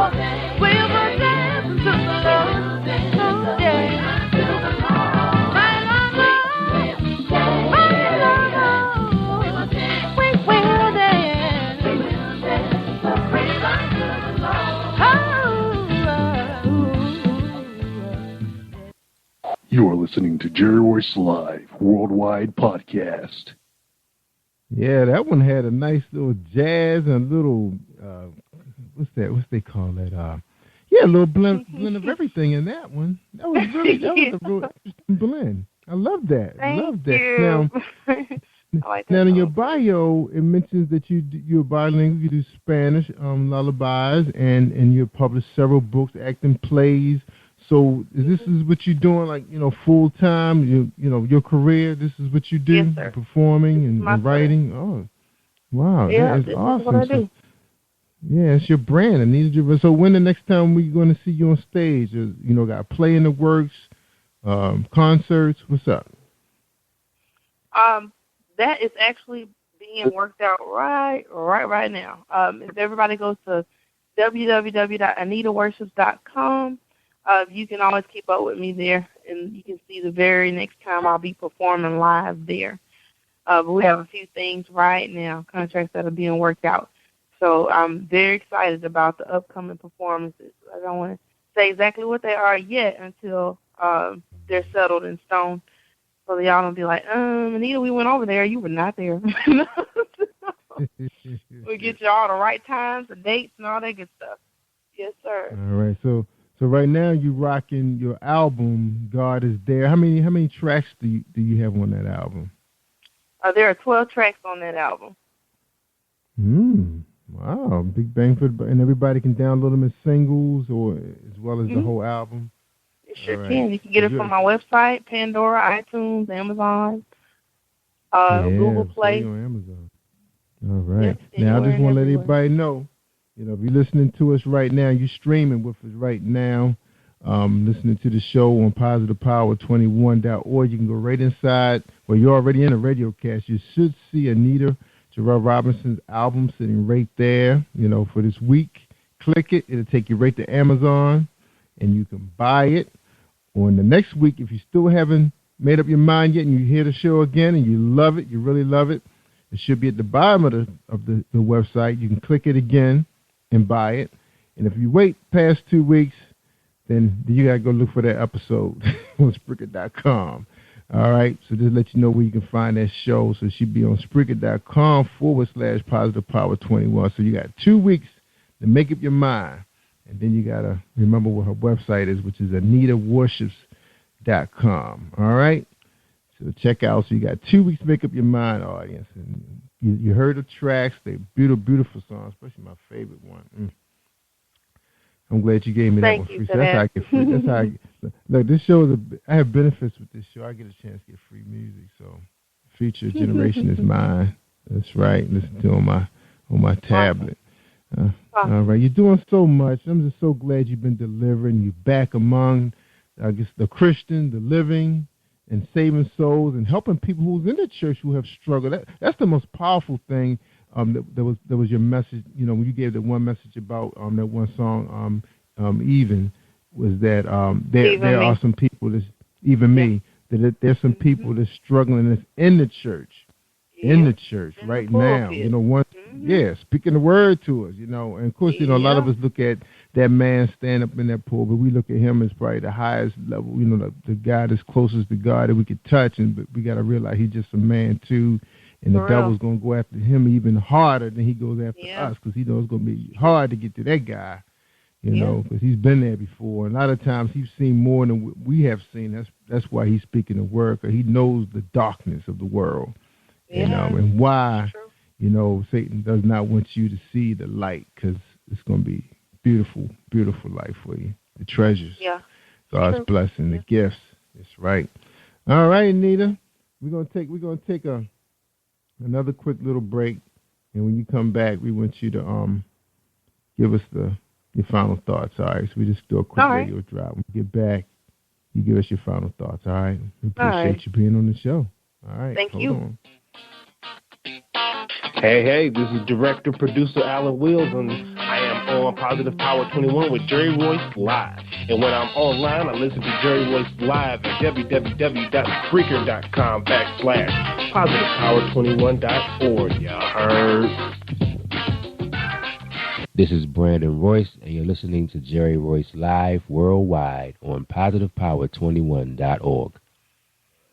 All right. Had to remind you guys because Anita just took over my show. Y'all probably forgot y'all was listening to Jerry Royce Live. I thought it was Anita Jarrell Robinson show. Anita, we appreciate having you here.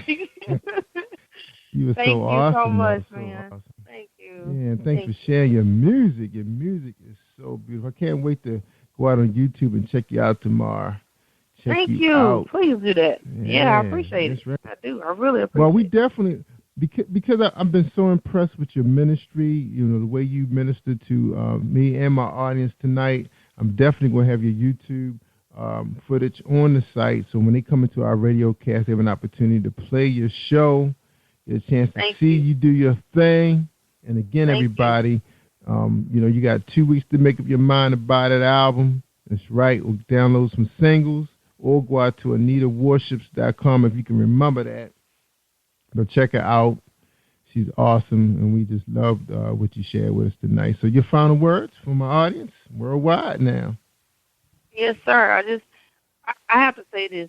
I was in Houston this weekend with Jerry P. Beasley at the Difference venue, and that was the most authentic experience I've had as a worshiper yet. I was with Prosperity 7, Rebecca Threadkill, Sharonda Sanders, Karen Rivers, Treva Jones, Yolanda Brown, Painkiller, Christopher McKinney, Jackie Hill, and a few other people. Soul Fruit. And I have to tell you, they're legit. And all of us, we're going to be across the nation sooner than later. Yeah, we're the real deal. And so I just want to share with all independent artists that are out there right now. Remember, things are changing in the industry. You can be on top. You can be on top, but don't forget that now. You just stay on top of your A game, improve where you need to improve, raise some money some kind of way so you can take care of your business. Yeah, because, it does take money to make money, but, hey, stay focused on your goals. And whatever you do, don't take your eyes off Christ. He has something for you. He'll lead and guide you through this thing. And you don't have to compromise at all. Please don't do it. Awesome message. Yeah. Awesome. Stay in touch with me. Stay in touch with me. Facebook, Instagram, Pinterest, Tumblr, all that stuff. Twitter, at Anita Worships. So everything on me is at Anita Worships. If you forget, just Google me. And I would love to hear from you. That's right. And they'll see you around positivepower21.org also. All right. Oh, yeah. Again, the show is archived. I think it's episode 3. Did I say 314? What did I say today? You said 315. That's what you said. 315. All right. Remember that. Episode 315. Yes, sir. All right, Nita. Appreciate having you here. I want you to hold on a second. I always tell everybody all the time, Anita, when they listen to this show, I said, man, you got to listen to Positive Power. You want to hear the good stuff. Just like tonight, you heard Anita Jarrell Robinson at AnitaWorships.com. It's your Amazon, any place you can buy music, you can download her. And again, check her out at our website, positivepower21.org. Anita, stay awesome, and we definitely going to be following you and checking out, see where you headed at, okay? And we appreciate everything you shared with us. Yeah. Yes, sir. Thank you for what you shared. It was awesome. All right, everybody. Like I always say, stay awesome all week long. I'm Jerry Royce Live, worldwide. Thank you for tuning in to Jerry Royce Live on PositivePower21.org and Spreaker.com/PositivePower21. This is a Voice Enterprises production. And don't forget about replay on Facebook.com/Jerry Royce Live.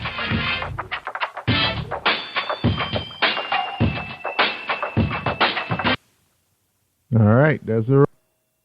You're listening to Jerry Royce Live Worldwide Podcast. Have you been hurt? Been backstabbed? God a talking back to you. Well, you're not alone. No. Escaping to another reality. Through Dominic Wilkins' good books. Good books, audio books, paperback, ebook, good books. Available on AuthorDWilkinsGoodBooks.com. Hi, this is Rhoda Coleman. I am the author of Honor My Father Really and Blemished Honor. We are listening to the Jerry Royce live show worldwide. You are listening to PositivePower21.org with Jerry Royce.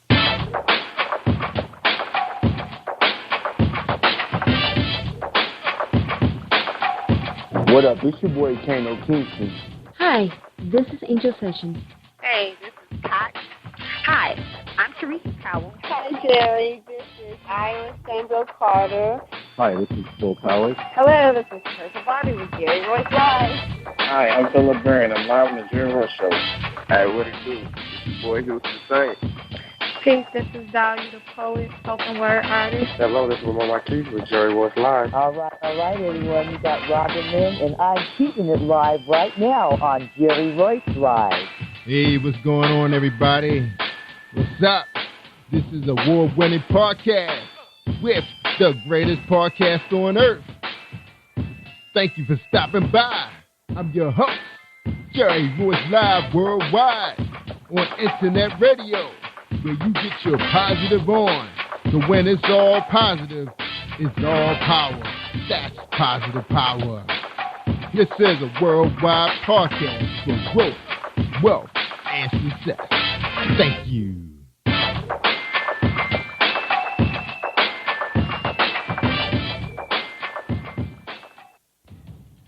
Think you know how drugs get in those little brown bottles? Think again. Set in the green hills of western New Jersey, inside the gilded halls of power of a U.S. pharmaceutical company where decisions are worth billions of dollars and human lives worth less. Nicholas Harding, a young executive at Marshall Pharmaceutical, finds his career, family, and life in jeopardy. The Farmhouse, a suspense thriller novel by Bill Powers, published by Donna Inc. Publications, available at Amazon.com or DonnaInc.org. Go to Bill's webpage at www.authorBillPowers.com. Are you looking for the next great read? A book filled with love, passion, betrayal, and intrigue. The award-winning novel, Season of Change, by Tamika Patrice Kane, is sure to satisfy your literary sweet tooth. Check out this must-read book reviewers are calling uplifting and emotional, and exceptionally great read, deeply intense and thought-provoking. Order your copy today, available in paperback and ebook on Amazon.com or at www.tamikapatrice.com. Are you an author looking for promotional services or a reader looking for a great read at low prices? In this competitive world of books, Writing Royalty Promotions is dedicated to bringing authors and readers together to build a greater respect for literature through our various promotional services and online bookstore. So head over to WritingRoyaltyPromotions.com and check us out.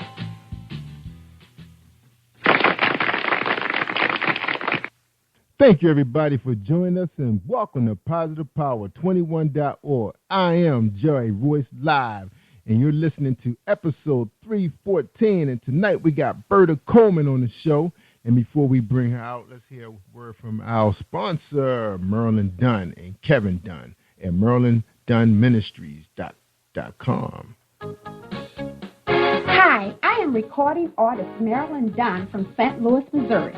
If you are looking for some soul-stirring, anointed, spiritual, and heartfelt music, visit my website at www.MarlinDunnMinistries.com. Or you can also find me on CD Baby, iTunes, and Reverb Nation. For booking information, contact Mr. Kevin Dunn at 636-856-0551. That's 636-856-0551. Don't delay giving up. Be strong and lift him up. 'Cause he's the power of life. Lift him up.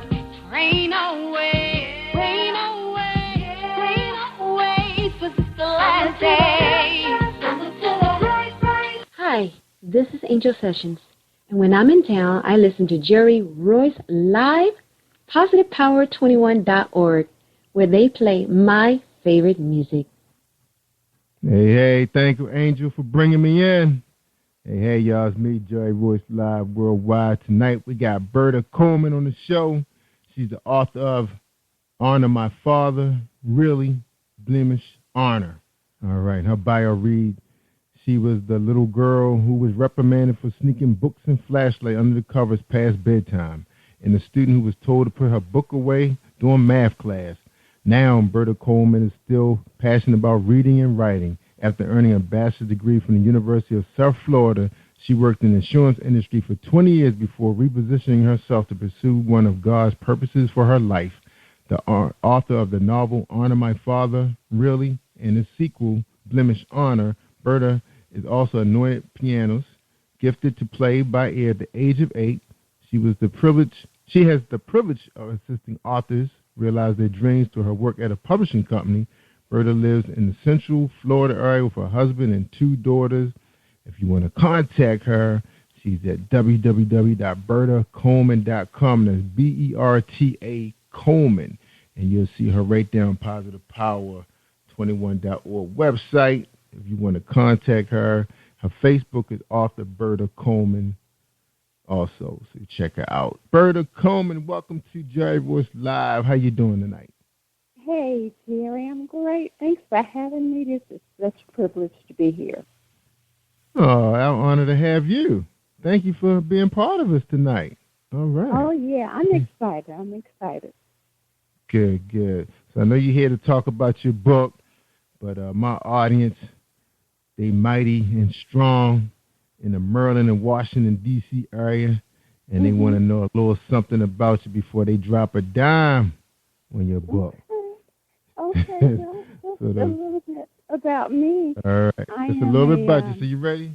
So the first question is, who is Berta Coleman?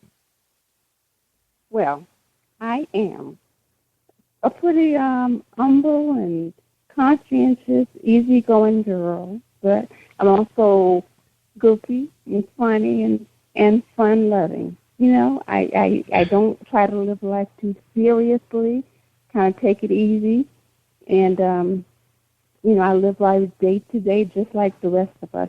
I don't have a big bells and whistles type testimony. You know, I grew up in a 2-parent home, and we weren't rich by any means, but we always had food, we always had shelter, we always had clothing.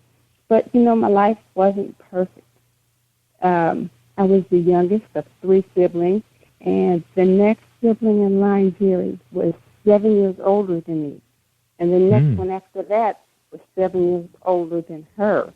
So I had I had a lot of alone time to entertain myself with my own imagination. And I tell you, it was a wild ride at times. So I kept myself busy with my own imagination because my sister didn't want to play with, you know, my little big-headed self and all that kind of stuff. So I entertained myself a lot with my own imagination. I took piano lessons for a little bit until my music teacher picked up on the fact that I wasn't reading the sheet music she had in front of me. I learned how to play by ear. So that was also taking up a big part of my life where I was playing piano by ear and playing at church and playing at Sunday school and people's weddings and banquets and things like that. So that's the extraordinary part of my childhood. But for the most part, I lived a pretty average, normal childhood, and, you know, went to school. I was fortunate enough to go to college, and, you know, got married and started a job, started a family, and here I am. Here you are. That's right. A big-time author. That's all right. Yeah. Now you mentioned now you mentioned in your bio that you was in the insurance business for, what's that, like 20 years? You said 20 years? Yes, for 20 years. I didn't want to be there for 20 years. I didn't want to be there past a couple years, but it was something I was trained in. I got comfortable with the salary and the level of my skills. I got comfortable, and You know, it just worked out that I stayed and endured for that long. But after a while, you know, something else started nudging me, something that had been there all along. So I kind of got into something that I wanted to for the longest. I always wanted to write and become an author, but in school I decided to major in what made sense at the time. So I got a business degree, and I used it for insurance. That's right. Yeah, a lot of people did that. Yeah, you know. I remember a lot of people. Yeah. Right. Major in business. That. Yeah, it was the thing to do at the time, and I kind of put my passion on hold for a while to do what I needed to do. But that passion kind of started knocking at my doors after a while. You know what I mean? Yeah. So you didn't do anything like write articles for local magazines or for your church. You know, you didn't keep your. Oh, okay. So you did do a little something. I majored in business, but I minored in technical writing. I couldn't find employment in the writing field with just a minor. But I wrote things for people. I wrote little plays. I wrote little things for my own personal enjoyment. I did like some things with the church newsletter. I wrote little articles, little chronicles of people in the church and their testimonies and stuff. I did things like that to kind of keep the passion burning. But what really happened was I picked up on a story that I had written when I was about 13, 14 years old. I wrote a story on notebook paper. If you can remember notebook paper. Yeah. I wrote it out on that notebook paper, and it was about, 50 pages. But I wrote it out, and those people in the stories I had written out stayed with me all through the years. My imagination never died down. So they were with me the whole time. When I was that young teenager writing it, I viewed the people that the books are about as a 13-year-old. But like I said, the people in the story stayed with me, and as I began to, raise my family, get that passion knocking at my door, I viewed the people in that story from an adult perspective. So it's the same people that have been in my mind for years. Wow. And now I'm an adult, and I wrote about them from a different perspective. Yeah, that's right. They grew up in your mind. So by the time you was ready to pen them, they were all ready to go. They were ready. They had been primed for years. Now, being in an insurance company for 20 years, did you have an opportunity to get into management? I didn't want to get into management. I was in insurance claims.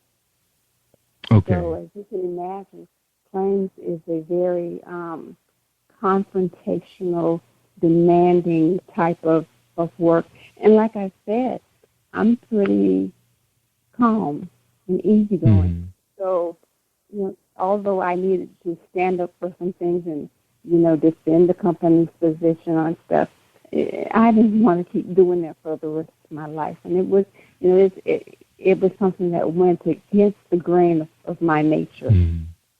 All right. So you retired now? So you retired from the company? Well, I officially am not retired, but I've moved on from insurance. Don't want to go back. Don't want to handle another claim. Don't want to read another insurance policy. It's I don't want to hear about nobody else's water damage or their kitchen fire. No claims, right? You don't want to hear about no. So I can't tell you no stories about when my water main, they had a blue pipe connected to my house from the main water line in the street which was ridiculous. The plastic Oh, is made out of plastic. You don't want to hear that.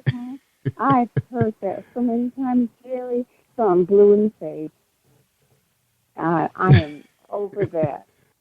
The cheap water heater, like the water heater messed up, or it wasn't their fault that they got 3 claims. Yeah. You probably could be a good consultant. Well, you know, I still have a lot of that knowledge, but it's not something I want to look back at. I want to, face a different direction and do something that more is in line with who I am, who I think I was created to be. That's right. So you're still working, and so I mean, are you a full-time author, or are you actually doing something entirely different than 9 to 5? A full-time author is my dream. That's what I would love to do, be a full-time author.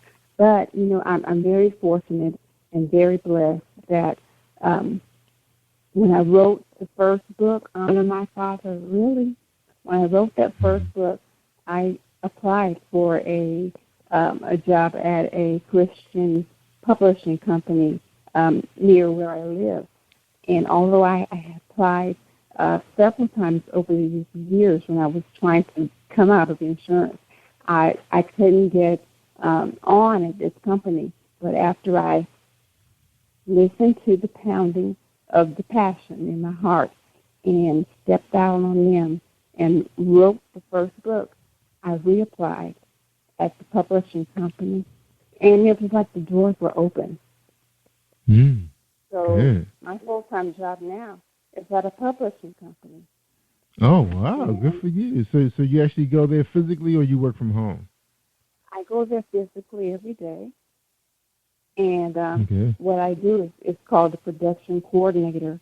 And I'm helping authors, first time, second time, whatever, get their books published through the company that I work with. So I'm dealing with editors and sometimes designers and, people that help to get the book produced.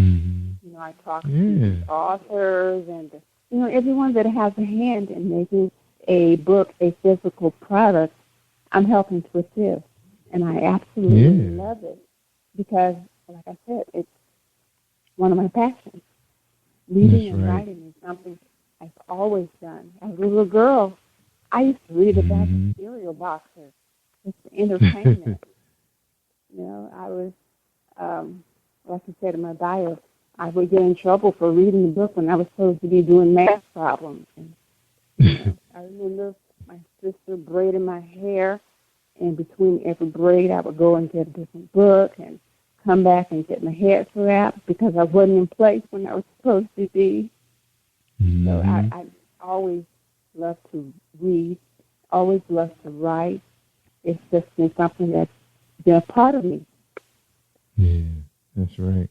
Now, why you didn't study that in college, writing or English journalism or reporting, that kind of thing? I wanted to, but I graduated from college in a time where business was the wisest choice.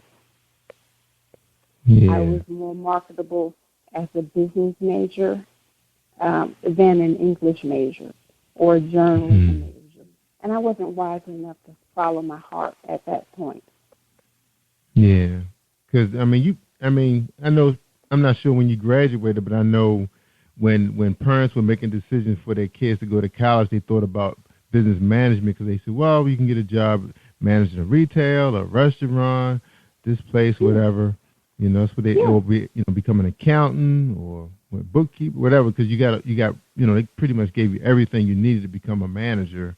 Understanding IT, microcomputers and all that stuff was involved.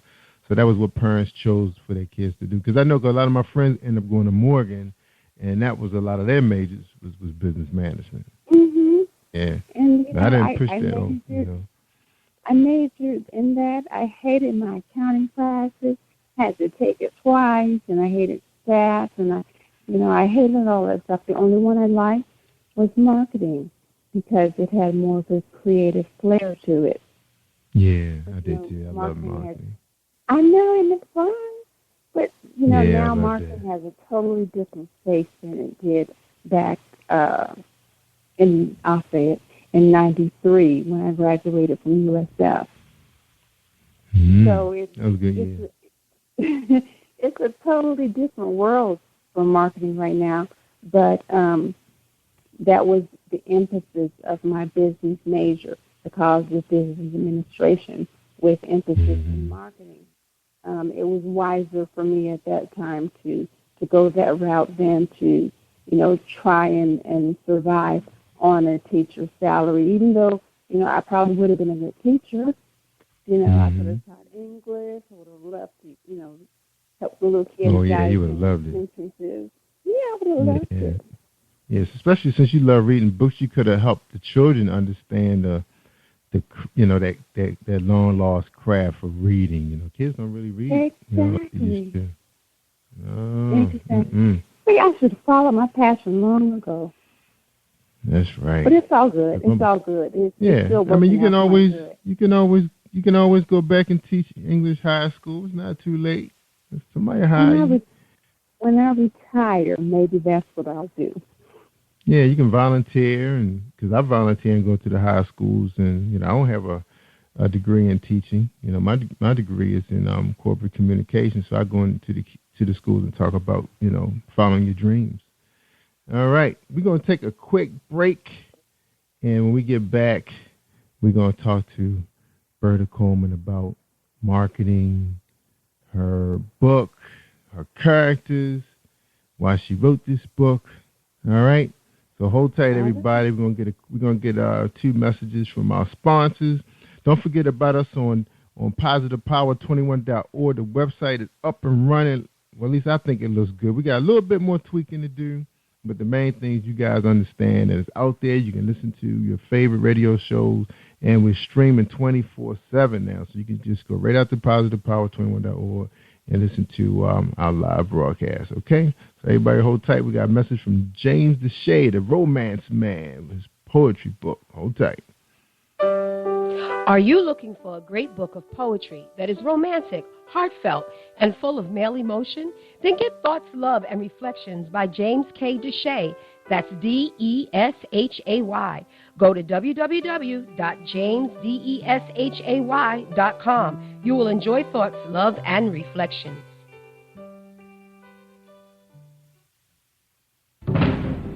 Are you looking for the next great read? A book filled with love, passion, betrayal, and intrigue. The award-winning novel, Season of Change, by Tamika Patrice Kane, is sure to satisfy your literary sweet tooth. Check out this must-read book reviewers are calling uplifting and emotional. And exceptionally great read, deeply intense and thought-provoking. Order your copy today. Available in paperback and ebook on Amazon.com or at www.tamikapatrice.com.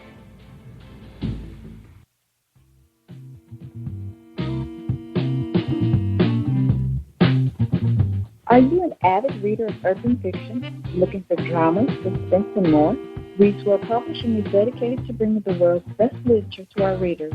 Urban fiction, erotica, sci-fi, mainstream fiction, and children's literature are just some of the genres produced by our diversified family of authors. You can reach us on Facebook, Twitter, Instagram, and at our website, www.readsworldpublishing.com.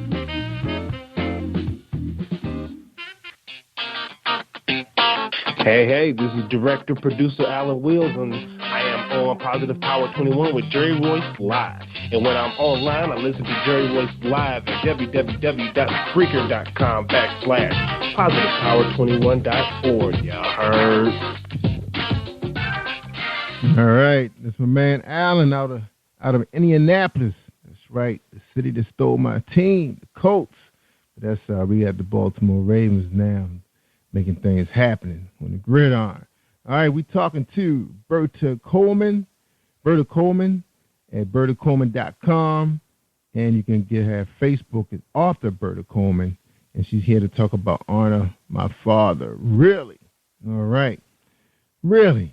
All right, Berta, tell us about how you marketing this book. Let's talk a little bit about marketing, because one of the big things now that's going on Facebook is a huge community, millions of people out there. Yeah. How are you reaching them? Tell us, how are you reaching these people? How are you getting them to buy your book? Well, the first option that I've been employing is Facebook.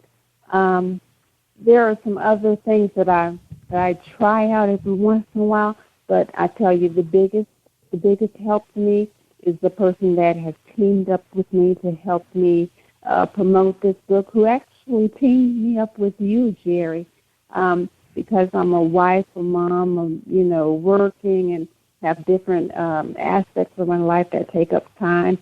And like I said, marketing has changed from when I graduated back in '93. So there are lots of things I don't know, but I've got somebody on my team who's helping to put me out there. So we do things on Twitter and Facebook and different avenues and vehicles like that to get me out there. This coming weekend, I'm going to be doing a TV interview in Atlanta with ABC, Atlanta Live, Channel 57.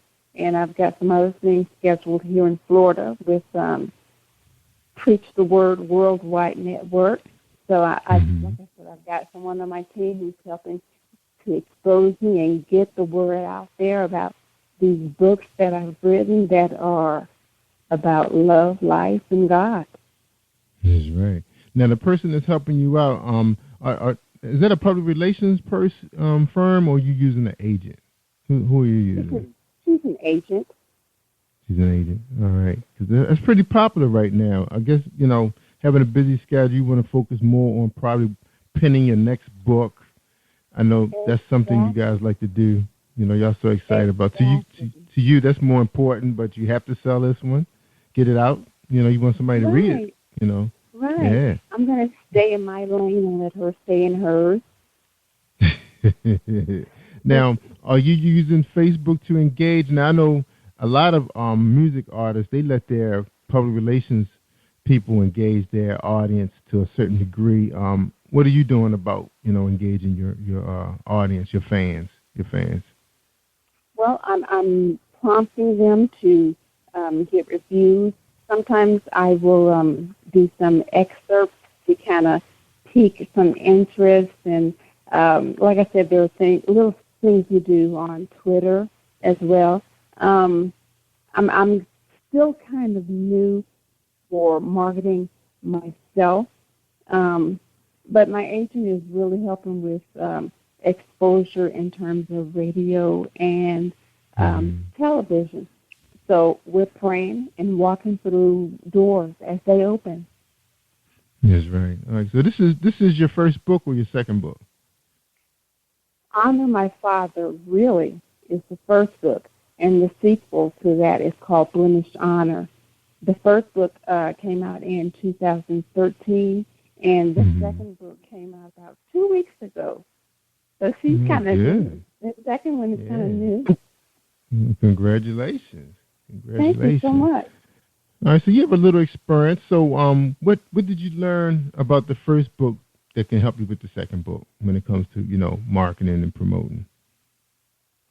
I learned that the most important marketing tool is really the product itself.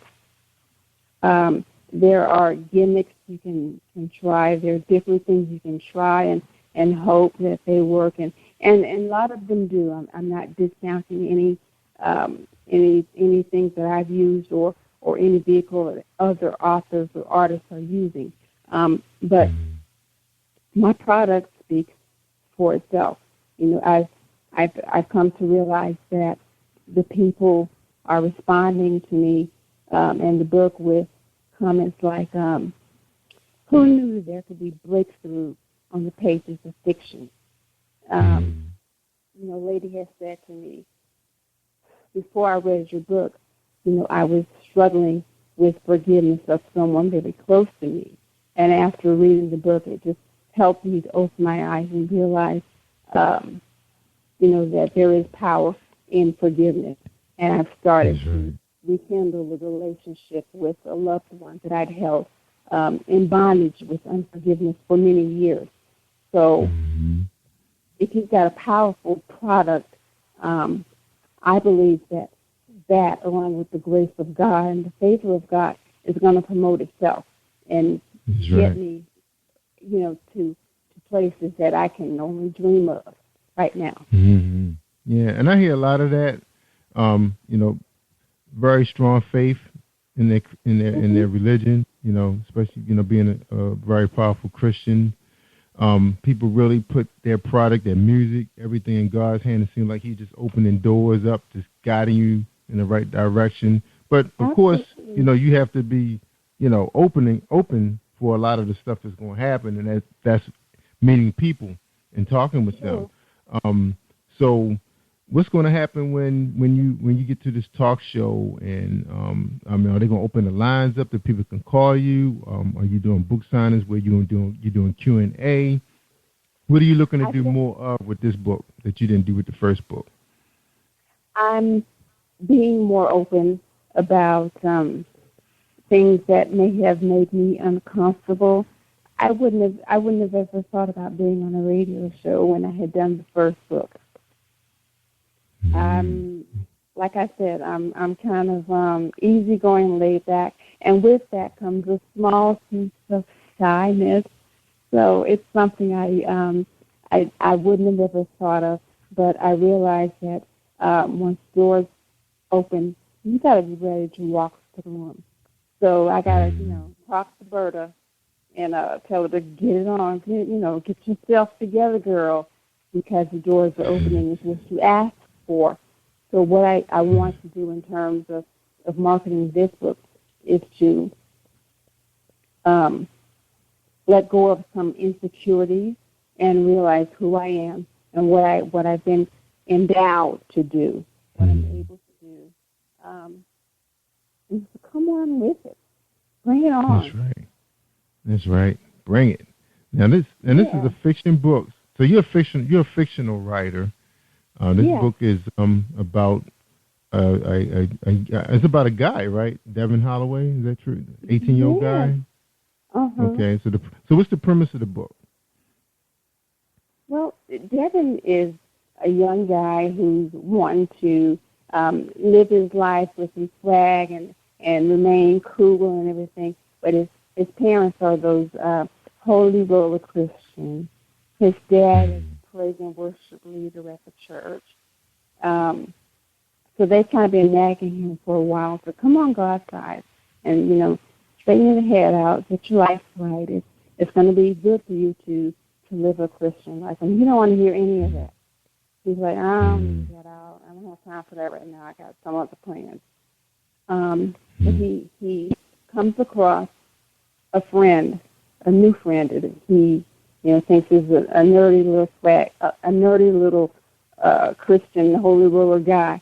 But this guy has a beautiful girlfriend, and that is what piques his interest. He's like, if this nerdy guy can have this gorgeous girlfriend, and here he is, womanless, he's like, well, I'm going to pay attention.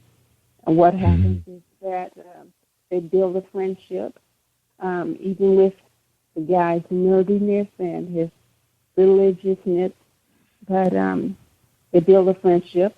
He falls in love with, another young, beautiful woman, and he comes on God's side.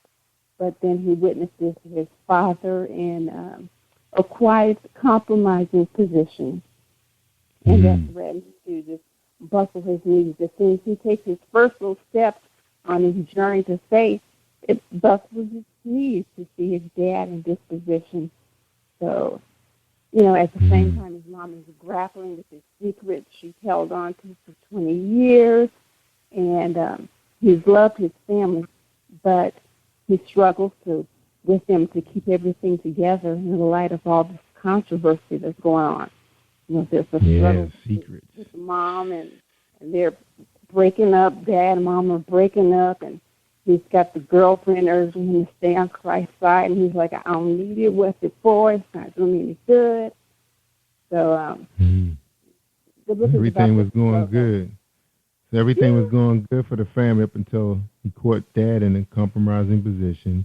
His mom is hiding a secret. So basically, is that the page turner? Is that really what's really drawing people to find out what is going on with, what's the mom name? Rana? Rania? Is that her name? Yeah. Rania? Yeah. So that's the big plot right there. What happened to Rana? What made her the person she is today? Yeah, trying to find out what her secret is and trying to find out what the compromising position is that Devin caught his father in, and what's going to happen to Devin and this beautiful young lady. And when I wrote the book, I wrote it as I was glad to write it from back when I wrote it when I was a little girl, and I ended it where it needed to be stopped. But at that point, I realized I think there's going to have to be a sequel. And the more I listened to the readers, they're like, "Oh no, I got to find out what happened. You got to write some more." And it came. I wrote more, and then there was birth the sequel, and which is called Blemished Honor, and it's about this family, and they're still trying to live honorably before God with their flaws and everything. They've got flaws. Michael, the dad, he's got issues. He's got past that keeps creeping up, and Rania has issues. She's introducing somebody to this family that she had kept a secret, all her life, and, just issues, struggles. They're continuing to try to be honorable, and, they go in spite of their flaws. I think the lesson here is that, with togetherness and unity, husband and wife and family or whoever is in the family can get in there and it can be worked out. That's right. Bring God and you bring God into the picture. Now, Berta, what was the biggest challenge writing these two books? In your mind, what was the challenge? I think my challenge was one of the biggest challenges I had was trying to conform and make it Christian. There is one scene in particular in Blemished Honor where I went to my editor and I said, I'm going back and forth on this scene because Rania is cutting fool. Because this is Christian fiction, should she, be more reserved, or can I just let her go and do what, she's doing? And I'll never forget my editor said, that was the best scene in the book. I read it several times. It was that entertaining. And what I got from that is, I got to keep it real. I got to be real for the people. There are Christians out there, Christians that do things that are not so holy and not so spiritual, but they're still Christians. And, I think my plight is to let people know, come on, get back up again. We're going to do this again. Yeah, you may have, like my pastor says, you may have been cussing and going with Sue and Dick and Harry and all this stuff, and you're not married to them. But get back up. Let's do it again. We're going to try again. There is forgiveness.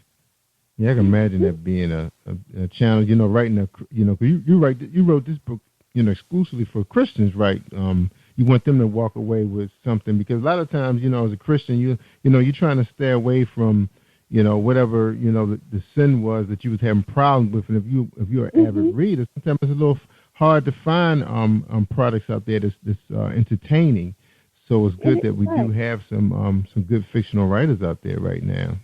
Now, did you ever run across the road where you want to make the book exciting, but you just don't want to cross too many lines, or you want to kind of challenge the reader to? What are you going after? What are you trying to do to the reader when you wrote your book? I guess that's the question I should be asking. What were you trying to do to the reader? What was your motive? To give the reader more than just a good read. It's not just a good read for a 14, 15-year-old which is the age of my youngest reader. It's not just a good book for a 90-year-old, which is the actual age of my oldest reader. I want to do more than just provide a good read. I want to provide you and invite you into a soul-stirring experience. I was talking to one of my readers extensively today who had just finished British Honor, and she said, I felt that. I could feel like I was right there. I almost started to cry. Or another part she was saying, she was mad. She was mad at Devin for something that he had done. And he was like, how can you do that? And my goal is to get the reader to experience exactly what's going on. Like they're right there in the midst watching everything that's going on with their eyes. I try to do that through the words, let them see it, with the word coming off the page. I get nosy for the reader so the reader can peek in. The reader can peek into what is really going on, like things at church where, instead of just describing a hand clapping service, I want to tell the reader exactly what this character was feeling, exactly what they did. I want to show them that the tears were running down their face and there was something stirring inside their heart. And, it made their hands go up and it couldn't put them down.